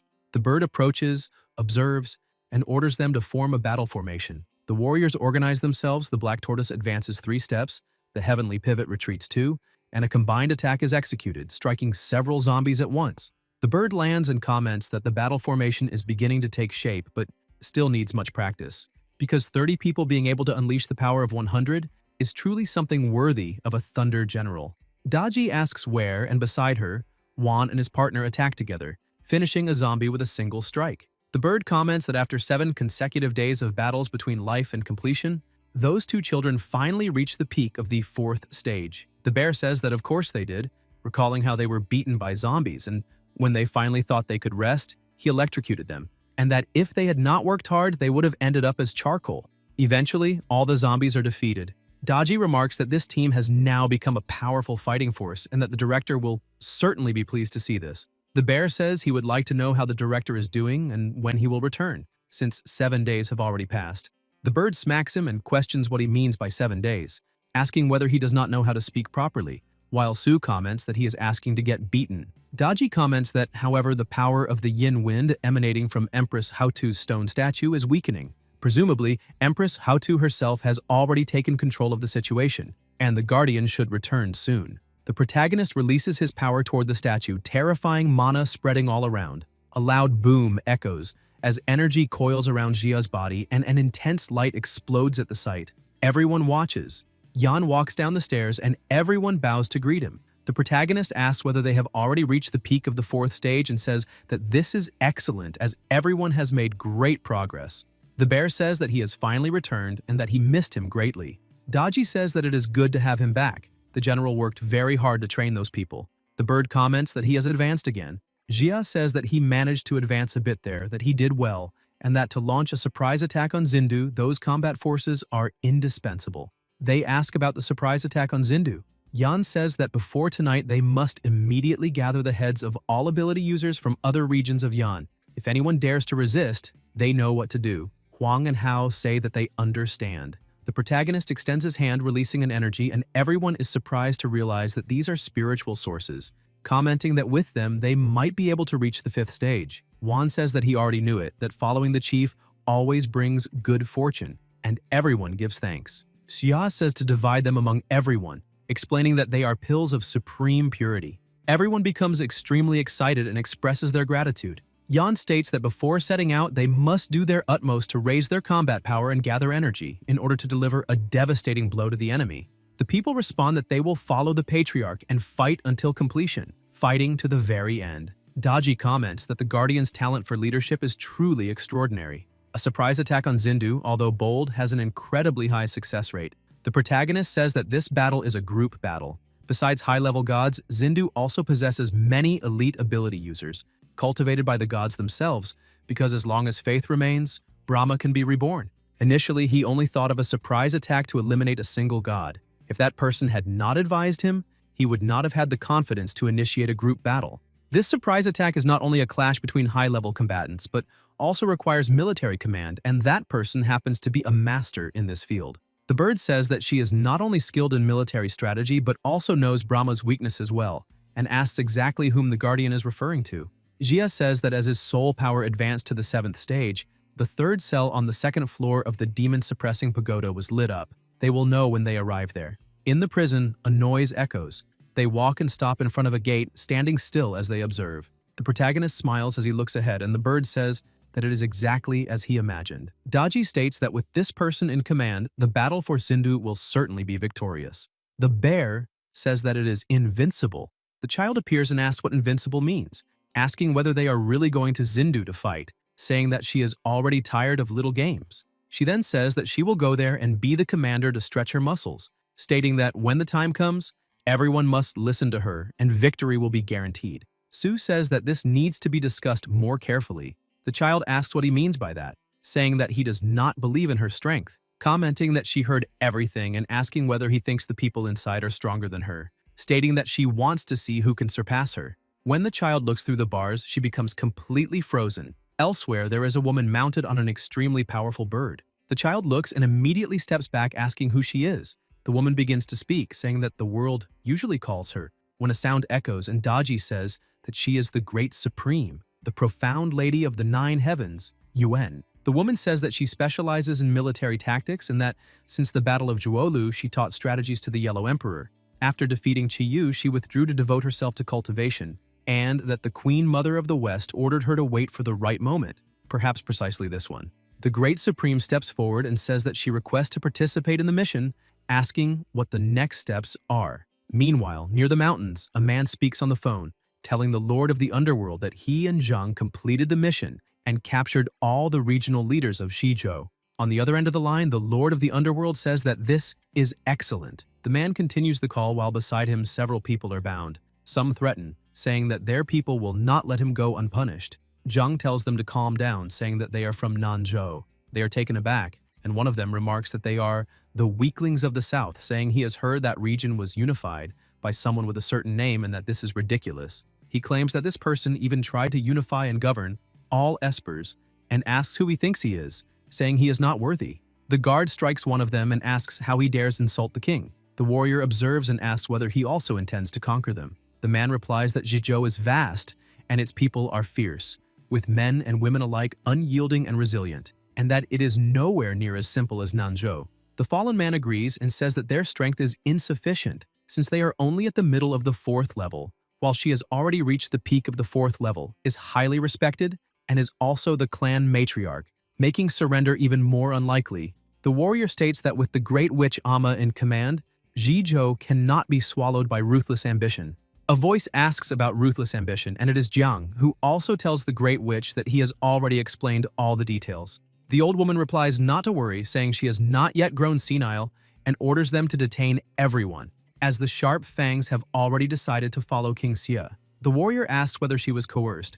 The warrior replies yes, saying she is an elder who understands fate and would not surrender so easily. The partner beside him wonders whether the Great Witch is feigning retreat to advance. He thinks that, upon closer observation, those people are all espers at the peak of the 4th level, while the 3 of them are only at the intermediate stage of the 4th level, and that the Great Witch alone cannot bear this weight. Thus, the Great Witch pretends to agree, but in reality is buying time and entering the game, because there are few truly powerful individuals in Shizhou, and each one counts. By buying time, even if those 4th-tier soldiers are strong, they will not escape being surrounded and completed if everyone attacks together, which will open a path. The young man activates his ocular ability and thinks that with it, the king's eye allows him to control zombies using spiritual power and share their vision. The clans have already hidden a large number of zombies in the heart of the forest, including some of the 4th category, to lead the assault in cooperation with the clan and the Great Witch, eliminating the ambitious invaders from Nanzhou in one stroke. The zombie's eye transmits the order to the zombie king, who begins to roar and sends the zombies forward. The warriors take up attack positions. Huo observes and says that there is a massive horde of zombies there, asking when they hid them in that place and stating that this could cause an accident. The warriors advance and easily eliminate the zombies. The eye wonders how this is possible, saying that those are all third-category zombies, and questions who those people are. The man looks around and thinks that it might be possible to escape, deciding to take advantage of the chaos to flee. He bites something and activates his transformation, turning into stone and freeing himself from the rope. Jan notices and says that the brat is trying to escape. The stone man enters a hole and thinks it worked, since the forest is full of rocks and he can move underground, believing that no one will catch him before he finds his clan companions. He keeps moving until something appears in front of him. Looking up, he sees Huang in his stone form. The man returns to his normal form and thinks that this stone man is actually a 5th-level Esper. Huang strikes the ground and says that this path is blocked. The man panics, asking how this is possible and how a 5th-level Esper can exist in the world. He tries to flee and realizes he is far from everyone, asking whether anyone else is nearby. Juan approaches, dragging zombies bound by a rope, and asks whether it is still working. The man is indignant and asks whether he is also 5th level. Hao appears and says that it is time to gather everyone. The man panics as more people approach, saying they have already finished on the other side. Surrounded, he thinks that all of them are 4th-level Espers, even if only at the initial stage, and wonders how many 4th-level Espers exist in all of Zhizhou for such a large group to suddenly appear, in addition to 2 5th-level powerhouses, questioning what kind of situation this is. He collapses to the ground defeated, having completely wet himself. A bound young man comments that he even peed his pants and says that there are many powerful people here, asking again whether, judging by their clothes, they are also from Nanshou, concluding that there really are 5th-tier powerhouses in this world. If they had known this earlier, they would not have resisted, avoiding all that trouble. The partner beside him agrees, saying that this is the 5th level, a divine existence. Zheng tells them not to learn from them. Huo wonders how many days have passed and whether those two have already reached the 5th level, thinking that, as expected, he needs to stay close to the chief to have any chance. Jiang reflects on whether absolute power makes people submit and concludes that there is no reason for it to be otherwise. The witch asks about the 2 great 5th-level specialists mentioned earlier. Then the great witch, who already knew of the existence of 5th-level powerhouses, immediately declares her willingness to cooperate, realizing that it was all nothing more than a performance. A young man steps forward and confirms it. Huang asks him not to be rude, saying that the king is the reincarnation of a celestial god and the emperor among men, questioning how anyone could compare themselves to him. The young man comments that those two also reached the 5th level, something truly unexpected. The warrior wonders whether those 2 5th-tier powerhouses are subordinates of the king, and how terrifying King Xia himself must be. The witch apologizes for her rudeness. Jiang says that those two are also generals under the king's command and that, beyond them, the king still has countless other cards up his sleeve, far beyond what anyone could imagine. Huo declares that now he wants everyone there,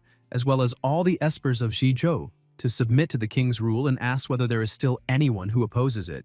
The witch states that she is willing to follow the king, and the others agree as well. The strong are respected. There is nothing more to discuss, and the warrior thinks that, at least this way, she will not be used as cannon fodder. The young man who had wet himself also agrees, but thinks that the king is nothing more than someone with ambitious plans to seize territory, recalling that he has seen many people proclaim themselves emperors during the apocalypse, and questioning whether anyone truly believes that brute force alone will make everyone submit. The witch thinks that in the apocalypse everyone becomes individualistic, and that as long as they can protect themselves, they are capable of abandoning anything. Until the warrior notices something different.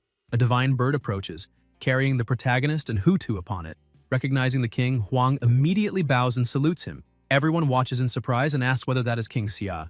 The Great Supreme replies that this location is only 500 li from Xindu, making it the best rendezvous point, and asks how many combat forces are available. The blonde man states that it has been verified that there are hundreds of 3rd-tier espers in Zhizhou, including 4 4th-tier espers who can control hundreds of zombies. His partner also reports that 145 3rd-tier espers from Nanzhou are accompanying the army, and that King Xia's combat power is immeasurable. The protagonist then asks about the combat intelligence for Xindu, and Guo explains that the collected information indicates that Xindu is filled with zombies, and that as soon as espers grow stronger, they are devoured by evil gods, while those who remain are brainwashed by the gods, receiving the power of evil and becoming even stronger. She also says that at present, Xindu has 3 5th-tier espers, more than 100 4th-tier espers, and thousands of third-tier espers. The pretty girl says that the evil gods active in Zindu are Kali, Shiva, and Indra, but that in the shadows there may be more unknown divinities hidden.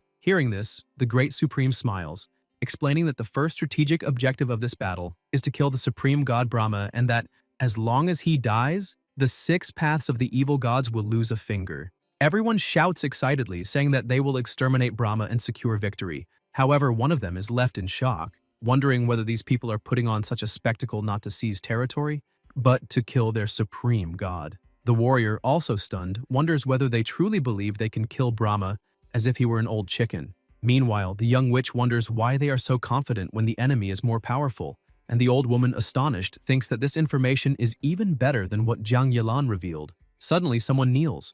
It is the man in the suit, saying that everyone there had been blind, that they had only heard about the evil gods of Zindu harvesting espers, and that there are also some refugees who escaped from there. The young witch concludes by saying that, however, they never thought about why their land does not have such powerful evil gods committing harmful acts, nor why those gods of Zindu never dared to set foot in Yanxia.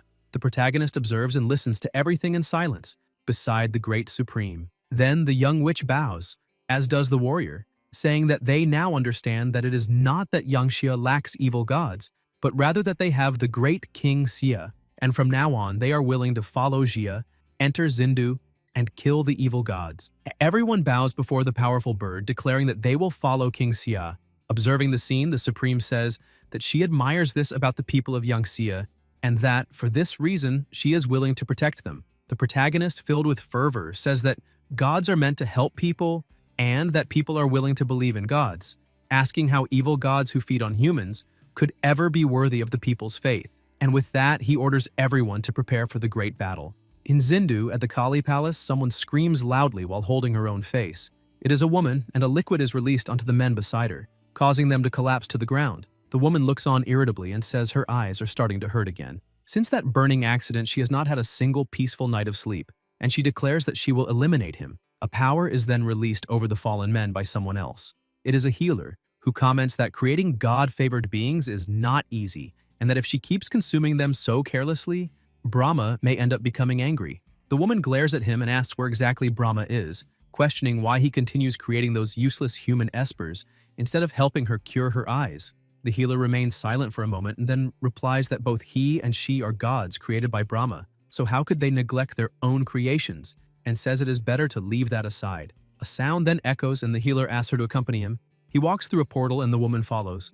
The place they enter has a dark aura, and something seems to tremble inside. Several people sit with their eyes closed and hands joined in prayer. An elder says that those 4th-tier God-favored beings as soon as they are born. The elder sits atop an elephant and states that Brahma continues to create them continuously. The healer says they have certainly already entered war with Yan, and that stockpiling these warriors has also consumed the power of faith that Brahma accumulated over so many years. The woman says that as long as there is a God-favored being, and there are still believers who worship Brahma, he will exist forever. As long as Brahma lives, no matter what suffering they endure, even if they lose their lives, Brahma can recreate them. By then, all creatures of Yanxia will be crushed. Furthermore, Brahma is also creating even more interesting things. The elder tells them to be patient because the day of revenge is not far away. The 3 laugh together, roaring with laughter as they are summoned to the earth. The healer says that soon they will march to the east. The elder adds that the destination is Yanxia, and the woman remarks that this is truly exciting.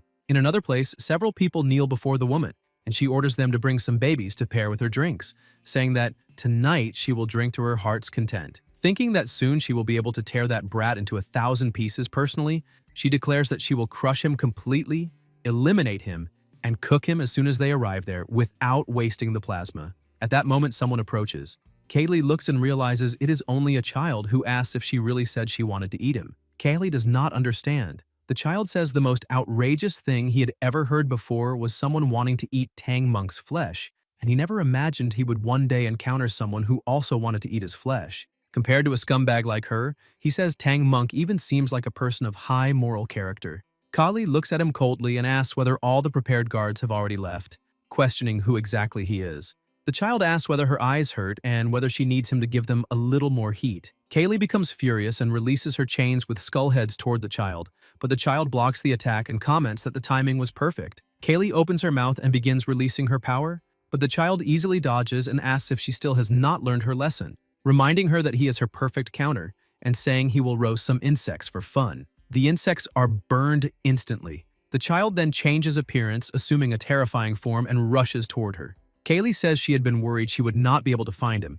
but he came to her of his own accord and she promises to torment him properly, saying she should not finish him off too quickly. The child charges forward trying to punch her. Kaylee retreats while thinking of unknown extinction, and energies begin to move throughout the place. Kaylee counterattacks, but the child blocks again and says that is interesting, asking her to try something better. The child then releases an absurd and terrifying power. Even so, Kaylee remains alive and asks if he came from the land of Yangxia, secretly infiltrating Zindu, questioning what his intentions are. The child replies that it is obvious, saying he came to slaughter gods and destroy Buddhas, turning her Zindu completely upside down. Kali stares at him and begins laughing loudly, saying that is ridiculous, asking how a mere commander rank dares to speak such wild words, reminding him that all gods of Zindu possess a psychic connection. She explains that the moment they began fighting, all the gods of Zindu had already been alerted, and asks whether he truly believes he will escape so easily. The child replies that she is very slow, saying she has not yet realized what is happening outside.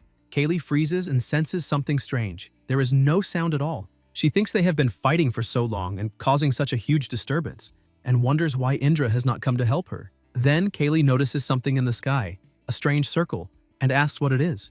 She watches carefully and asks what kind of formation that is. Her eyes widen when a bird approaches, and atop it stands the Grand Supreme, who calmly says, "Pawn 7, advance 1." An extremely loud sound echoes across the place.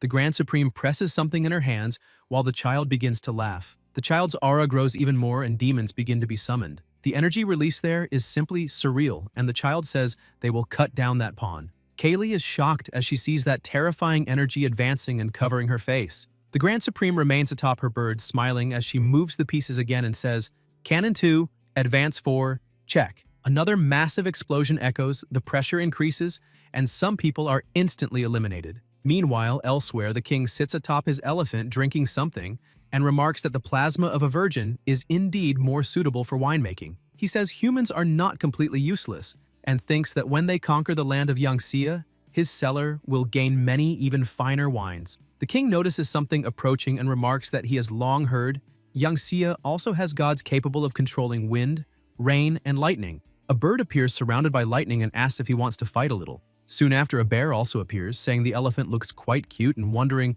what it would taste like roasted. The king observes carefully and notices something in the sky. There is a huge circle above them. He asks what kind of formation that is and questions whether it was created without his knowledge. Realizing it seems to be a formation from Yangxia, the plasma the elder had been drinking falls to the ground. The king draws his weapon and asks what kind of demon dares set up a formation to ambush the important training grounds of Zindu. All the men stand up. The bird looks around and asks if that is really called training, commenting that if that is how they train, then those so-called wild gods are truly laughable. He extends his hand and declares that if someone cannot even defeat this trash, produced by divine power, then they should leave the special training squad on their own. People begin cheering. Huo laughs and says they can eliminate enemies, and if they eliminate enough, the King Xia might even reward them with a drop of advancement spirit liquid. After that, they will see what those two braggarts still have to boast about. Zhang comments that it is a coincidence because he was thinking exactly the same thing. One of the men says he never imagined he would fight right under the nose of a god of Zindu. If it were before, he would have doubted his ability even to remain standing before a divine being, but now he feels no panic. Actually, he is even more excited. The bear stomps the ground heavily while the bird observes and comments that she did not expect King Xia to have such powerful great demons under his command. The adventurer asks why he is so stunned and says King Xia has countless trump cards.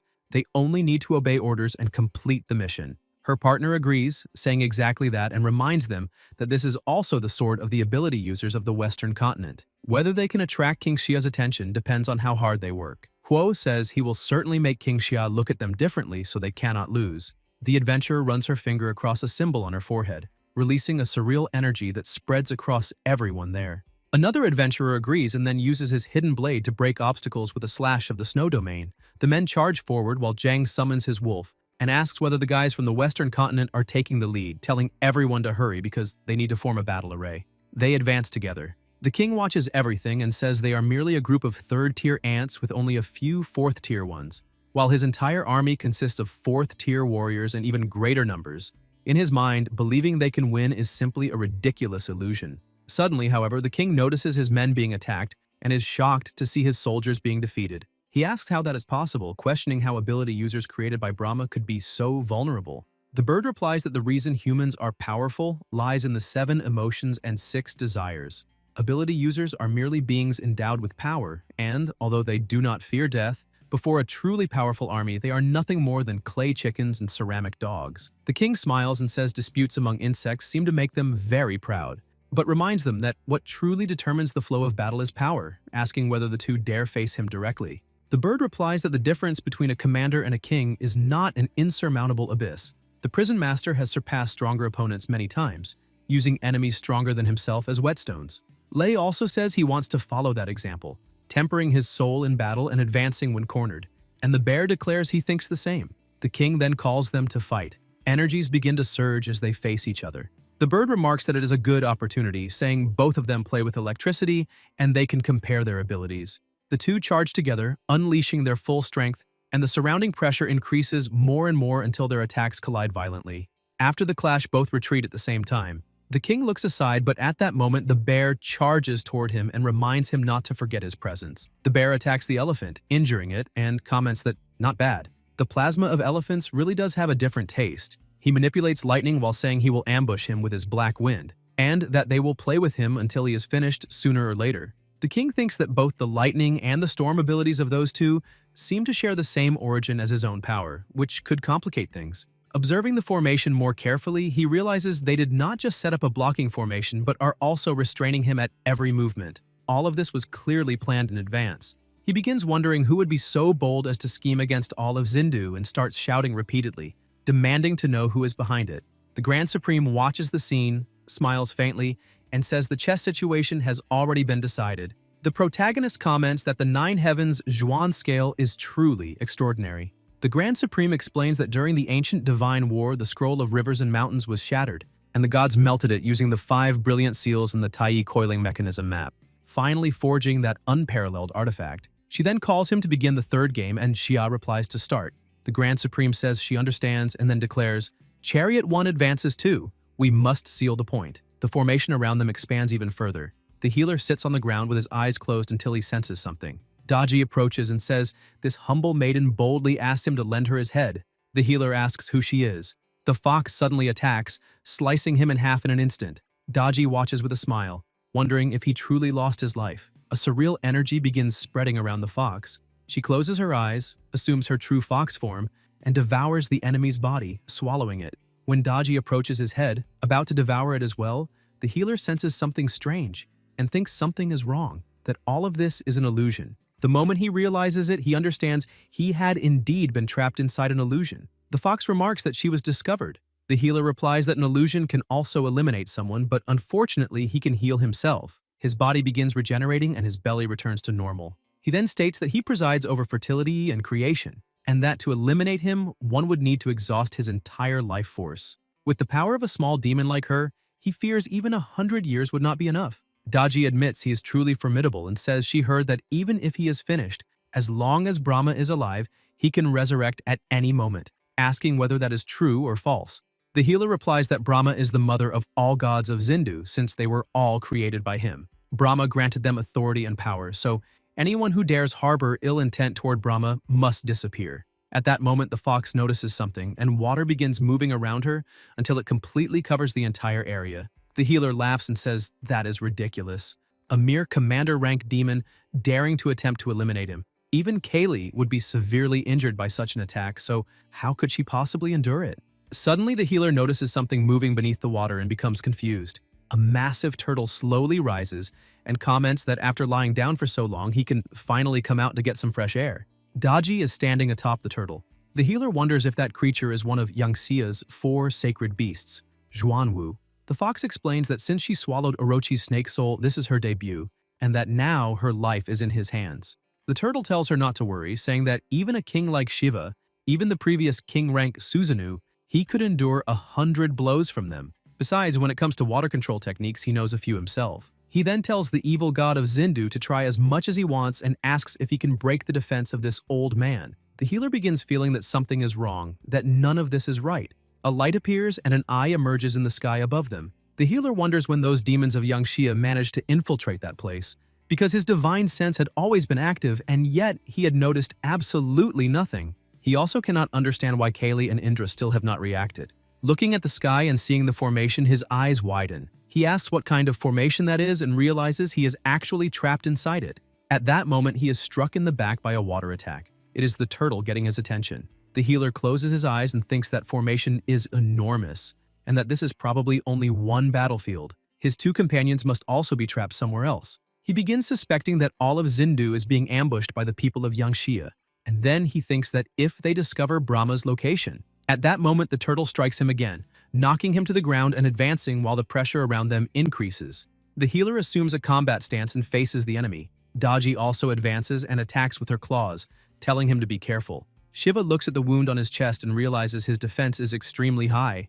Eliminating him would require a long time and an enormous price. With the blessing of that female demon illusion spell, even if they cannot eliminate him, he is trapped within that formation. Their goal, he assumes, is only one: keep him trapped and attack Brahma. If Brahma loses his life, all the gods of Zindu will naturally lose theirs as well. He concludes it as a ruthless strategy. Shiva opens the eye on his forehead and says it is a pity because their plan has been completely seen through by him. The fox replies that he is truly wise and says she admires him. The turtle asks what it matters if he knows, and states that he cannot break the formation nor eliminate that old man, so he can only go with the flow. Shiva admits that indeed the situation seems like a dead end. Suddenly an explosion occurs.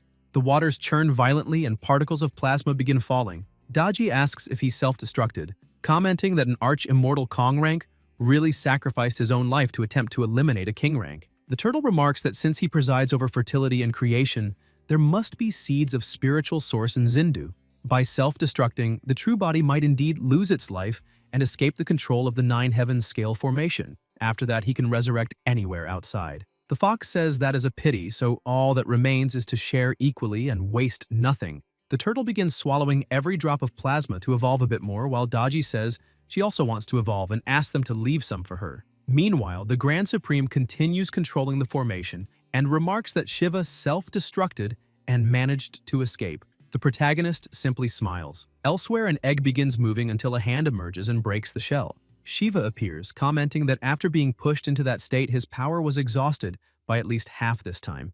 Even so, at least he managed to escape the formation's control. He thinks Yan is truly bold, but throughout Zindu there are already skilled ability users created by Brahma protecting the place, so with only those few great demons, the situation should not become too serious. Suddenly, Shiva notices something strange and asks what that is, using the eye on his forehead to observe. Meanwhile, on another battlefield, the child continues attacking Kali. She declares she will eliminate him and that this time she will certainly succeed. The child pulls out a dagger and asks how many times she has said that, saying he is absolutely tired of hearing the same threat repeated. He says it is better to shut her mouth forever and charges again. Meanwhile, Shiva watches everything from afar and becomes increasingly horrified. In another place, the bird continues attacking the elephant, wounding it repeatedly until finally finishing it off. The bear moves quickly as the king releases his power, but the bear manages to dodge. The bird comments that the time is almost here and he can already feel it. Today, with that enemy's plasma, he himself will pave the path for her advancement. The bear says that lunatic has completely lost his mind and remarks that the blue-skinned monster of Zindu should be more careful. The king then charges, creating a massive impact with his attack. Watching everything, Shiva thinks it is absurd that he was pushed to that point by only 2 commander rank beings. Moreover, apparently there are no other great demons there. Brahma created countless 4th-level ability users, more than enough to resist any enemy. At that moment, several soldiers begin to be eliminated and try to retreat, but someone appears blocking their path. It is the Stone Man. Shiva immediately realizes he is 5th tier. The Stone Man attacks only once and already knocks down several enemies. Seeing that, Shiva is stunned and begins wondering whether Yangxia truly possesses a 5th-level ability user, because he cannot believe that is possible. Guys, if you enjoyed the video, leave a like, comment, and subscribe to the channel so you don't miss new content. Thank you.